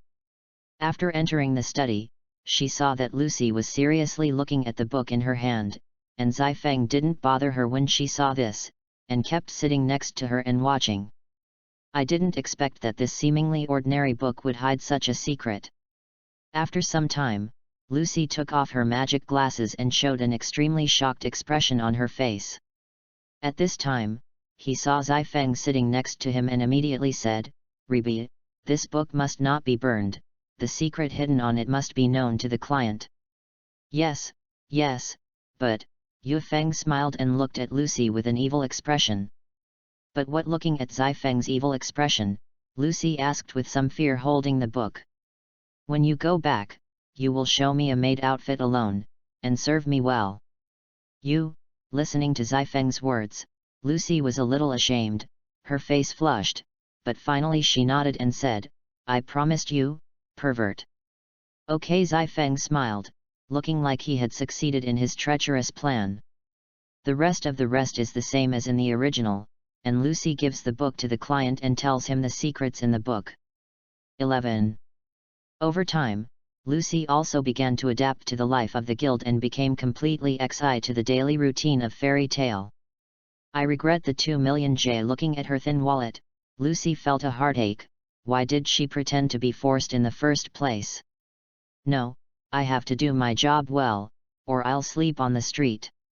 After coming to the taskbar, Lucy began to choose slowly, but because there were too many types of tasks, she didn't know what to do for a while. Do you have any tasks you'd like to do? Can you find me? The president has gone to the row meeting, Myra walked over and whispered to Lucy. Row meeting? It's just a guild report, said Myra, who borrowed Risida's light pen and wrote and drew in the air, explaining to Lucy. I see. After listening to Myra's explanation, Lucy nodded in understanding. Lucy, do you want to form a love team with me? Then Loki, that is, Leo, came to Lucy's side with a handsome look and said.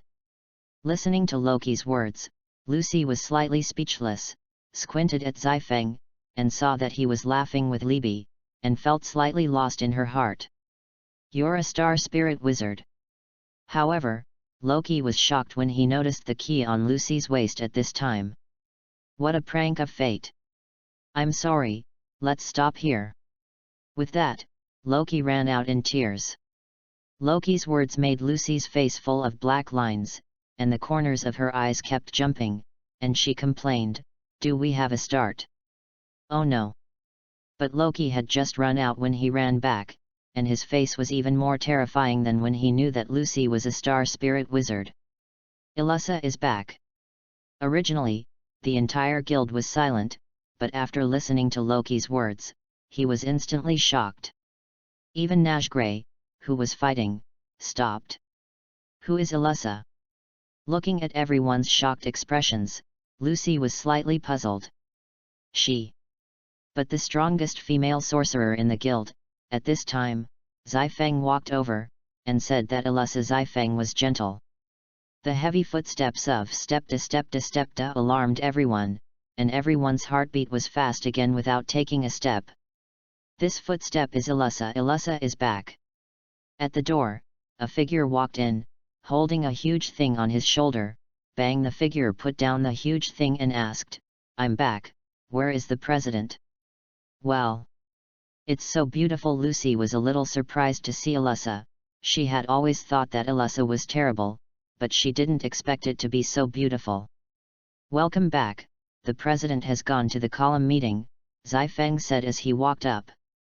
Brother Xifeng saw Xifeng, Illusa laughed instantly, and the armor on her body instantly changed into civilian clothes and hugged Xifeng's arms. This is, seeing Xifeng and Illusa hugging each other, Lucy was surprised again. "Xifeng and Illusa are a couple," Myra said at this time, but looking at Xifeng's eyes full of resentment. Chapter 32. Couple.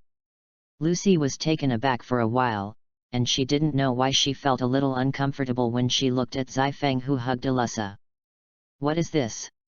At this time, Xifeng pointed to the huge thing behind Illusa and said, "This one.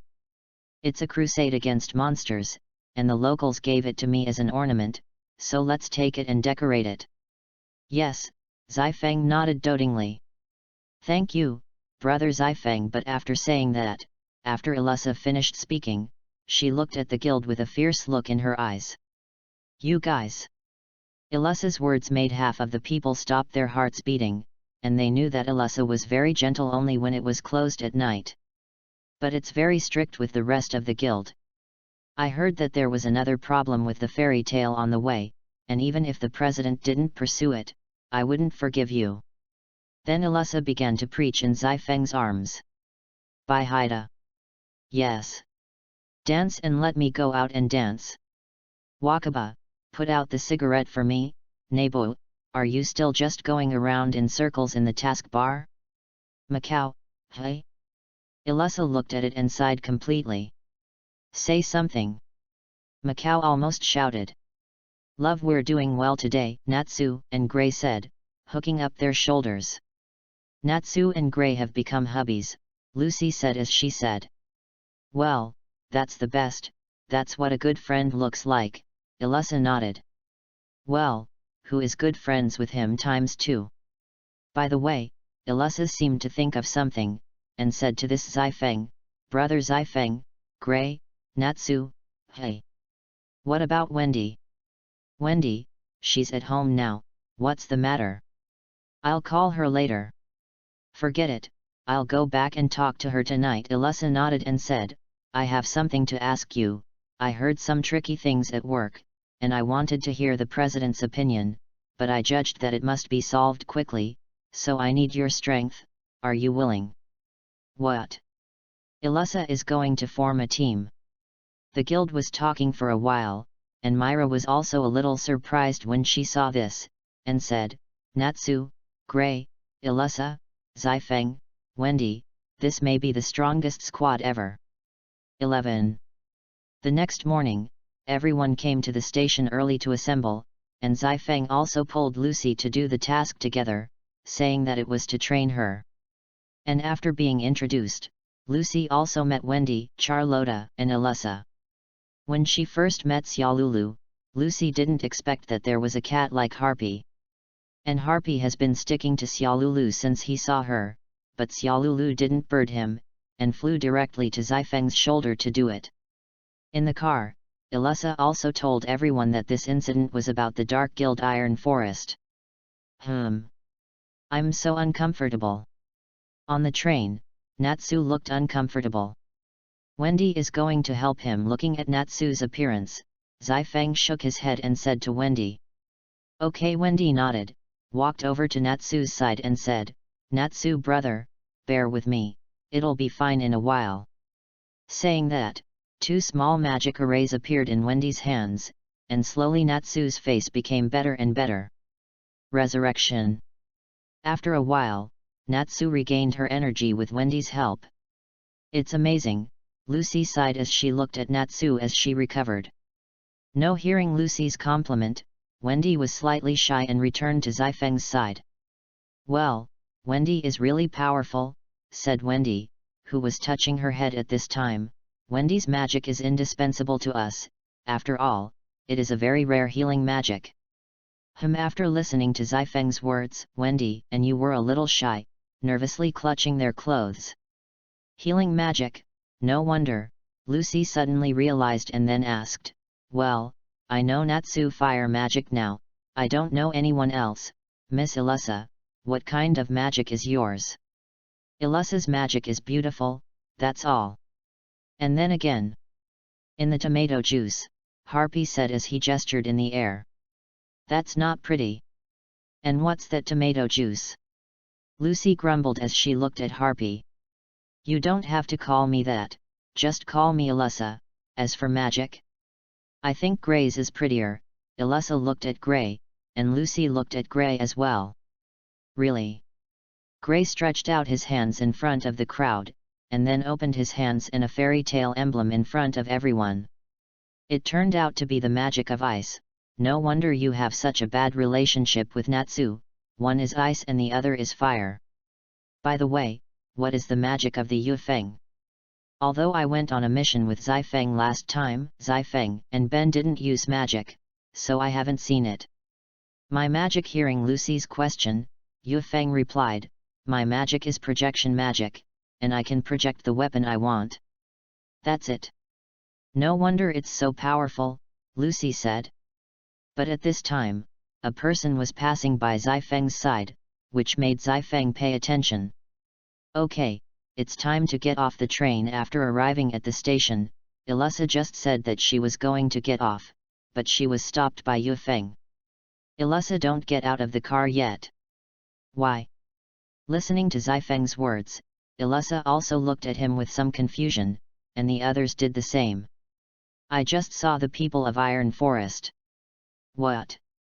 Zifeng's words made Alyssa and the others completely surprised, and Natsu shouted excitedly, Iron Forest guys, look how I beat you up. Seeing that everyone was covered with black lines on their faces, Alyssa couldn't help but punch Natsu in the head and said, what are you calling blind? With a bump, Natsu made a close contact directly with the ground. Brother Zifeng, what should we do? Natsu's voice just now may have exposed us, and now we can only wait slowly in this car.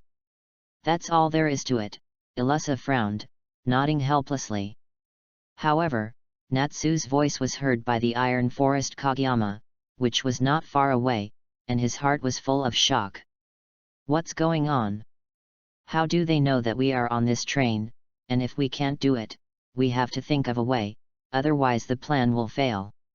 On the other hand, at the row meeting, Makarov was very happy and kept chatting about President Makarov, President Makarov. But at this time, a small blue bird with a magic hat flew over, and there was a letter on its feet. Letter from Miss Myra.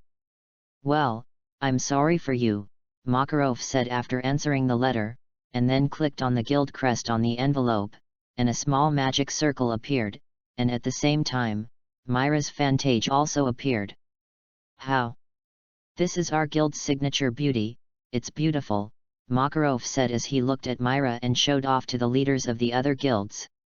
That's right, but at this time, Myra's voice rang out again. A great thing happened during the president's absence. Ilissa, Yufeng, Lucy, Wendy, Natsu, and Gray have teamed up together. Oh, I think this should be the strongest team of fairy tale. What? Listening to Myra's words, Makarov trembled and his face was in disbelief. How can this be? They're going to ruin a city. The other presidents looked at Makarov with pity, although they had not heard of Lucy, but the remaining 5 they had heard a lot. Chapter 33. With a bang, the train suddenly stopped. The people in the car are even worse, falling up and down. Compared to these people, Zifeng is much happier. He was slammed straight into Lucy's softness. Seeing Zifeng's head moving on his softness, Lucy blushed and shouted, "Zifeng, don't move." "I'm sorry," Zifeng stood up and said with a somewhat embarrassed face. "Humph." Lucy just snorted coldly and straightened her clothes. At this time, Ilissa and the others also stood up, their eyes full of doubts. "What the hell is going on?" "I don't know," Zifeng shook his head and said, "Let's go outside first." The group nodded and walked out of the carriage, but when they came out, they were shocked. I saw that the lower half of their carriage was parked directly here, and the front of the upper half of the car was completely gone. "It's been discovered," Zifeng said with a frown. "Damn." Seeing this, Natsu punched the car and was furious. "It's not you yet, you've been screaming," Gray said, a little dissatisfied. "What did you say?" "What do I say? You don't know. Okay, you two don't quarrel." Looking at the two who were arguing, Zifeng hurriedly said. "Now we're going to catch up." "Yes. Ganuki Station. What do you say? Did you see the man with fairy tale?" Listening to Kageyama's words, Aligar was a little surprised, but showed disdain. "Come on, just to relieve your boredom and prepare to go to Ashibana Station to carry out the plan. Let them know we're awesome." "Yes." And when they arrived at the Ganuki Station, the people of the Iron Forest were long gone, and after learning that they were going to Ashibana Station, everyone went quickly. After coming to the Ashibana Station, looking at the station emitting black smoke, Ilissa did not hesitate to force her way in. When they saw this, they didn't say anything, and they followed behind. After coming to the hall, the guild people of the Iron Forest were waiting there early, and the number was very large. He looked at the Zifeng who came to them, and Aligal chuckled, "Fairy tale flies, you are indeed here." Ilissa looked at Eliger without fear and asked, "Eliger, what the hell do you want to do?" Eliger used his wind magic to float up, despised the Zifeng below, and took out a strange three-eyed skeletal flute from his bosom and said, "Do you know what this is?" Ilissa didn't speak, only frowned, but Lucy was a little shocked when she saw it, and said, "I know that this flute, the lullaby cursed song, the magic of death, is forbidden magic, the magic of collective scarring." "What?" Listening to Lucy's words, Ilissa and their faces were shocked. Then he looked at Aligar angrily and said, "What the hell do you want to do?" Someone knows about this, it's not bad." Lucy was still a little surprised to hear that Lullaby Eligal was still a little surprised, and then flew to the lamp and said, "You don't know? What's in the station? Do you want to play lullaby?" "Ha ha ha," said Eligor laughing, "there is a huge crowd of thousands gathered around this station. No, if you raise the volume, you should be able to completely resound the melody of death throughout the town. Do you want those innocent townsfolk to hear Lullaby's flute?" Ilissa looked furious. "No, at this time," Zifeng said, "this is not his purpose." "Hey!" Hearing Zifeng's words, everyone looked at him, and Eliger looked at Zifeng with a frown. "Ilissa should be able to complete the curse before we come, so why wait for us to stop him? I remember that the train ended at Kuloba, and their goal was to grow them." "What?" Yufeng's analysis shocked Ilissa and the others again. "Damn! How dare you make a move on the old man?" Natsu was even more furious as she listened, and her magic continued to climb upward. Cut. Hearing Yu Feng analyze his plan, Alligator snorted coldly and said to his subordinates, "You guys drag them for me." With that, he flew away. "Natsu, Gray, you go after Elijah, he is not your opponent." Looking at Elijah who flew away, Zai Feng hurriedly said to Natsu and Gray, "You're going to join forces with this guy." Looking at each other, Gray and Natsu were a little unhappy. "Hurry up." "Yes. I won't allow you to stop Mr. Elijah." At this moment, a magic circle appeared at the foot of Shadow Mountain, merging into the shadows, chasing Natsu and them. "Leave it for me." Yu Feng stepped on it, and Kageyama was instantly shaken out. "After cleaning up these guys, let's chase them over immediately," said Xi Feng. A knife appeared in his hand. Projection, Wind Blade, Whirlwind Slash. With a wave of the wind blade in Xi Feng's hand, a dragon tornado swept directly towards the guys in the iron forest. "I know Brother Zai Feng," said Alyssa, who instantly changed her costume and rushed in. "I'm here to help, too." Wendy also stepped forward, and after taking a deep breath, it was a dragon's breath at Iron Forest. Dragon's Roar. And Lucier has been watching from the side, playing soy sauce throughout the whole process. "Love, Lucy is playing soy sauce the whole time," Harpy said unceremoniously. "I got it." Harpy's words made Lucy very embarrassed, and Xiaolulu looked at the two of them and shook her head helplessly. After all the miscellaneous soldiers were eliminated, they also began to chase Eligor, but when Natsu was about to catch up with Eligor directly used the wind barrier to envelop the entire station. The unwilling Natsu kept hitting the wind wall, but he just couldn't get out. "Damn!"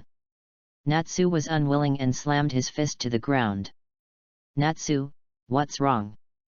At this time, Zai Feng and several of them also ran out, and when they saw the wind wall outside, they couldn't help but ask slightly. "Elrigor let him put this barrier, and Ben can't get out of it." "I'll leave this to me," Wendy said. To the group. "You're okay, Wendy, you just finished fighting." Looking at Wendy, Xiaolulu asked with some concern. "It's okay, Xiaolulu's." "Forget it, Wendy." At this time, Zai Feng shook his head and said, "It's too muddy to have empty hands in this wind." But Wendy was about to say something, but was interrupted by Yukon. "I know Wendy wants to prove herself, but if this wind is sucked in by you, it will really be too harmful to you, so make a brother," Yu Feng said as he touched Wendy's head. "Okay then." Listening to Yu Feng's words, Wendy nodded at the end, but at the same time clenched his fists tightly, saying in his heart that he must improve his strength. After touching Wendy's head again, Zai Feng looked at the demon wind wall. The magic power slowly condensed in his hand, and a short sword with a strange shape appeared in his hand. Projection, the talisman of breaking the precepts of all things. The talisman that breaks the precepts of all things is a treasure used by Medea in Fate/Stay Night. Although it is called a talisman, it is essentially a dagger with a gorgeous shape, and its performance as a weapon is almost none, but it is the ultimate magic treasure, which can break all the magic of the object that pierces the object, including the magic contract and the life form born from magic, but it has no effect on how low level the treasure is used. Chapter 34. Holding the talisman that broke the precepts of all things in his hand, under Illus's nervous gaze, Zai Feng slowly walked in front of the demon wind wall. Fiddling with the short sword in his hand, Xi Feng waved lightly at the demon wind wall. The moment the talisman that breaks the precepts of all things touches the demon wind wall, everything disappears. The townspeople outside the station couldn't help but be stunned when they saw the wind at the parcel station suddenly disappear. Harpy.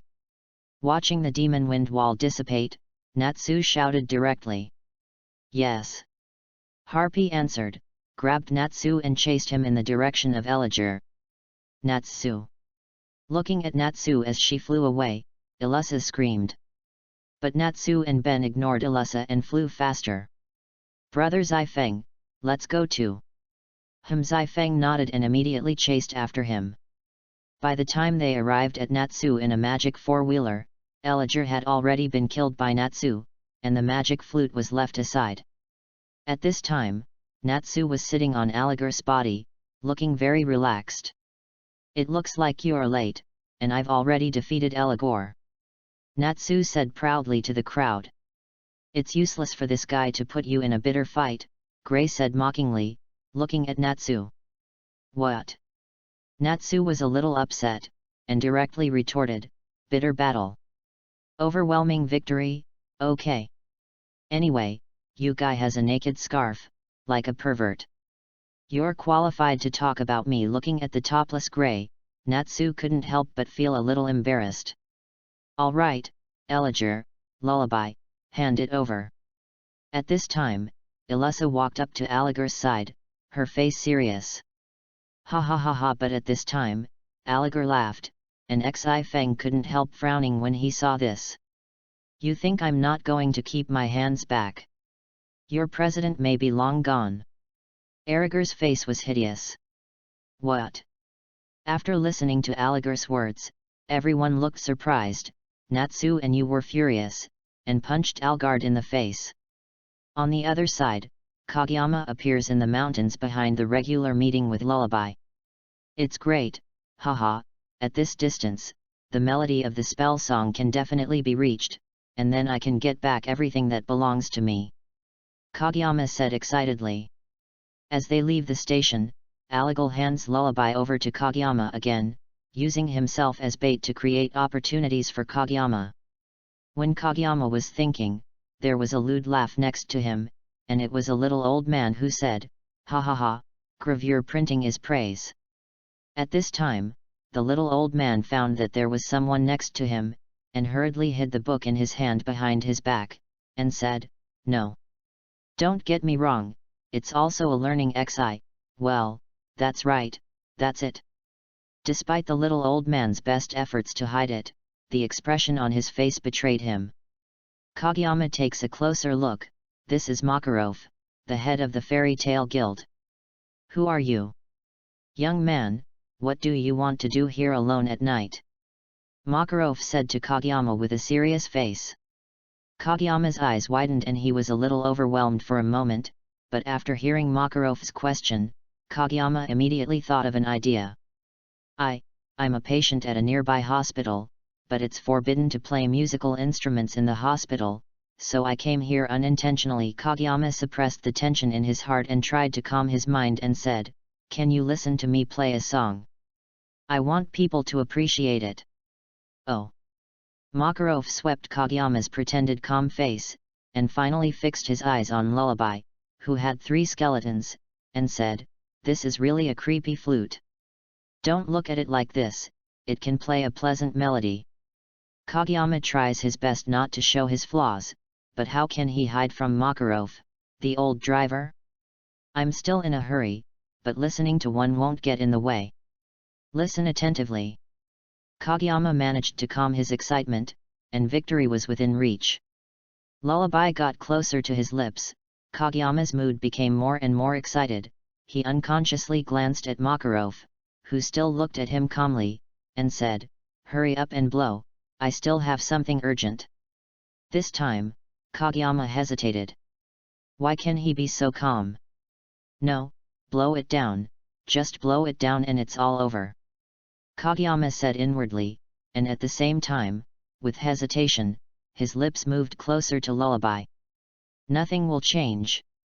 Makarov looked at Kageyama calmly, and at the same time sighed at the fact that the child had gone astray. Scared? The weak are weak at all times, but weakness is not all sin.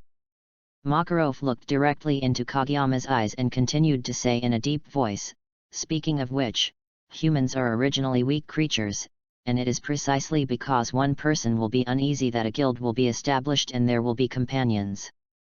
In order to live strongly, we must fight side by side, support each other, and move forward together.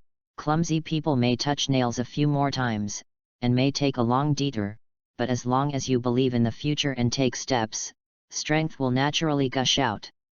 Makarov suddenly showed a warm smile and said softly, only by being strong can you have a bright smile, even if you don't rely on that kind of flute. Makarov's gaze at Kageyama is as peaceful and inclusive as the gaze of a child who has done something wrong. Bang, unable to hold Lullaby in his hand anymore, Kageyama trembled and fell to his knees, remorseful. I admit defeat. It's worthy of being the president. I was moved to tears by what I said just now. Ilusa ran over to Makarov and hugged him, and Makarov's head was pressed in front of Xiong. It would have been a blessing to say to other girls, but the point was that Ilusa was wearing cold and stiff armor, so the idea of welfare was not valid at all. Bang! It's so hard. This was said by Makarov, who hit the armor. Chapter 35. Ah, my cute and handsome little Zifeng, we haven't seen each other for a long time. It's a pleasure to see you now. Bob approached the sunset seal and used the seductive, said to Xifeng, which made Xifeng feel a chill in his heart.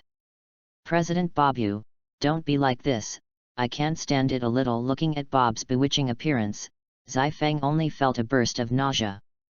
What are you thinking about? Do you want to join my guild? Bob kept sticking to the seal, his eyes constantly flattering him. Looking at Bobu's full of love, Zifeng really didn't know what to do, and he was at a loss for a while. Although you are my old friend, digging my corner in front of me is too faceless. Makarov jumped up and said angrily. Well, it's okay, our union welcomes Zifeng to join. Bobu waved his hand and said. This is Lullaby, who fell to the ground at this time, and suddenly emitted bursts of ghostly light, and then a huge magic array suddenly appeared in the sky that almost covered the entire night sky. When the magic array flickered, a huge demon with a body of dead wood that was nearly 100 meters tall appeared in front of everyone. A huge amount of dark magic filled the entire venue, and the eyes of the three skeletons glowed with an ominous purple light, and the demon created by Lullaby has awakened. You guys are spineless magicians, I can't stand it anymore, I'm going to devour you myself, devour your souls. As soon as the demon's huge feet stepped on the ground, the mountains shook for a while, and the weaker chairman couldn't even stand steadily. This is the demon Lullaby that Jelf created. President Goldman looked at the giant Lullaby seriously and said. Why is this monster in the flute? Ilusa asked Goldman. Because that monster is the spell itself, which is the magic of the living, and that is the magic of Jelf. Dan explained to Ilusa. Dark Mage Jelf, the most vicious sorcerer in the history of the wizarding world, Goldman also said with a complicated expression, the negative legacy of hundreds of years ago will appear in this era. Dan said with a serious face. So, whose soul should we start with? The demon, that is, Lullaby, continued to shout arrogantly at this time. Hey? Is this strength only S-class? Xifeng felt the magic in Lullaby's body, and was slightly stunned, but then relieved. After all, Lullaby had just unsealed. Although Lullaby is a demon created during the Jerf period, it is not very advanced in itself, and after a long period of sealing, the current Lullaby can be said to be weak, and an S-class magician may be able to solve it, not to mention that there are 2 S-class magicians and 3 A-class magicians here. Okay, let's solve it here, everyone has no opinion. Ilusa said to the people of the strongest team. I'm burning. Hey, that's fun. I'll try. Well. It's horrible, the last sentence was clearly said by Lucy. Then it's going to be on. Ilusa draws her sword and prepares to go up and push the boss. Wait a minute. Yufeng called out to Ilusa. Be careful of Lullaby's spell magic, you have to fight quickly, you can't let Lullaby release the spell song, once Lullaby releases the spell, we will be in trouble. Okay, got it. Dress up, Kai of the Wheel of Heaven. Ice Lancers. The Roar of the Dragon. Projection, the caged hand of the Red Dragon Emperor. The Galloping Wind, the power of the Steel Wrist, the power of the armor. Watched everyone rush forward, and Wendy was not far behind, adding buffs to everyone one by one. Sword, fire, ice, and wind produced by various kinds of magic are intertwined to form a beautiful and dangerous painting. If Lullaby is the setting in the game, now Lullaby is in a furious state, ready to use a special move. You hateful ants, you beat me like this, I want to absorb your soul. Sing. Your fate is death. Be careful, he's going to use the spell. Poof. Just as everyone was hurrying to take precautions, a sound like a fart sounded in the air. Lucy, who was playing soy sauce on the side, complained even more and said, "This is farting. Everyone. How could it be? What's wrong with my loud voice?" Lullaby is not a believer and uses a spell song here, but there is still a fart sound, which causes a burst of laughter from the crowd. I see. The corners of Xi Feng's mouth raised slightly and said, "Lullaby is essentially a flute, and our attack punched a few more holes for it, and now it looks much better than it sounded like the original. Anyway, now is not the time to laugh, everyone," a wave of extinguishing it. Ilusa put away her smile and commanded, "Dress up, armor of the Thunder Emperor. The flame of the Fire Dragon. Ice making Isos Spring. The Dragon's Roar. Boost the Dragon Cannon." Finally, with the release of the Sunset spell, a huge explosion was created in Lullaby's location. "See, this is the Wizard of Fairy Tale." Makarov showed off to the presidents, causing a wave of envy from the presidents. Then Makarov saw a large pit in the vanished dacha for the meeting, and knelt on the ground with a pale face, while some white gas floated out of his mouth. "President, there's no time to petrify, if you don't run, we'll run first." Natsu told the president and immediately ran away. "You stinky boys, wait for me." Chapter 36.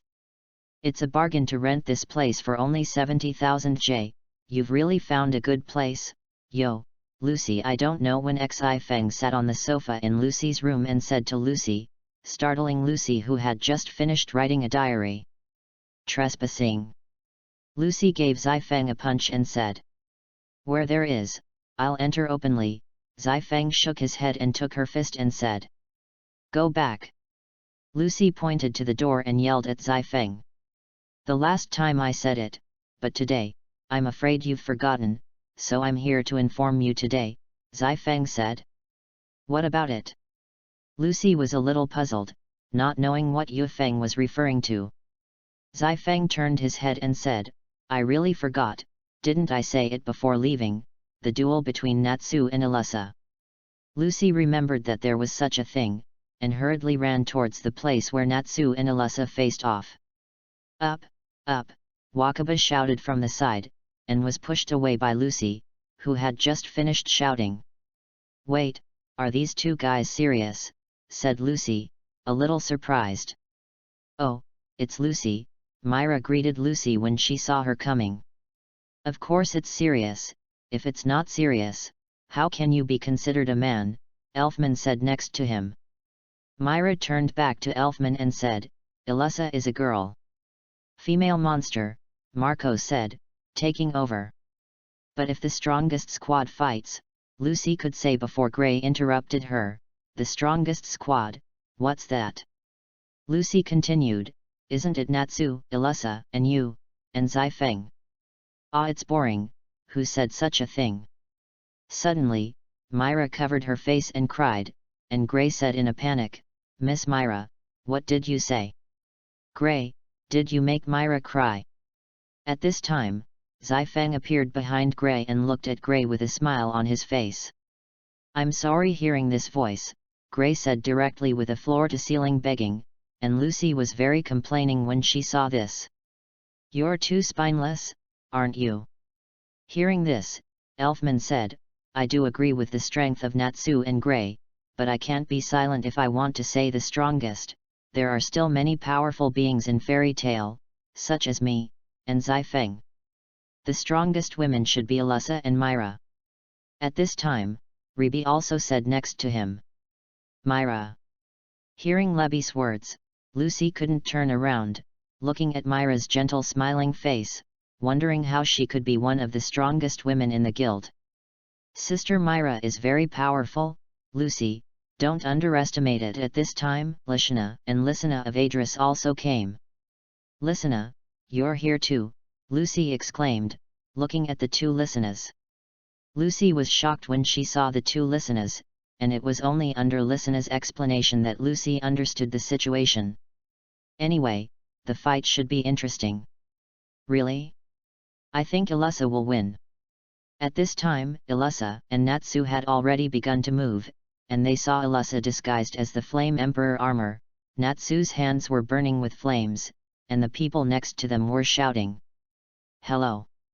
Finally, when Ilusa and Natsu started to bump hard, bang! A toad face lined up and walked out. Everyone stands still and is not allowed to move. I am the messenger of the Senate. Senate? Lebby said in surprise. Why is the messenger here?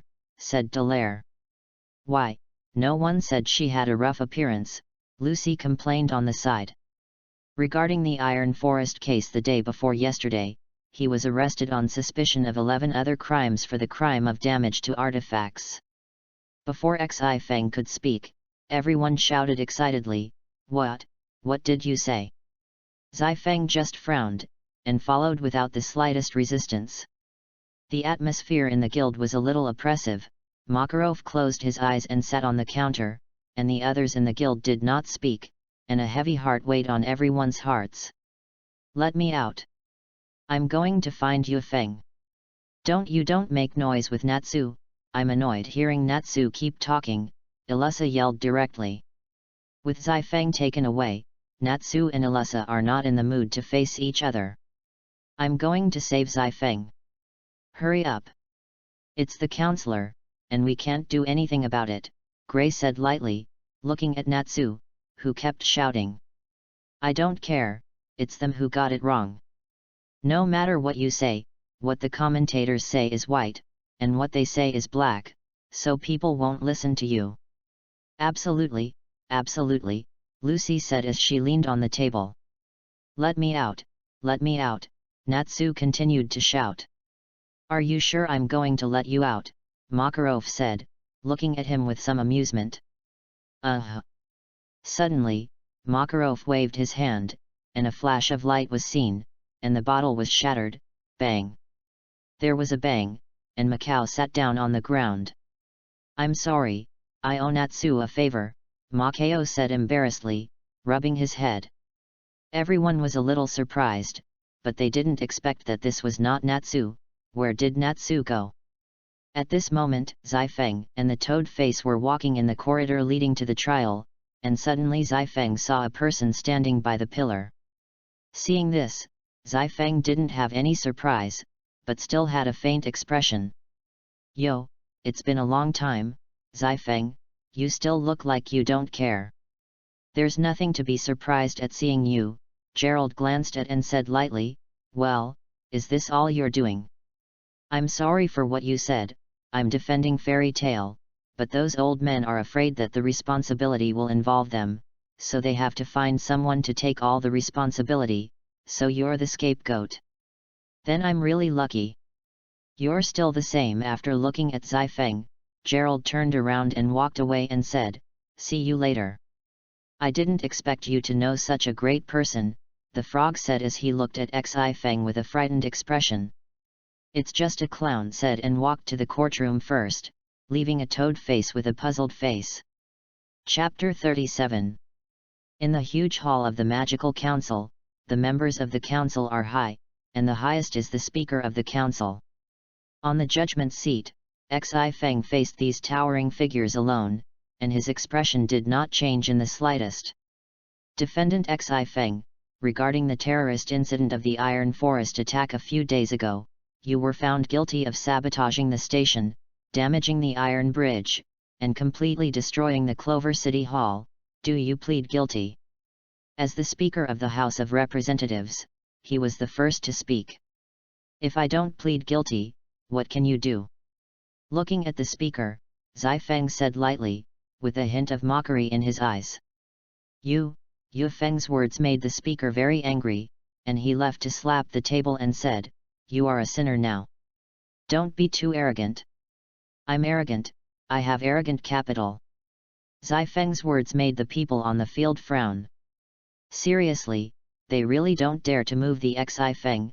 After all, the Xi Feng is now the Holy Ten candidate, and it is very troublesome to move.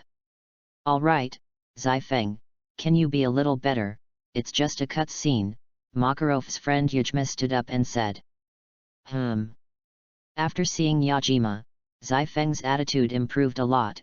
After all, Yajima ganged Fairy Tail and had a lot of things. Ajima, watching Ajima tell the truth, the speaker also knew that the rest of the things could not be judged, and finally let go of the sunset. I'm Zai Feng, you recognize the wrong person. A sound rang out in the room, and the walls of the huge council collapsed, and an unidentified object flew in. The smoke and dust slowly cleared, and in the huge gap in the collapsed wall, stood a guy wearing the same trench coat as Yukon. Wearing a scarf and cherry pink hair. This guy looked at Natsu who broke in, and Yu Feng shook his head. I couldn't help sighing, but I was still quite moved. And the commentators watched all this dumbfounded. In any case, after all, the Senate is the manager of the Magus Guild, and these Magius actually trespass into the Senate, and they simply don't take the Senate seriously. Interesting, interesting. Of the counselors, only Gerald and Arusha had a gloating expression. Bold. Who are you?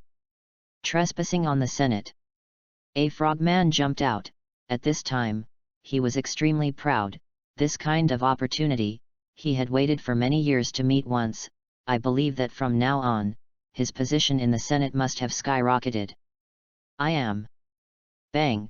Just as Natsu was about to speak, Zai Feng punched him in the head and said. You don't want to think about it, so go back.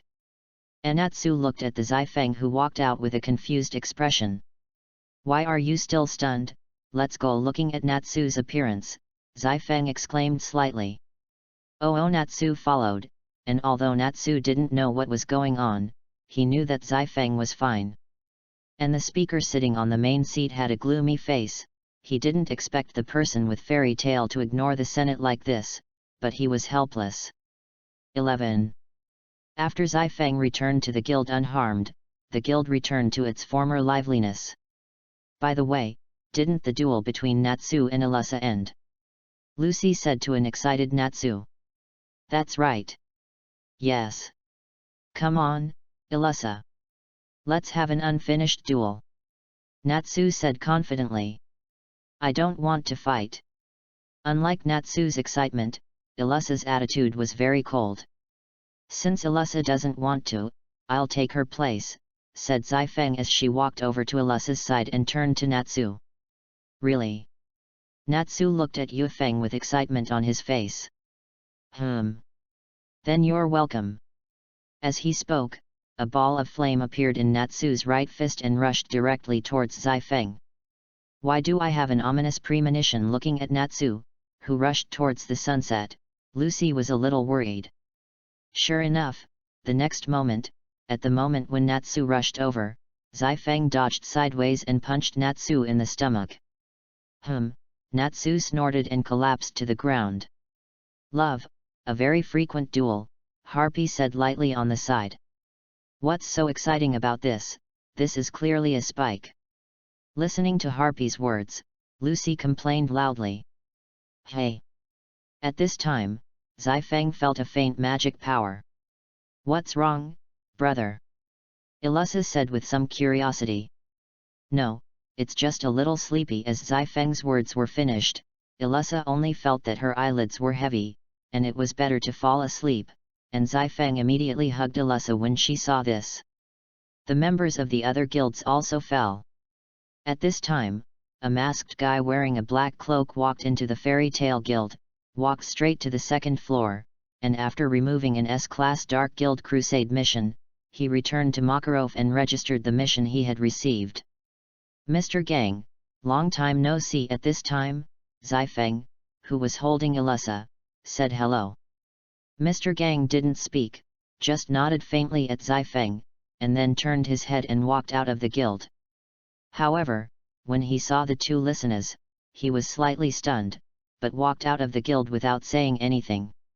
"Undo the magic for me," Makarov shouted into Mr. Gang. 5, 4, 3, 2, 1. At the sound of Mr. Gang, the guild people slowly woke up. That feeling just now, it was Mr. Gang who came. It hasn't changed at all, it's still super powerful sleep magic. That bastard. Hey? Who is Sheer Height? While everyone was still talking about Mr. Gang, only Lucy, who was a newcomer, didn't know who they were talking about. One of the candidates for the strongest man in fairy tale. At this time, Myra walked up to Lucy and said helplessly, "I don't know why, he doesn't want others to see his face, so every time he comes to choose a task, he will make everyone sleep like this. What is this? It's too suspicious." Lucy's eyes widened instantly. It seems that no one has seen it except for Yu Feng and the chairman. Myra poked her cheek with her hand and said cutely, "No, I've seen it too." Suddenly a proud voice sounded from the second floor of the guild, as if it was disdainful of everything. Philo's 18th anniversary brand upgrade to give back to readers. Charge 100 and get 500 VIP coupons. To rush up immediately, event period, August 10th to August 20th. Chapter 38. "No, I've seen it too." Suddenly a proud voice sounded from the second floor of the guild, as if it was disdainful of everything. "Laxus. Are you there? When? It's rare." Everyone in the guild was full of surprise, and they all raised their heads to look at the powerful person on the second floor. The other strongest alternate. Myra smiled at the figure on the second floor and said to Lucy on the side. Lucy's face was full of surprise. "Haha. Mr. Gang is very shy, so don't be too pushy." Laxus, on the second floor, leaned against the fence and said disdainfully. At this time, Natsu, who was sleeping soundly, turned over and stood up on the spot as soon as he heard Laxus's voice, and shouted loudly, "Laxus and I will have a showdown." "Yo! Yo! It's Natsu! You can't even hold on to Zifeng's punch, and you still want to win me?" Laxus said with a wicked smile as he looked at Natsu, who was full of fighting spirit. Zifeng glanced at Laxus lightly and didn't say anything. Indeed, if Natsu went to face Laxus now, Natsu would also be killed in seconds now. "Zifeng, let's have a fight to see who is the strongest in the guild." Laxus stood up suddenly, looking at Zifeng's eyes full of defiance. "I'm not interested," Zifeng replied lightly. "Don't ignore me. Laxus, you come down and fight me." Once seeing Laxus ignore himself, Natsu immediately became angry. "You come up for me first." Laxus glanced at Natsu disdainfully. "Just what I want." When Natsu heard this, he rushed to the second floor without even thinking about it. "You can't go to the second floor, not yet." Makarov at the bar closed his eyes and his right hand became huge, pressing Natsu to the ground in one fell swoop. "Tisk. Taught a lesson?" Laxus gloated at the struggling Natsu and smiled. "Lexus, you say less." Makarov opened his eyes and looked at Laxus on the second floor with complexity. "Humph. I won't give up the throne of fairy tale's strongest to anyone, whether it's Elisa or Mr. Height, or you, Zifeng. Although we are friends between the two of us, I will definitely win you this time." Laxus laughed maniacally, then looked at Yu Feng next to Elisa. "I'm not interested in earning you the strongest throne." Xi Feng didn't look back, and said seriously. "Really? Then let's wait and see." With that, Laxus turned and disappeared into the second floor. Damn, Laxus is too arrogant. Yes. Maybe only Zifeng can completely ignore him. That's right. Everyone else said it. If you want to say who can stop Laxus, it's probably only my brother. Elisa looked at Zifeng next to her and said leisurely. Didn't the president just say that? What does it mean to say you can't go up to the second floor? Lucy sipped her drink at the bar and asked Mila as she wiped her glass. It's too early for you to say this to Lucy. The tasks on the second floor are not at the same level as those on the first floor, and there are super difficult jobs on them, that is, S-class tasks, which are dangerous tasks that can lead to death if you make a mistake in judgment for a moment. Of course, the remuneration is also quite rich. Myra smiled in response to Lucy's words. Wow! It's amazing! Lucy's eyes were starry, wondering when she would be able to go up. S-level work can only be taken over by those who have passed the assessment to become an S-level magician, and there are magicians approved by the president, and those who have this qualification must know that it is Zifeng, Laxus, Mr. Height, and finally Alyssa. Really? Also, the strength of those people is too strong. Lucy's face was full of yearning, and then she asked Myra, Myra, what about you? I think you're one of the strongest sorceresses. Well, listening to Lucy's words, Myra smiled slightly and said, I'm also an S-class magician. What? Looking at Myra, who was like the big sister next door, Lucy couldn't believe it. Myra is very powerful, don't underestimate it. Janana also walked over and said to Lucy. Gina seeing Gina, Lucy greeted her slightly, and then said, then why doesn't Myra go on a mission? Be a receptionist in the guild. I'm too tired, Myra smiled and made an excuse. It's really tiring, Lucy nodded in understanding. After coming out of the guild, Lucy went home. But as soon as she returned home, she opened the door and saw a scene that made her angry. You're back. Natsu and Harpy work out on Lucy's chuang. Love. Bang. Sweaty and sweaty, I want to exercise and go back to my home to exercise. Lucy gave a scud to one man and one cat on the spot. Natsu, who was knocked to the ground by Lucy's kick, suddenly raised his head and said excitedly to Lucy, I've decided, let's go on an S-class mission together. Lucy.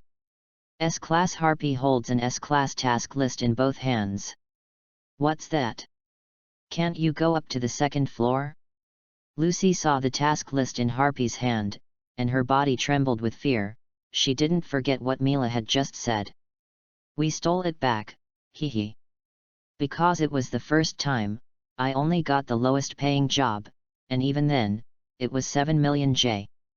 Natsu's face was full of excitement, obviously fantasizing about everyone's surprised expressions after completing the S-class mission. No. We don't have the qualifications to go on S-class missions. Miss Mila has said that a mistake in judgment can cost you your life. Lucy preached on the spot about one man and one cat. You're not going? You know, it's 7 million J. If you have so much money, you don't have to worry about rent. Natsu continued to tempt to. You're really, every time you come so messy. Anyway, I won't go, you two do it yourself. Lucy tilted her head, ignoring the man and the cat. It's a request to save the island. Harpy took the task list and handed it to Lucy. Islands. Lucy said suspiciously. The cursed island, Karna Island. Lucy was looking at the task list intently, and when she read a line of words, Natsu and Harpy showed a terrifying and evil sinister smile on their gloomy faces. Which frightened Lucy so much that her hair stood on end and she screamed. You two bastards, cursed? I'm not going to kill me. Lucy turned her head and yelled, then turned around, her eyes widened with palpitations, and she quickly waved her hands. But it's 7 million J. Rent, Natsu kept tempting Lucy.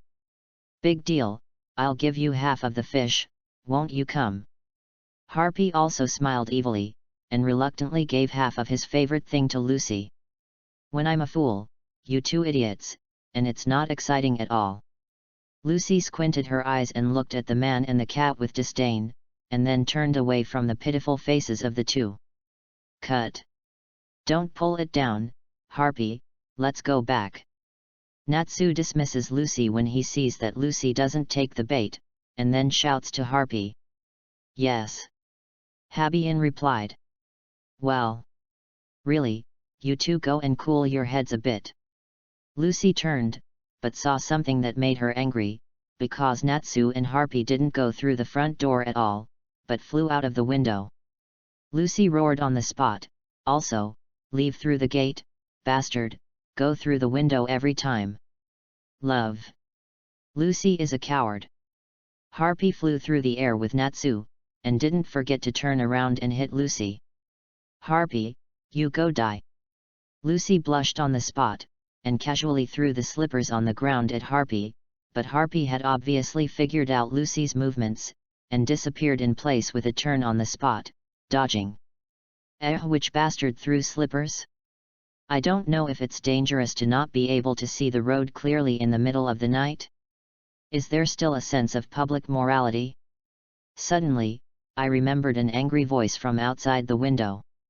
Shhh. Lucy shrank back on the spot, squatting beside Chuang, blushing embarrassedly. Hey? What is that? I actually left the task list here, so it looks like I stole it. What should I do? Lucy, who was squatting beside Chuang, suddenly looked up and saw the S-class task list on the ground in front of her, and hurriedly held her head with both hands. Those two bastards actually dropped such an important thing here with me. Lucy calmed down, bent down to pick up the task list, and then looked at it carefully. Because of the disturbance of the Harpy just now, Lucy hadn't seen it clearly, but this time it made Lucy full of surprise and joy. No, it won't. Can you get the key to the Golden 12 Gates?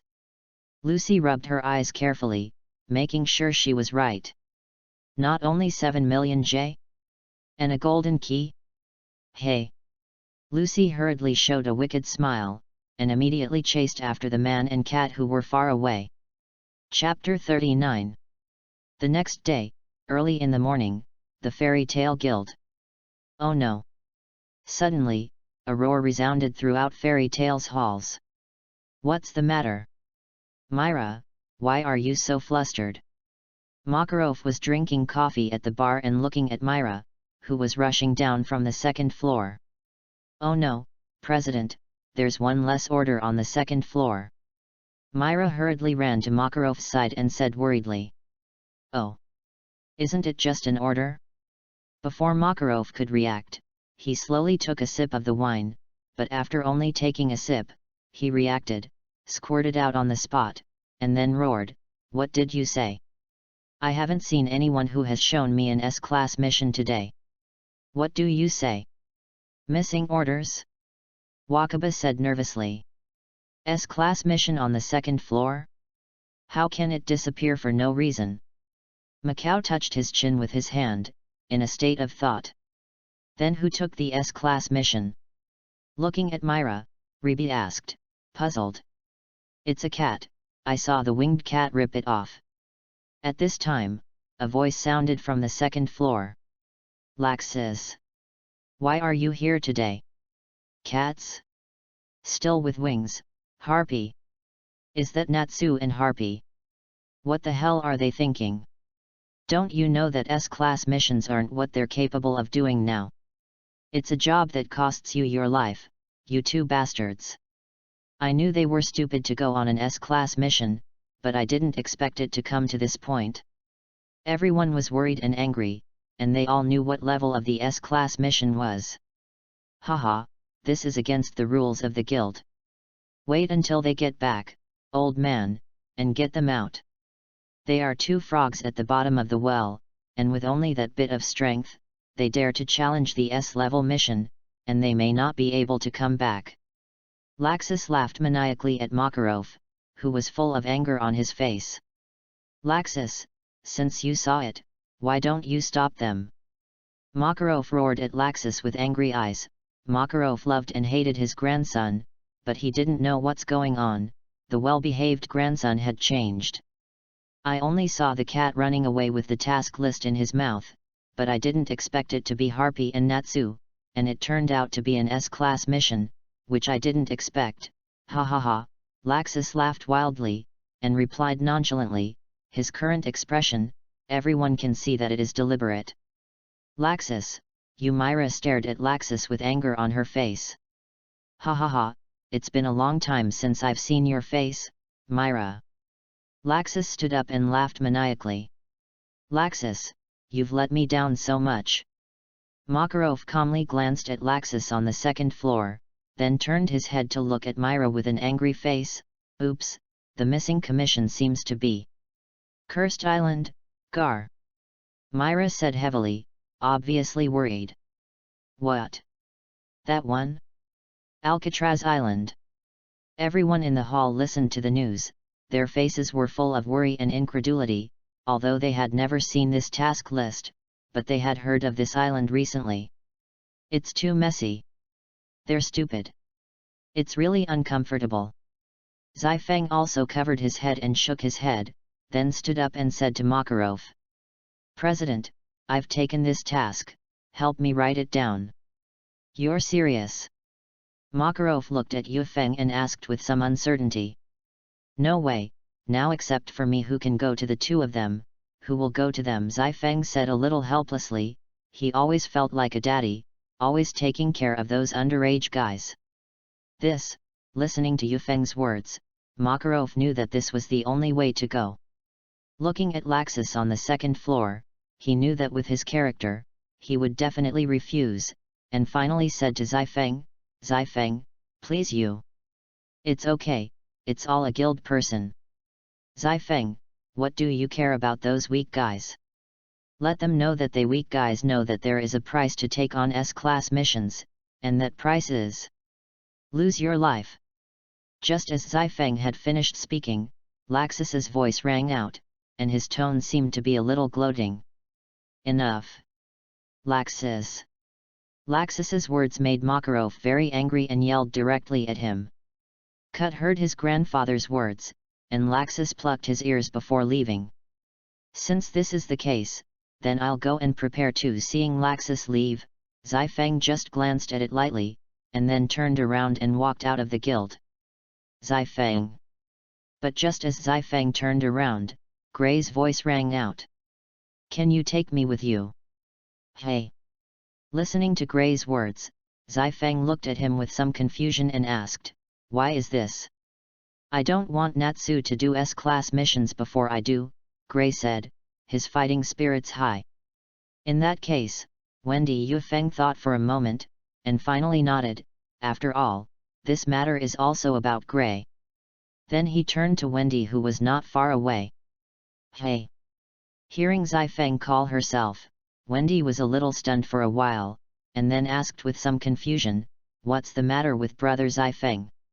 You go with it. At this time, Wendy was completely stunned, and then said a little unconfidently, if I go, will it be delayed? Yes, Zifeng brings so many people, will there be a problem? Zifeng brought so many people to do the task, even Makarov was a little worried.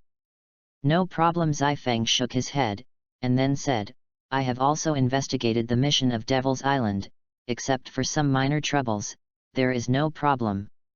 And I took Wendy there because I was worried that Natsu would get hurt. Since you've said so, it's up to you. Zifeng replied, and then said to Wendy, Wendy pleases you this time, come on. Wendy nodded her cute little head, clasped her hand tightly and said, I will work hard, I will definitely help brother Zifeng this time. Come on, Wendy. Come on, Wendy. I'm optimistic about you, Wendy. The other guild members also began to encourage Wendy. All right, in that case, let's go back and prepare, and get ready to go to the Isle of Demons. X2. Chapter 40. By the time they were ready to go to the port, dusk had already fallen. As it was getting dark, they went to the famous Devil's Island. Many of the boatmen shook their heads in refusal, even though their prices had increased several times. In the end, the three of them and a white kitten had to buy a small boat by themselves, and rode there by themselves the next day. On the second day, after an hour or two of rowing, they finally arrived on the island. Looking at the scene on the island, Gray didn't know what to do for a while, so he turned his head directly to Zifeng and asked, Zifeng, what are we going to do next? And Wendy also looked at Zifeng, but her face was a look of frustration. Well. Boom. But just as Xi Feng was about to speak, there was a huge commotion in the forest not far away. What's the matter? The sudden sound directly alerted Gray, Wendy, and Xiaolulu. Let's go over and see. If nothing else, it should be Natsu and Lucy. Wendy and Gray nodded as they listened to Yufeng's words. Then, I went to the sound. Phew.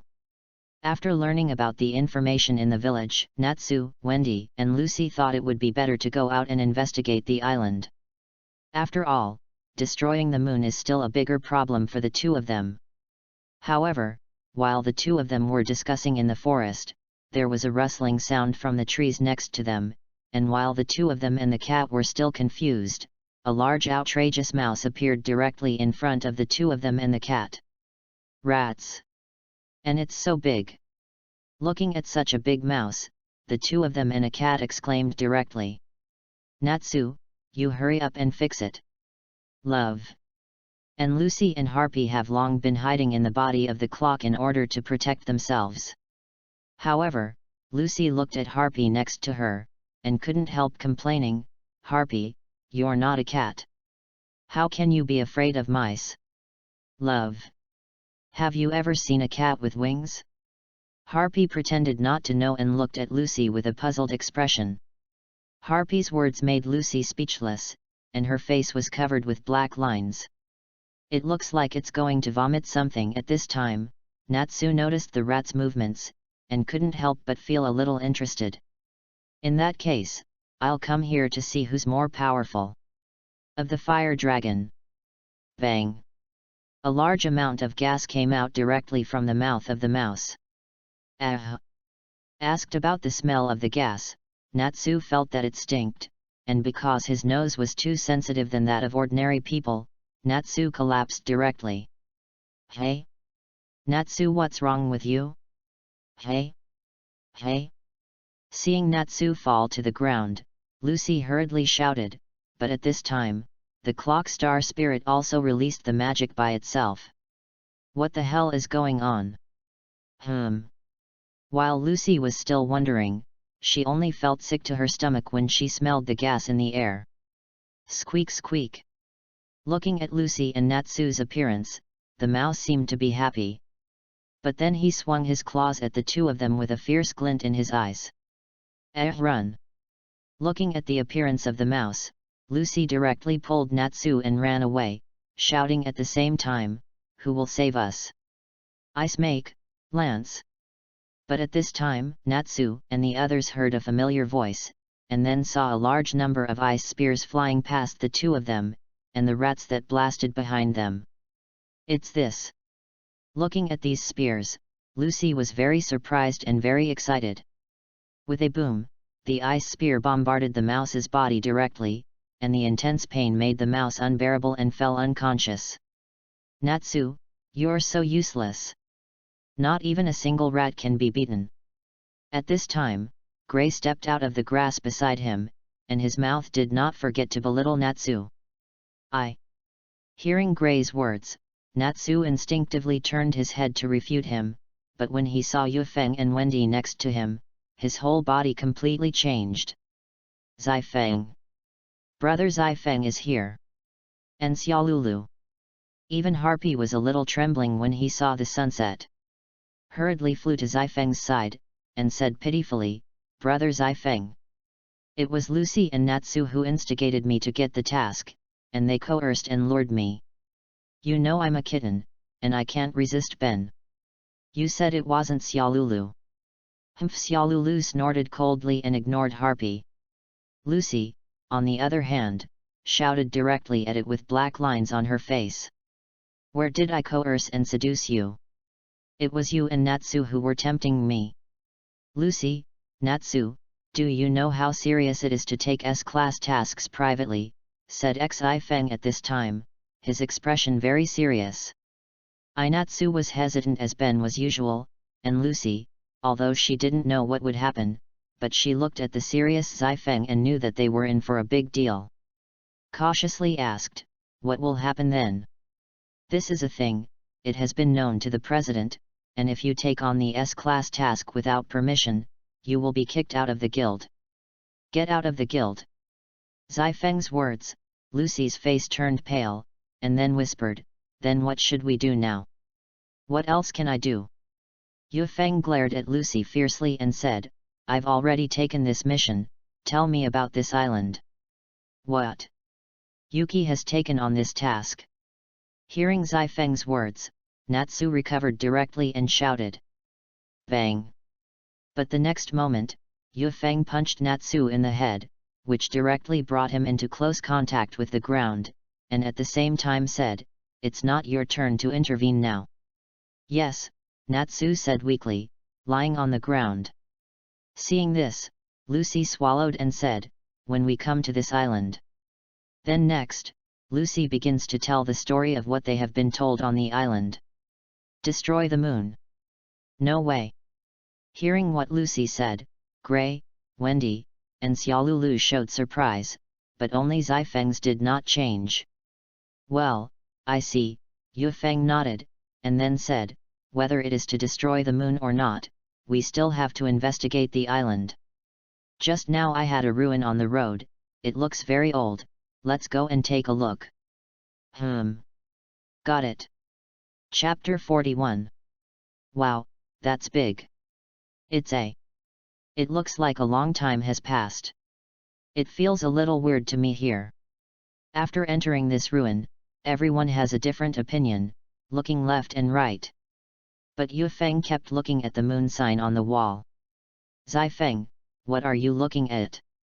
Seeing this, Gray walked over and asked slightly, and then looked at the moon sign on the wall and said, wasn't this island called Moon Island before? Moon Island, Cursed Island, Moon Chapter, I always feel that this ruin is full of weirdness.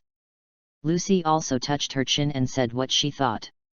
But it looks so shabby. Is the ground really that solid? Natsu kept stepping up and down the ground as she spoke. Natsu. Seeing this, Zai Feng was just about to stop it, but the floor instantly cracked and a big hole popped out. Yikes! One is not timely, and 5 people and 2 cats fall directly. But fortunately, Zai Feng reacted quickly, directly held Wendy, Lucy, and Xiaolulu in his arms, and after jumping lightly on the gravel for a while, he landed safely, while Natsu, Gray, and Harpy were not so lucky, and directly came to the ground for a close contact. After letting go of Lucy, Yufone walked over to Natsu and Gray and said, are you two dead? If you're not dead, get up for me. Is it okay to ask someone like this?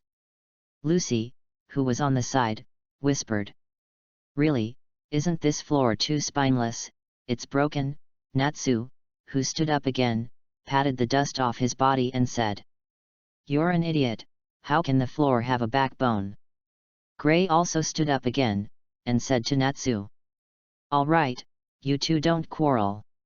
I saw a hole just now, let's go and take a look. Listening to Zai Feng's words, Natsu and Gray didn't speak, and followed directly behind Zai Feng. Gray, wait a minute, don't get too excited, but when he was almost at the end, Zai Feng suddenly turned to Gray and said, which made him confused. Gray was slightly stunned, and hurriedly quickened his pace and walked up. But when he saw what was in front of him, his face was full of disbelief, and his whole body trembled. Wow, wow! What is it? How could there be such a big monster? Natsu and the others also saw what was in front of them, and their faces were full of shock. What is this? It makes me feel so terrible, Wendy said with a frown. Dahlia. Then Gray's voice rang out, but it was very low, and it was a little scary. Then I couldn't help but get excited and shouted, impossible! Impossible, how could Dahlia be here? It's impossible! Dahlia? You know this thing? Gray. Hearing Gray's words, everyone looked at him. Gray, calm down first. Lucy said comfortingly. What the hell is this? Dahlia. It is the demon that brings disaster. Looking at the frozen Dariola, Gray looked angry. It's exactly the same as it was back then, but how could you be here? Stampede, stomped. But at this time, Xi Feng heard a burst of footsteps and hurriedly said to the crowd, "Someone is coming, get out of the way first. It seems that someone is talking around here, and I am so sleepy during the day." Xi Feng and the others, who were hiding on the side, then saw a person with blue hair wearing a samurai uniform and a dog's head gradually approaching here. "Toby, have you seen the drop of the moon? Ears grow." The blue-haired man said to the man with the dog's head next to him. "No, Yuka, you're a fool. Drops of the moon? Is it about curses?" Lucy whispered from the side. "Love. Quite possibly, continue to hear what they have to say." Xi Feng whispered. "Yuka, Toby. It's really sad," a female voice came from behind the two of them. "Shirley." The two turned their heads and looked at the girl with long pink hair tied into a small ponytail. Angelica was beaten so badly by someone. The girl, named Shirley, said with a sad face. "It's a mouse, don't give it that weird name." Toby roared on the spot. "What about someone out of the ordinary?" Lucy looked at the three people in the distance and whispered. "Is Lucy jealous that woman is prettier than you?" Harpy whispered from the side. "You dead cat, wait a minute, clean you up." Lucy's face darkened. "These people are not from the island, and they taste different." Natsu sniffed carefully. Could the curse on this island have something to do with them? Yu Feng squinted at the three people who were talking in the distance. "Looks like there's an intruder." Yuka looked at the frozen dahlia. It's almost time to collect moonshine." Gary sighed. "Before Lord Zero finds out, let's find out quickly and solve it." Toby. "Yes." Yuka agreed. "Let's go," Shirley said, intending to leave the place directly. "Things are so troublesome," Xi Feng said to everyone in thought. "Well, let's take a closer look," Lucy said as she looked at Xi Feng. "Just ask." Natsu stood up, his face full of fighting spirit. Gray also stood up and followed Natsu. I can't stand you guys." Lucy covered her forehead and sighed. "Xiaolulu, don't worry, I will protect you, don't worry." Harpy flew directly to Xiaolulu's side and said flatteringly. But Xiaolulu just gave him a roll of the eyes. "Who?" Yuka, who was about to leave, suddenly looked at the location of Natsu and the others. "Didn't you just say that you were going to get rid of us?" Xi Feng looked at Yuka and said lightly. "You're the invaders." Looking at the five of them and one cat, Yuka frowned. "Say, how could Dahlia be here?" Gray looked at the three of them and asked coldly, if it weren't for the Xi Feng them, he would have erupted a long time ago. This guy was sealed in the icebergs of the northern continent, an undead demon who made waves in the Isbang region 10 years ago. You, the master who taught me magic, sealed this demon with his life, and while I don't know what it had to do with the curse on this island, this thing can't stay here. Emperor Zero, who are you? If you want to tarnish the name of all away, I won't let you go." Gray clenched his fists, clenched his teeth, and looked at the frozen Dahlia with murderous intent. Chapter 42. "Of course, it's for Emperor Zero, we have to break the seal," said Emperor Zero. Yuka's eyes were very hot. "What? Do you know how dangerous this guy is? You have to break the seal." Gray's face was angry, and the icy cold air slowly emanated from his body, causing the temperature of the surrounding environment to drop a lot. "I will never allow you to trample on the dignity of URU. But who killed URU in the first place?" But at this time, another male voice was heard, and then they saw a young man wearing a mask walking in, and next to him was a short old man wearing a mask. Lord Zero. The three of them were surprised when they saw the person who came, and hurriedly said, "I'm sorry, Lord Zero, Emperor has alarmed you." "No," the masked man who called Emperor Zero shook his head, not paying the slightest attention. However, when they looked at Emperor Zero, Gray was the most shocked, and hurriedly said, "Who are you, what do you know?" You forgot about me after not seeing you for a long time, said Emperor Zero, taking off the mask on his face, revealing a handsome face. My junior brother, Gray. What? Hearing Emperor Zero's words, Natsu, Wendy, and Lucy didn't have enough brains with Ben, and the two of them looked at each other. You know what you're doing? Leo, Gray said as he looked at Leo with an angry look on his face. Of course I know, if I can beat Deliola, I'll be able to surpass you. Are you? Ha ha ha, Leo laughed arrogantly. You're crazy. Gray roared directly and said, on behalf of you, I will definitely stop you. You don't have the qualifications. Leo yelled at Gray as well, you killed you. I listening to Leo's words, Gray looked at his hands, tears overflowed his eyes, and tears continued to run across his face, and his mouth was speechless. No matter how many times you say it, it's you who killed you. If you hadn't been so self-conscious to challenge Deliera, you wouldn't have sacrificed, you idiot. Leo roared excitedly. Gray was in tears. Lucy looked at Gray, whose face was wet with tears. Love, Harpy responded. Well, I've never seen Grego cry. Wendy's big smart eyes were also full of worry. Damn, you dare to make Gray cry. Natsu's hands are on fire and he tries to rush to finish Leo, but before he can start, he is grabbed by Yu Feng's palm. Zai-Feng, you let go of me, I'm going to find a guy to settle accounts. Let the two of them solve the previous things by themselves. Yu Feng shook her head at Natsu. Natsu, don't be impulsive, just listen to Zai-Feng. When Gray can't hold on, it's not too late for us to save it. Lucy came back to her senses and persuaded Natsu as well. Nezgo, be honest. Love. Cut, it's really a brain full of muscles. Now you feel arrogant and ignorant when you mention that name. Leo looked at the tearful Gray, and attacked in the same way, regardless of his past feelings. Gray. Lucy and the others watched Gray fly out, their faces were full of nervousness, and their faces were full of worry. Leo. Gray, who stood up again, looked at Leo and let out a low scream.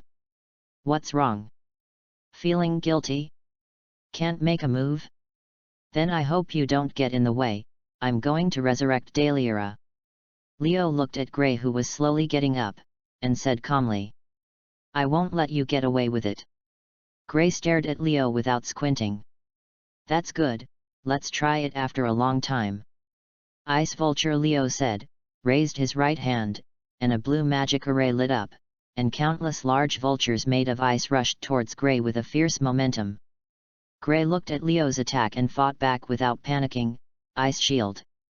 Gray put his hands on the ground with a chill, and for a moment a shield made entirely of ice appeared in front of Gray. However, due to Leo's modeling magic, the moment Gray's ice shield was formed, he directly bypassed and attacked Gray from the side. With a bang, Gray was directly bombarded by countless ice vultures. You're good at the ice magic of static in the form of matter, and mine is the ice magic of moving creatures. But have you forgotten that it's moving ice? Leo said with a wild laugh as he watched Gray passively accept his attack. Ice Mallet. Gray endured Leo's attack for a moment, and quickly jumped hard, sending out magic in the air. I saw a huge ice mallet with a whistling sound crushing towards Leo. The Great Ape of Ice. Leo calmly unleashed a spell with one hand, and a giant ape formed of ice emerged. Bang! Smack! The ape and Gray's gavels cancelled each other out in the air. It's not vulnerable at all, your XI of using modeling magic with your hands has not changed. Leo looked at Gray in embarrassment with a mocking look. You taught us that one-handed styling is incomplete, and it is impossible to master balance. Gray looked at Leo seriously, talking about the teachings of his former master. You. I'm special, and my strength surpassed Hulu a long time ago. Leo looked at Gray with disdain. Don't be too presumptuous. You are, this sentence is returned to you as it is, and when have you ever touched me? Don't think I'm still who I was. Ice Spring Gray unleashed another powerful attack, and countless ice spikes slammed towards Leo in the shape of a fountain. Ice Tiger. Leo's right hand stretched out, and a magic circle larger than the beginning lit up in front of his hand, and a lifelike ice tiger rushed out of it, roaring and colliding with the ice spring. I am your senior brother, and my strength is stronger than you. Ulu was my goal, it was my dream to surpass you, but that dream was taken away by you. I feel that I can no longer surpass you. But there's a way, if I beat Deliera, who even you can't beat, I'll be able to surpass you. Ice Dragon. With that, Leo sent out a mighty ice dragon that exuded a strong coercion towards Gray. Boom! With a loud bang, Gray was directly hit by the ice dragon, directly causing the entire ice dragon to take out of the ruins. Gray. Seeing Gray's situation, Natsu and the others exclaimed in surprise, and they just wanted to go to help, but Shirley and the three of them stopped them and said, Emperor Zero's battle is not allowed for you to interfere. Damn! Listening to the words of the three of them, Natsu's hand was clenched tightly, and he was just about to make a move, when the voice of Emperor Zero sounded again. The three of you take care of them and go and prepare for the ceremony. And kill the villagers on this island for me. Let them know the consequences of stopping us. Yes. Chapter 43. What? Hearing Leo's words, Natsu looked angry. Stop. Watching the three of them quickly leave the ruins, Natsu chased after them directly. Let's go over to. Yu Feng frowned and said to Lucy and Wendy. The two women nodded, and hurriedly followed Natsu's footsteps. You can't go, but when Zai Feng followed, a short old man wearing a mask stopped him directly. Brother Zai Feng. Sunset. Looking at Zai Feng, who was suddenly stopped, Wendy and Xiaolulu screamed worriedly. It's okay, Zai Feng shook his head, and then said, You guys go first, I'll be there later. Hearing Zai Feng say this, Wendy and Lucy nodded, turned around and left. Your Excellency seems to be confident of leaving, the short old man said evilly, looking at Zai Feng. I don't dare say anything about the others, but, Yu Feng shrugged his shoulders, then looked at the short old man and smiled evilly, and then said, To you, Arusha. I'm still very confident. Listening to Zai Feng's words, Arusha's expression did not change in the slightest, but even if there was a change, Zai Feng could not see it. After all, he was wearing a mask and was disguised. Despite this, Arusha's heart was very shocked. She thought that her disguise was already superb, and she had not been in contact with him before. How could she recognize herself?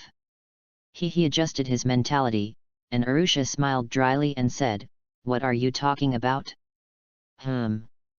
Listening to Arusha's words, Yu Feng smiled and said something that shocked Arusha. I can resurrect you, Tia. Impossible, impossible.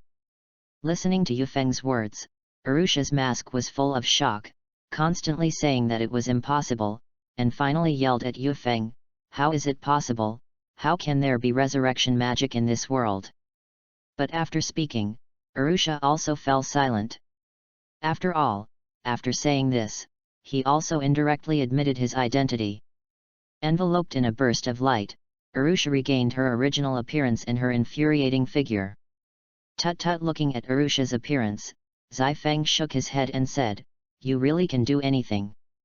Arusha snorted coldly, which was considered a response to the closure of the sunset. In the past few years, the two have met many times and can be regarded as understanding each other. What Zai Feng said, she still understands. There is no magic in this world that can resurrect people, are you kidding me? I don't know if anyone else has it, but I know I do. How is it possible? After hearing the confirmation of the seal again, Arusha's face changed again, and a trace of fire appeared in her eyes. If this magic leaked out, the entire continent would go crazy for it. But after seeing the sunset, that trace of heat was extinguished again. Tia, what do you think? Seeing the fiery flash in Arusha's eyes, Zai Feng disagreed, this resurrection magic can indeed make people crazy, and it was not for Jelf to resurrect his dead brother that he was exposed to the magic of life and death. Whatever you want. I looked at Arusha's appearance, and Zifeng laughed dryly. Although she said this, she still cared about Hulu very much, but she couldn't let go of why she abandoned her in the first place. Raising his right hand slightly, a powerful magic power erupted from Zifeng's body, and due to the help of Makarov and Kurdosh in the past few years, Zifeng opened the second magic source, and his magic power increased greatly. Under Arutyana's slightly surprised gaze, a golden chalice appeared in Zifeng's right hand, noble and strange, which fascinated her. The Holy Grail of the Netherworld, appearing in the Demon High School DxD, Valerie Sepsa's artifact, a set of 3 chalices of divine destroyers, is said to have been used at the Last Supper to hold the blood of Jesus. Objects that can subvert the normal sense of life, the power to reverse or distort life, can cause others to achieve a certain level of immortality, healing, or resurrection of things that have already perished. Looking at the Holy Grail in his hand, Xifeng's face was a little pale, although the second magic source was turned on, but the projection of this subversive item of life, the magic power paid was still very huge. However, at the moment of projection, Zifeng also knew that the price of using the Holy Grail of the Netherworld was not just a need for magic like the treasure projected before. After looking at the Holy Grail of the Netherworld, Yufeng said to Arusha, "The Holy Grail of the Netherworld, an object that can subvert life, can resurrect things that have perished. How can such a thing exist?" Looking at the Holy Grail in Zifeng's hand, Arusha's eyes were full of incredulity and shock. "Although there is such a thing that goes against common sense, but it can only be used by me." Looking at the Holy Grail in his hand, Zifeng said leisurely, "This thing is indeed only available to him, after all, in the world of Demon Tale, only he can project it."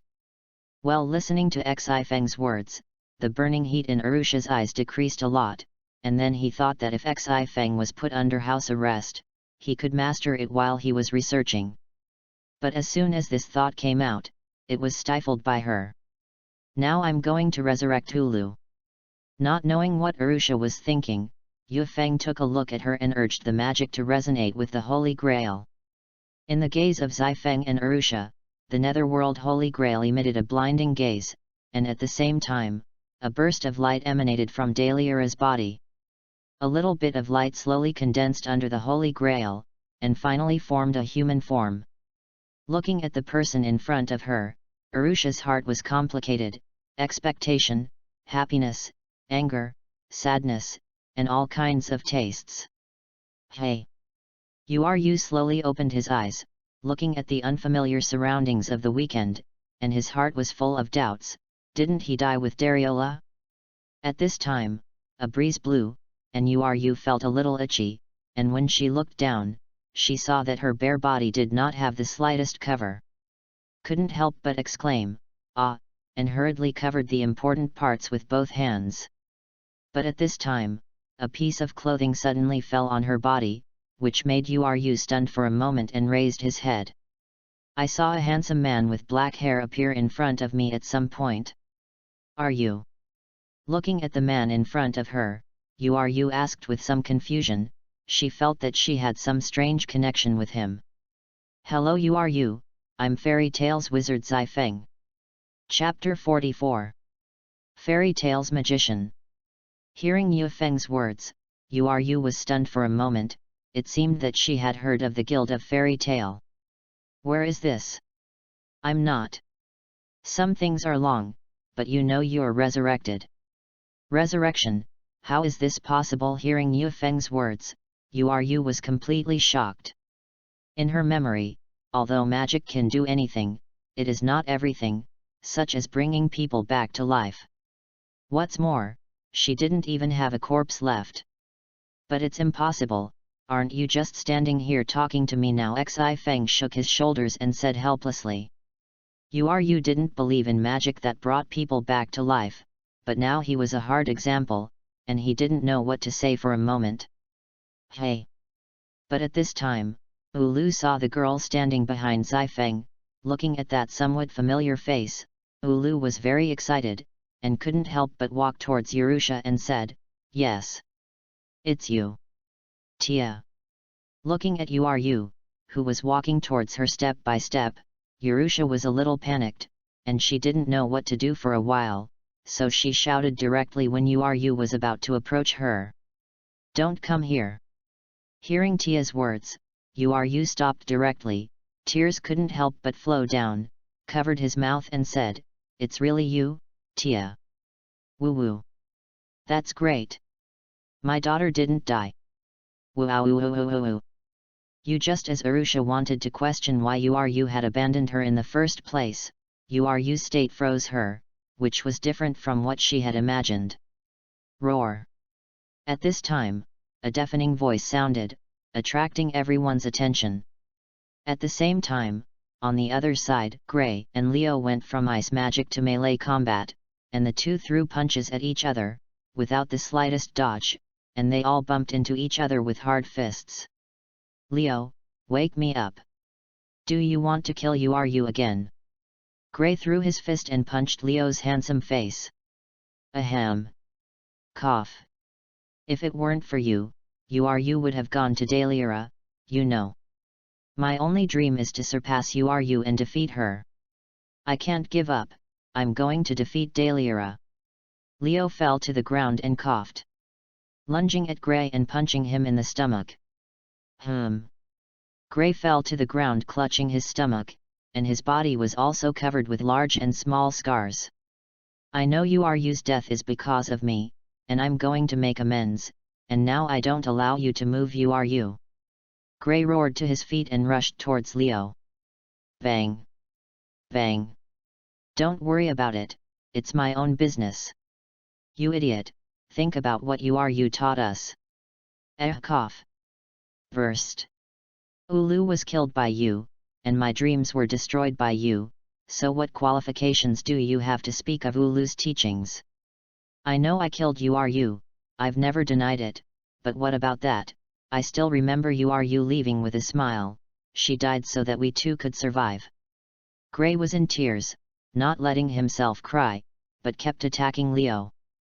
"Ha ha ha. I won't give up. Do you know how I've been doing my last few years? I'm just trying to unblock Dariola and defeat him, and I'm going to prove that I've surpassed Uru. You don't know how I got here. You bastard who lives comfortably in the guild doesn't deserve to talk about me at all." Leo's handsome face roared hideously.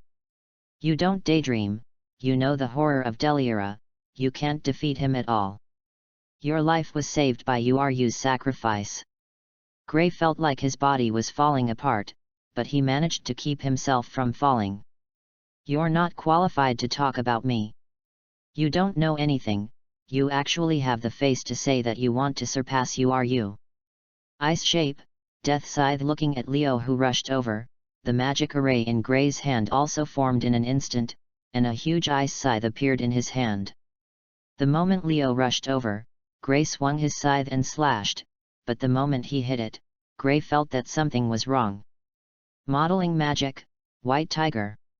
At the same time, Leo's cold voice sounded in his back, and a huge ice tiger instantly formed and roared towards Gray. However, Gray's consciousness is also very sufficient.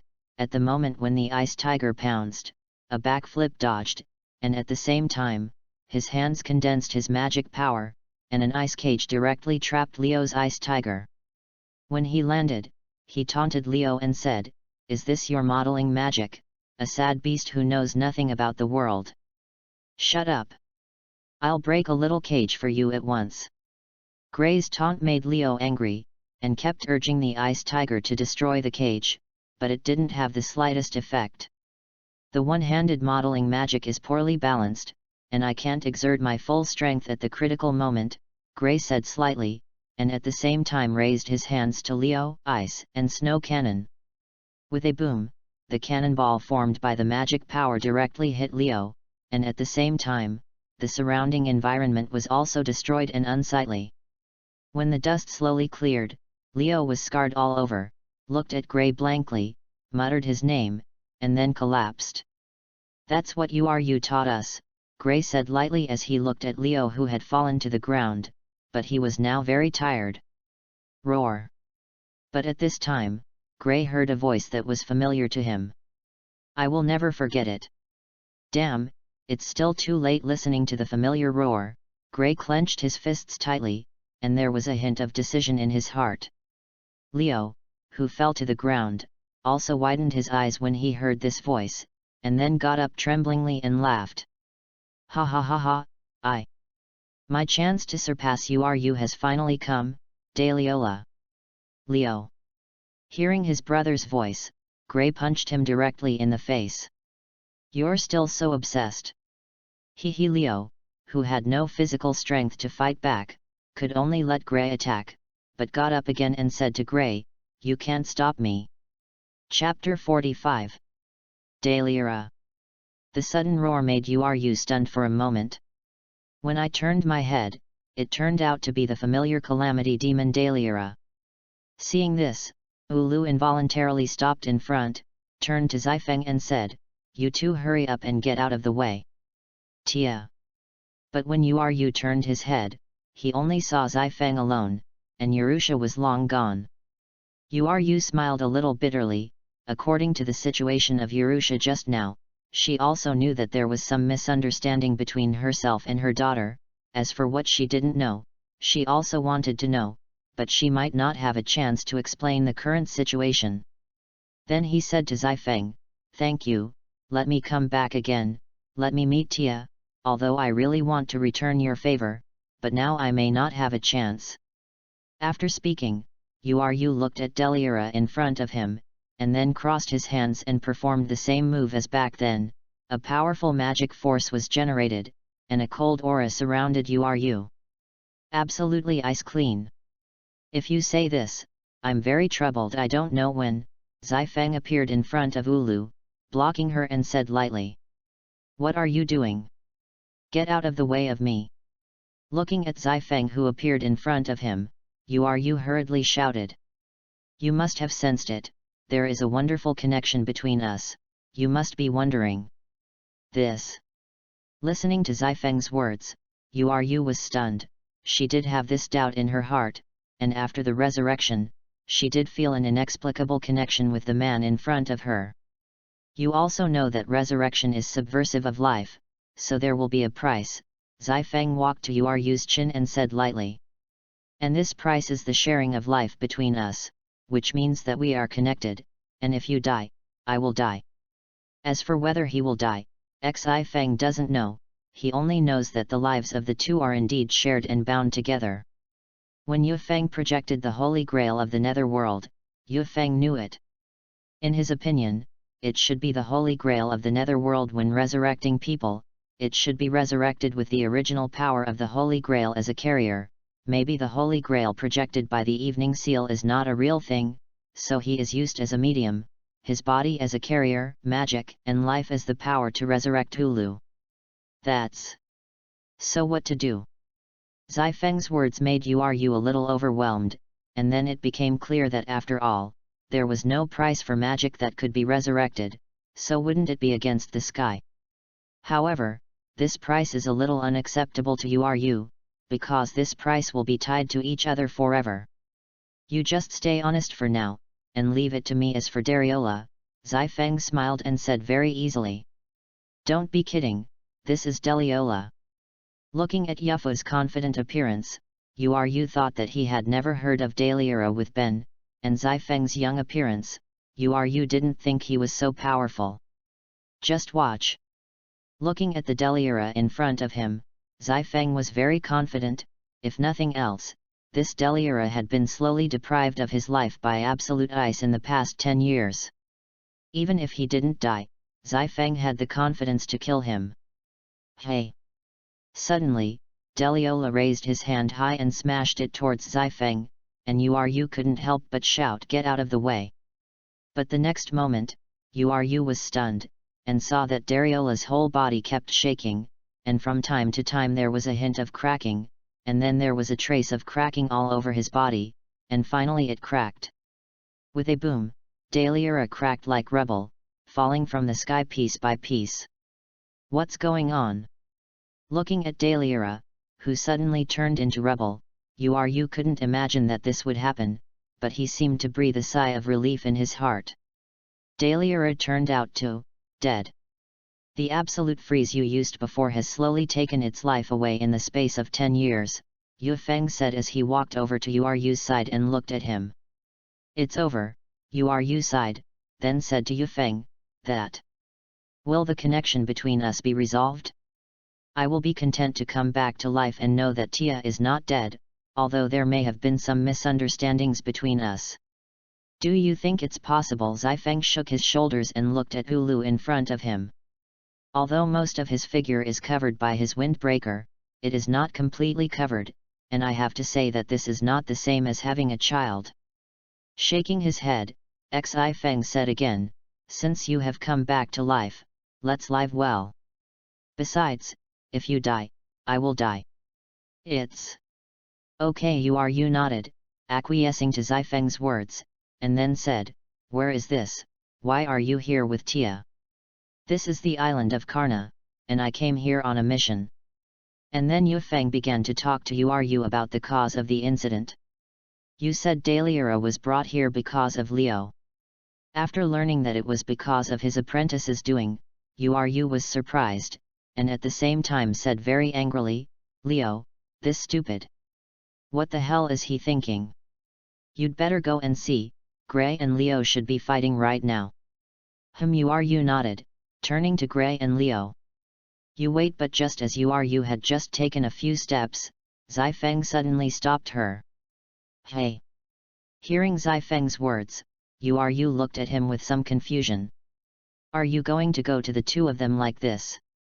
After listening to Zai Feng's words, Ulu remembered that he was just wearing a windbreaker, although he covered what should be covered, but it was still vaguely a little springy, and the most important thing was that he didn't wear anything inside. Got it, you wait for me to find a set of clothes for you. Zai Feng touched his cup, then took out a golden key and swiped it in the air. Open it, Virgo's door, Ballo. A burst of golden light flashed, and a cute girl with cherry blossom-colored hair and blue eyes, wearing a chain bracelet on both hands, and wearing a maid costume appeared in front of Zai Feng. Master Zai Feng, you're finally going to train me, I'm ready. As soon as Bailhuge appeared, he said something that choked Zai Feng, and his expression was still serious.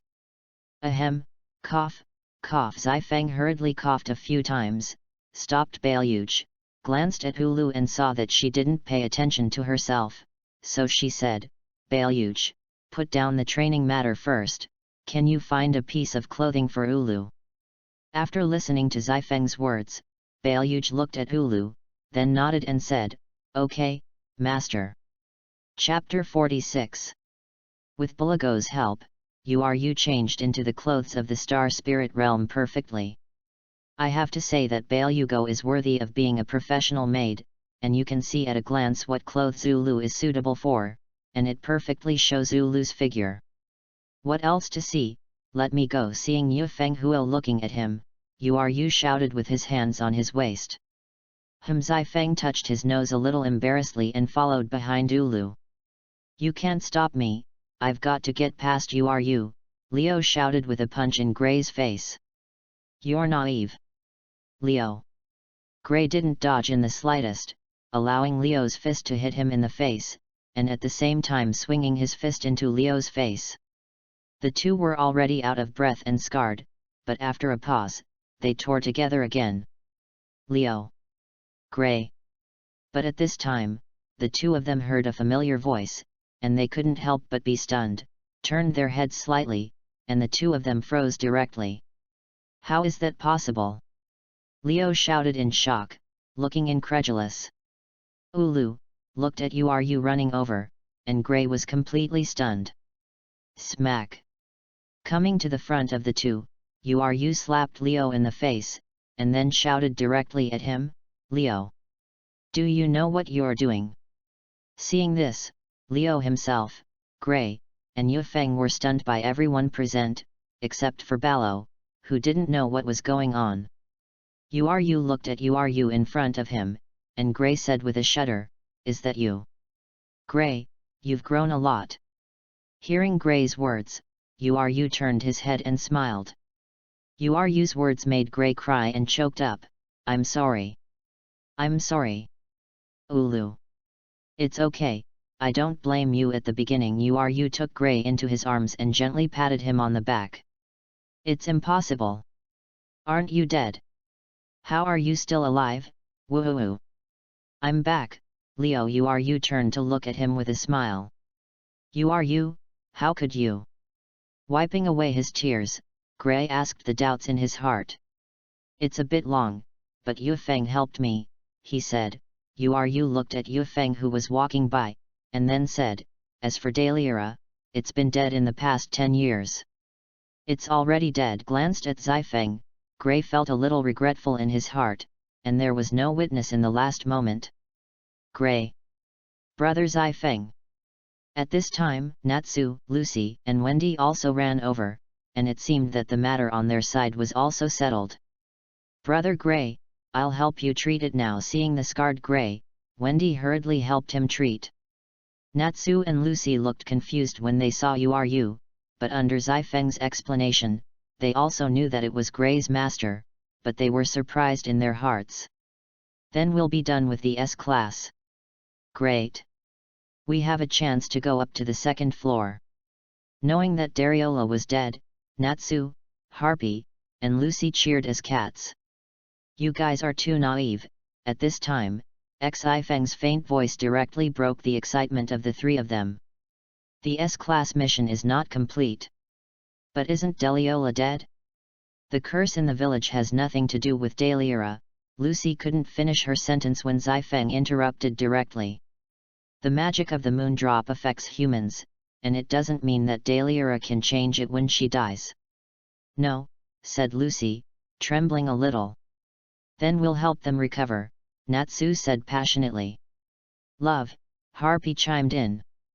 Brother Zifeng, what should we do then? Wendy, who had helped Gray with treatment, asked in a soft voice.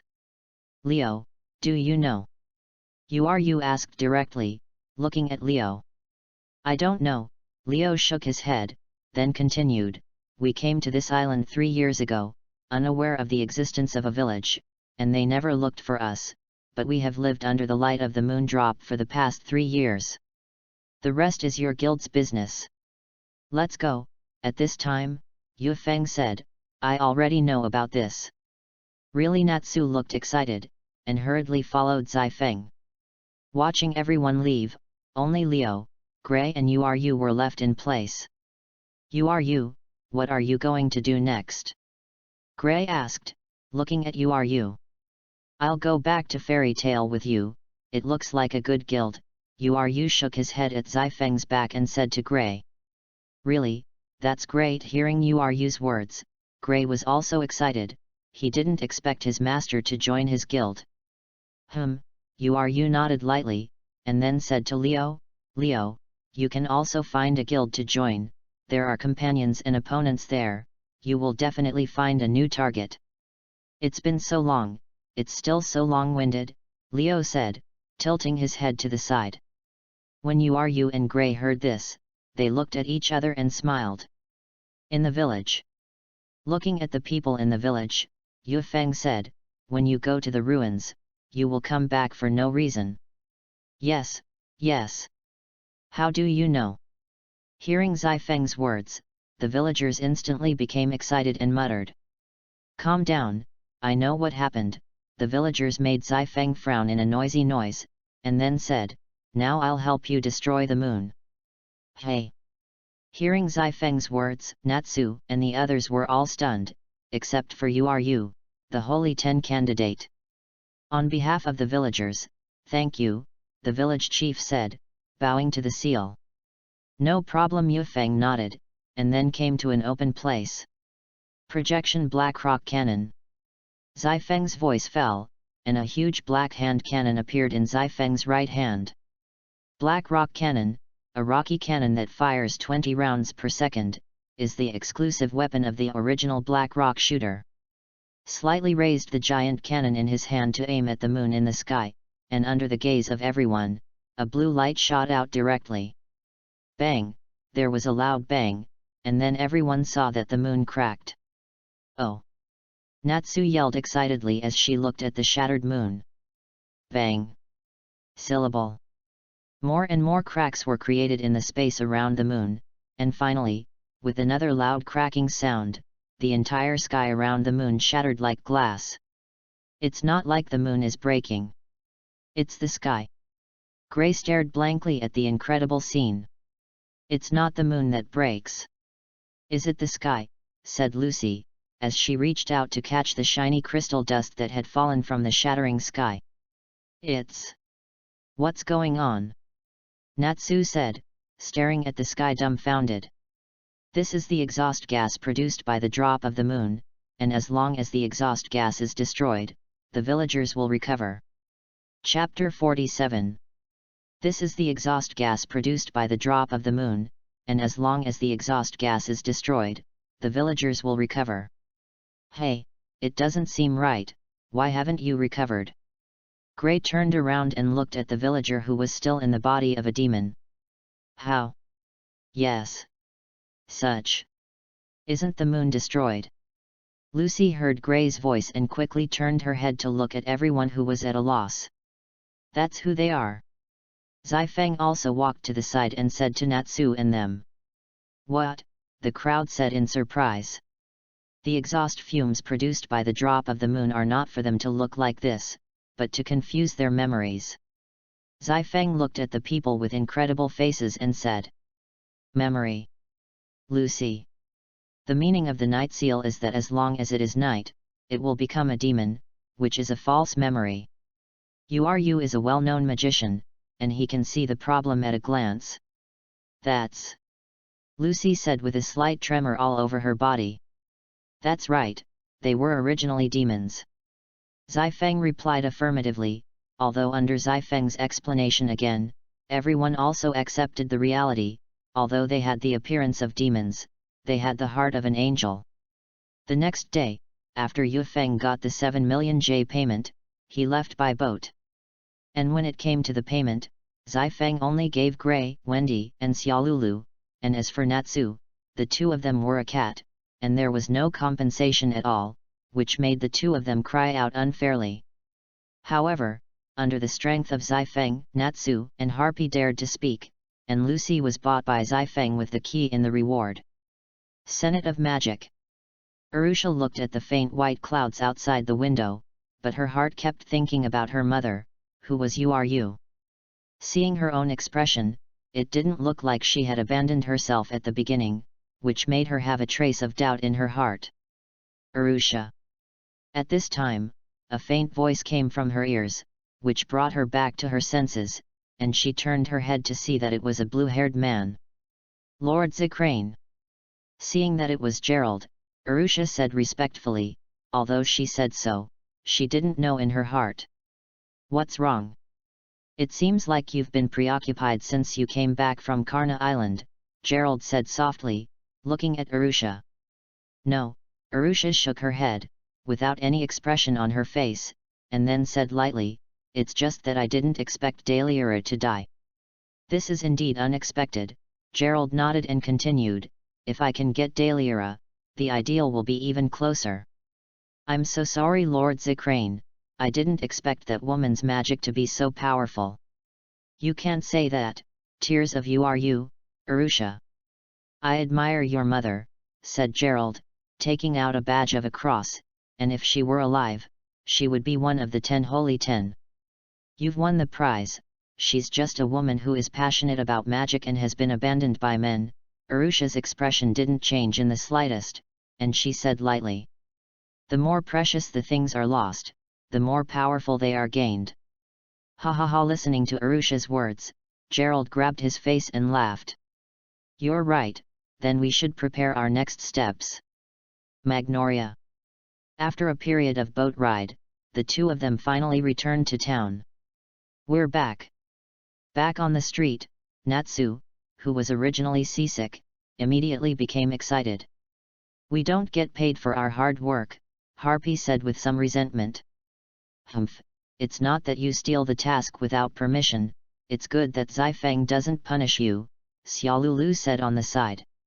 Yes, yes, Xiaolulu is right, and Lucy echoed. Why do you have to pay me and Natsu too? Harpy said, looking at Lucy. Do you want to sell the keys? Give me and Natsu points. What are you thinking about, stupid cat? Harpy's words directly made Lucy refuse, and then continued, as I said before, there are only 12 keys in the zodiac, which are particularly precious. But I didn't expect that Zifeng was also a star spirit magic, and there was also a key to the zodiac. As she spoke, Lucy looked at the Zifeng who was leading the way in front of her. Hey! Seeing Lucy looking at him, Zifeng paused, and then said, Star spirit magic, a little bit. But I'm not going to be mainstream, after all, I just need a Virgo. That's good, Lucy patted her chest and said, if Zifeng is really a mainstream star spirit magic, I may not be competitive. Love, Lucy, you are so self-aware. Don't say it out loud.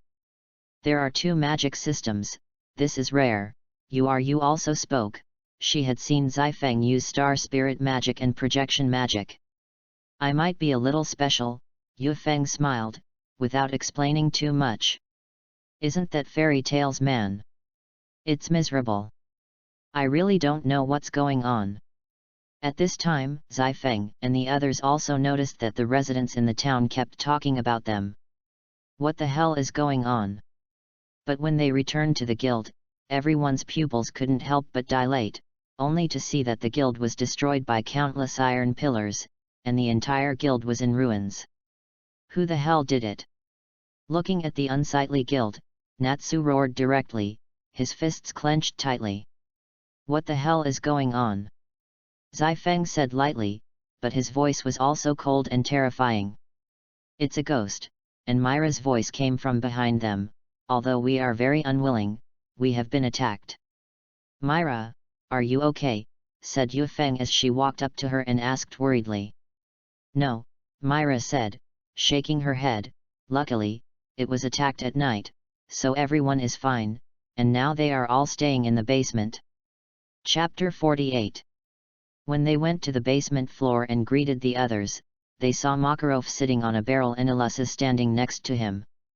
Noticing that they were back, Makarov greeted them with a wine glass in one hand and the other, Yo, you're back, as if nothing had happened to Ben. Brother Zifeng. At this time, Ilusa directly lifted her armor and threw herself into Zifeng's arms. Ilusa, are you okay? Said Zifeng hurriedly when she saw Ilusa. No, Ilusa said, shaking her head, because the ghosts attacked at night, so it was just the guild that was destroyed, and no one was hurt. Now is not the time for drinking, old man, Natsu shouted directly at Makarov. Well, you're right. Makarov nodded, put down the wine glass in his hand, and suddenly pointed at Natsu and said, Natsu, Harpy, Lucy, you 3 dare to take on the S-class mission privately, I will punish you. Now is not the time to talk about such a thing. Natsu yelled as he couldn't stand Makarov's performance. But Makarov didn't care about Natsu's words at all, and directly stretched out his arm and rewarded Natsu and Harpy with a slap each, and Lucy's ass was also attacked. I know you're not convinced, but it's not a big deal, don't take it personally, Makarov said slightly after taking a sip of wine. Old man, isn't this a big deal? The guild has been destroyed. Makarov's words directly made Natsu blow up. Ghost guys, right? That kind of fool is the limit for doing this, and he only dares to make a move against an empty guild in the middle of the night, and he doesn't know what to be happy about. Makarov waved his hand disdainfully. Bang! Natsu slammed the table next to him with a punch, roaring loudly, I don't agree, if you don't kill them without leaving a piece of armor, I'm just not convinced. There was madness in Natsu's words. If you are not convinced, you can also be honest with me, before the above is repaired, honestly give me the task. What job? I'm going to kill the ghosts, Natsu snarled directly. Natsu, didn't you hear what I said? I said, now this is the case, don't talk about it, just give me moderation, hey. Makarov reminded Natsu and found Ulu standing next to Zifeng. I couldn't help but ask, are you? Seeing Makarov looking at him, Yu took a step forward and said slightly, Hello President Makarov, I'm Gray's master, Yu Myra Kobik. What? Makarov couldn't help but exclaim at Uru's words, and some people who knew Ulu looked at her in surprise.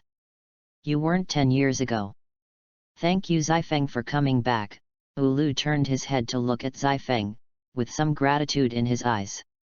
You're a kid with a lot of ability, but be careful with this ability, Makarov said leisurely after glancing at the sunset. Yufeng nodded and didn't speak. He knew what Makarov meant. After all, the ability to resurrect was crazy. Okay, I'll go out. You guys be honest, don't go and make trouble for me, especially Natsu. You can show me him at night, said Makarov, jumped out of the barrel and walked outside the guild. Old man. Calm down. Natsu saw Makarov walk out. Natsu wanted to chase after him, but was stopped by Gray. Why does Grandpa look like nothing? Natsu lowered his head, his hands clenched, and his tone was full of unwillingness.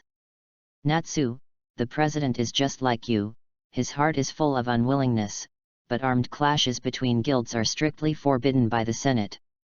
Myra looked at Makarov in the distance, and could see Makarov's lonely mood. What are you afraid of? They made the first move, and besides, the guild will be in Zifeng, so don't be afraid of the council. Natsu shouted. That's as easy as you say. Listening to Natsu's words, Zifeng rolled her eyes directly at him. Natsu, calm down, Lucy reminded again. She was now really worried that Natsu would run to the ghost as soon as she got angry. Let's do it first, wait for the old man to have any orders, Zifeng said to Natsu for a while, and then said to the people in the guild, everyone should be vigilant these days, especially at night, and avoid going home alone. Yes. Night gradually came, and the people in the guild left one by one. I envy Zifeng, I can live with so many girls, and Libby is actually there. In an alley, Troy and Jade were heading back to their apartment. There's no way, you know the strength of Zifeng. Hearing Troy's words, Jade said slightly, the ghost garbage will only sneak attack when no one is there, and there will definitely be no way to fight back if the Night Seal is there. You two tell me who the garbage is. Who? At this time, Jade and Troy heard a cold voice, and hurriedly looked around vigilantly back to back. Where do you look? Hearing this, the two of them looked up, and saw a man with long black hair, pointy, wearing a metal suit, whose face was not clearly visible due to the night. Who the hell are you? Troy asked loudly at the sight of the comer. Loudza is your uncle Gajaru. I'm a little bored, now I'm looking for some fun, said Gajaru and jumped directly from the roof. Troy. Got it. Hearing Jed's words, Troy immediately took action. Resist, I'll show you how powerless it is to resist. The dividing line of the jumping 111. Magnolia South Exit Park. A group of residents gathered around and chattered about something. Excuse me, please let me go, they're from our guild. When they squeezed in, their eyes widened. Seeing the two people on the nailed tree, Libby and Lucy couldn't help but cover their mouths. Jed, Troy. Ghosts. Looking at the scarred two, Natsu and his party were furious. Stampede, stomped. At this time, Makarov also walked over. His face was very gloomy. He looked at Jade and Troy on the tree, and said coldly, if it's just destroying the guild, I can tolerate it, but I dare to make a move on the children of my guild, I can't help it. Listen, all the guilds, let's settle accounts with them. Chapter 49. Magus Guild, Ghost Dominator. Ha ha ha, no. Fairy Tale is a mess this time. I heard that Gajaru killed 2 of their guild people by himself. By the way, who did the president say before? I don't know. And said not to shoot at him. Whatever, toast to the horrible fairy tale. Surely they are trembling in some corner right now. The minions and the ghosts, all talking and laughing, are mocking the fairy tale. Boom! But at this moment, the door suddenly exploded and flames burned. What? What's going on? The door was suddenly blown open, causing the ghostly minions to be stunned, and when the smoke cleared, they saw a group of menacing people. It's fairy tale. Children, at this time, Makarov walked out and said lightly, "It's a war." Yes. Makarov's words fell, and the members of Fairy Tale answered and rushed straight forward. The roar of the fire dragon. Natsu mouthed, followed by a fiery dragon breath erupting from his mouth. Avenge Jed, Troy. Modeling magic, Death Scythe. For a while, the entire Ghost Guild was directly in chaos. Kill Fairy Tale's boss Makarov first, and we'll have a great deal. At this moment, a ghost shouted to his companions around him. Kill him. Let's go together. Kill him, and you'll be a great merit. The ghost members around Makarov opened their hideous teeth and looked at Makarov like a delicious lamb, and they all had a thought in their hearts, that is, to kill Makarov. You. Makes me angry. Makarov looked at the ghost members around him, his eyes spewed out a stream of golden light, and in an instant, his body became huge, turning into a huge giant, and swept down with 1 foot, and the entire area of minions was directly swept away. Blame. Thing. Monster. The ghost minions who were trampled under Makarov's feet were covered in cold sweat on their foreheads, their faces distorted by pain, and their hearts were full of fear. If you dare to make a move on me, a monster child, don't dream that the laws of humanity will protect you. Makarov's eyes erupted with rage, and he stared furiously at the figure at his feet. It's scary. How are they so strong? Is this the Wizard of Fairy Tale? Oh my god! The members of the Ghost looked at Natsu, who was 1 against 10, and they all had the heart to retreat, because they were too strong, even if they had many companions on their side. Painting magic, wild rampage. The painter who likes to paint in the guild took a few tusked boars on the drawing board on the side, and as soon as he finished painting, a shining magic circle lit up on the panel, and the wild boar that was originally painting was instantly resurrected, and he immediately hit the chaotic hall with rage. Yo, there's 2 cats. Around Harpy and Charlotte, several drooling ghost members stared at them strangely. Xiaolulu, don't worry, I'm also a magician, and I will protect you. As he spoke, Harpy spread his wings and flew in the air on the spot, and he didn't know where he got the table bricks, and threw them at the enemy desperately. Humph, I don't need your protection. Xiaolulu, who flew up, snorted coldly, but there was a slight curvature at the corner of her mouth. And the ghost minions on the ground were chased by the harpy and ran around, because it was too terrifying, and accidentally there were bricks, sticks, and stones, bricks on his head, although these are not very powerful magic, but it is not easy to smash on the body.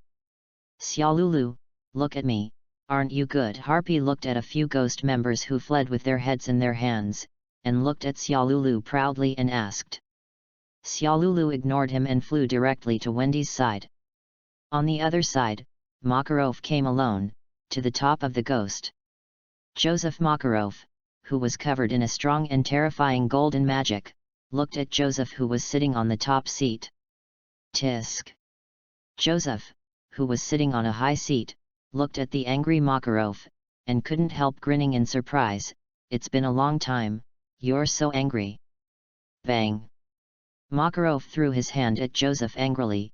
I'm not here to talk to you, Joseph. Well, it's a missing body, have you escaped from this guild? Makarov looked at Joseph who was safe and sound under his fist, and his body just rippled like a streamer. Hee hee. The battle between the 10 sacred demon Deo can even cause the heavens to fall apart, and I just prefer a more reasonable victory. Joseph said, looking at Makarov. Where are you hiding? Makarov gritted his teeth and looked at Joseph who was missing. Well, don't worry, you can take a look at this first. Joseph looked at Makarov calmly, then spread his hands, and a blonde girl appeared at his feet. Lucy. Makarov looked shocked when he saw Lucy at Joseph's feet. Why? He, Joseph smirked, and then a dagger appeared in his hand, which was aimed at the stab. Stop!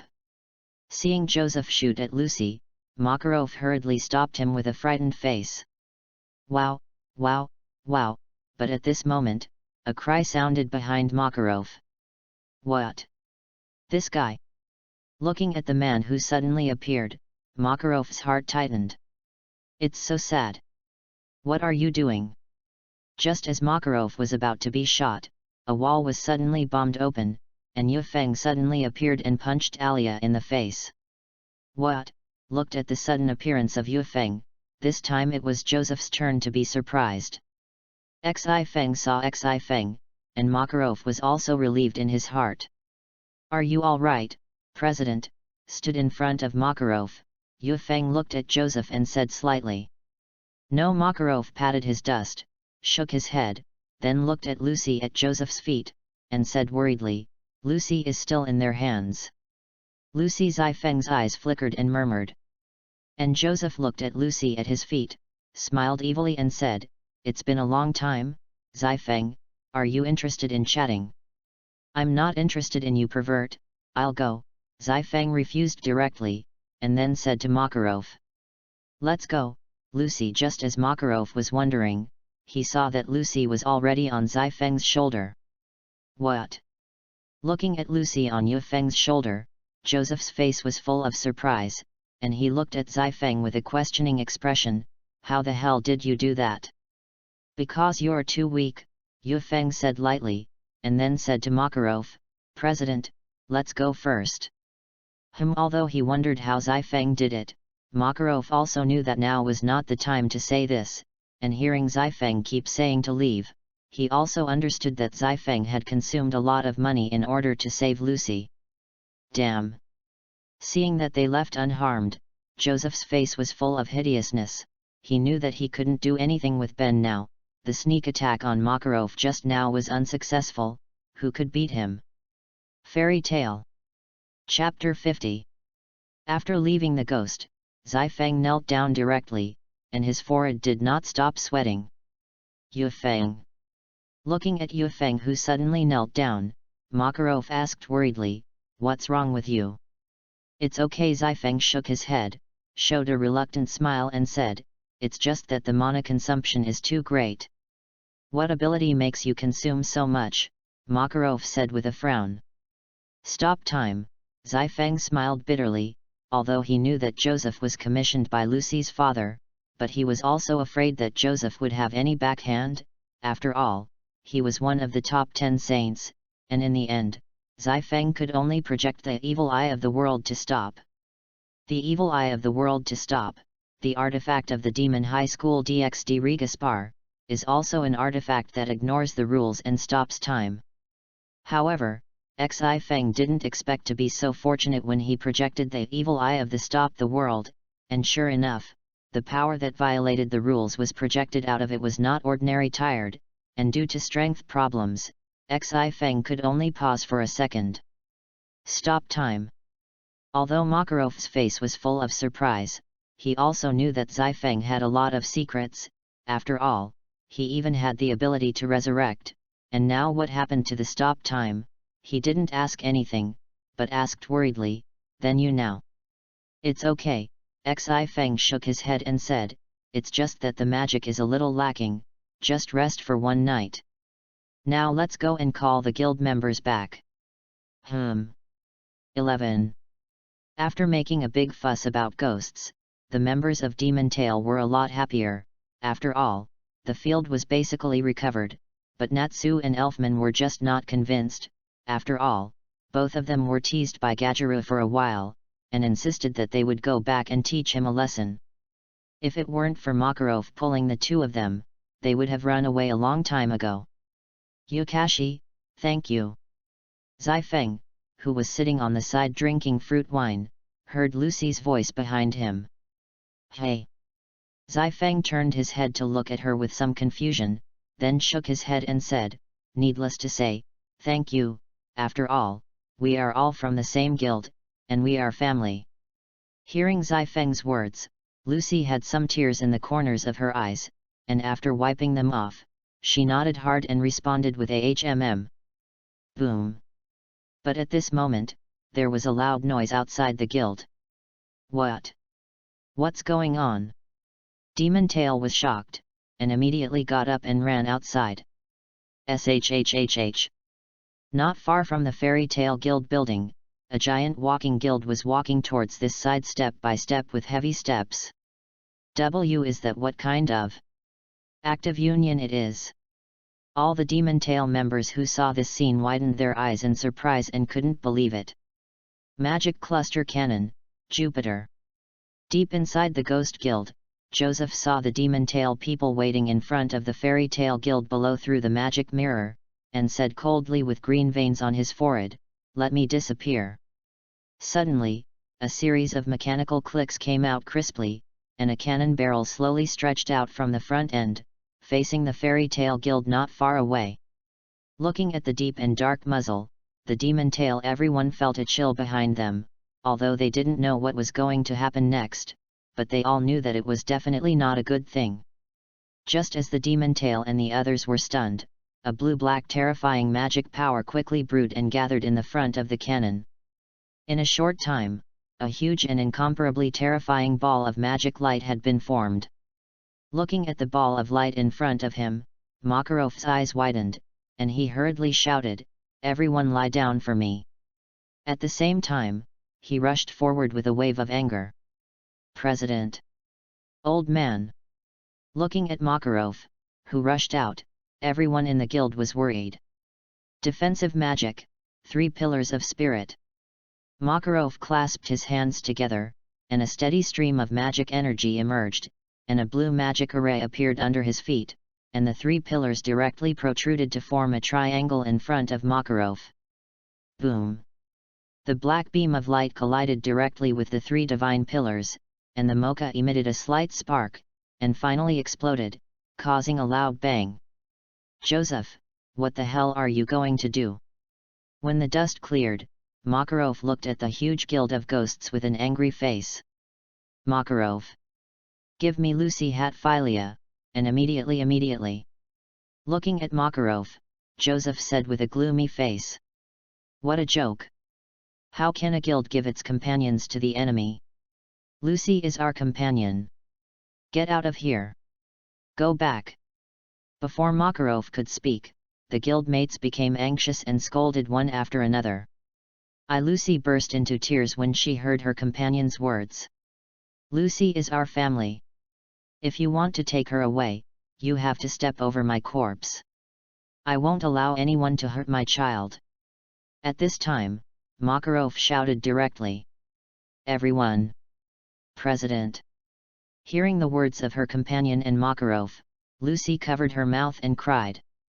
"Obsessed, Makarov, I'll see how many times you can stop Jubia. After these 15 minutes, enjoy this time of fear." "What? There's still one. I don't know if the president can stop it." At the same time, a group of soldiers dressed in strange costumes ran out of the ghost and slashed at the Fairy Tale. "Fairy Tale, now give you 2 choices, the first to die at the hands of my soldiers, and the second to jupe it." "Joseph!" Makarov's muscles burst out, and a powerful aura opened, and half of the phantom soldiers were wiped out in an instant, but then a steady stream of phantom soldiers flew out of the Ghosts Guild. "You really are, me off." After Makarov finished speaking, his magic power instantly exploded and rushed towards the Ghosts Guild. "Protect our guild! Protect Lucy!" Seeing Makarov make a move, the members of the guild also began to fight back. The roar of the dragon. The dragon's roar. Modeling magic, ice tomahawk. Projection, ice wheel pill, bird icicle. For a while, they fought with the yubbing.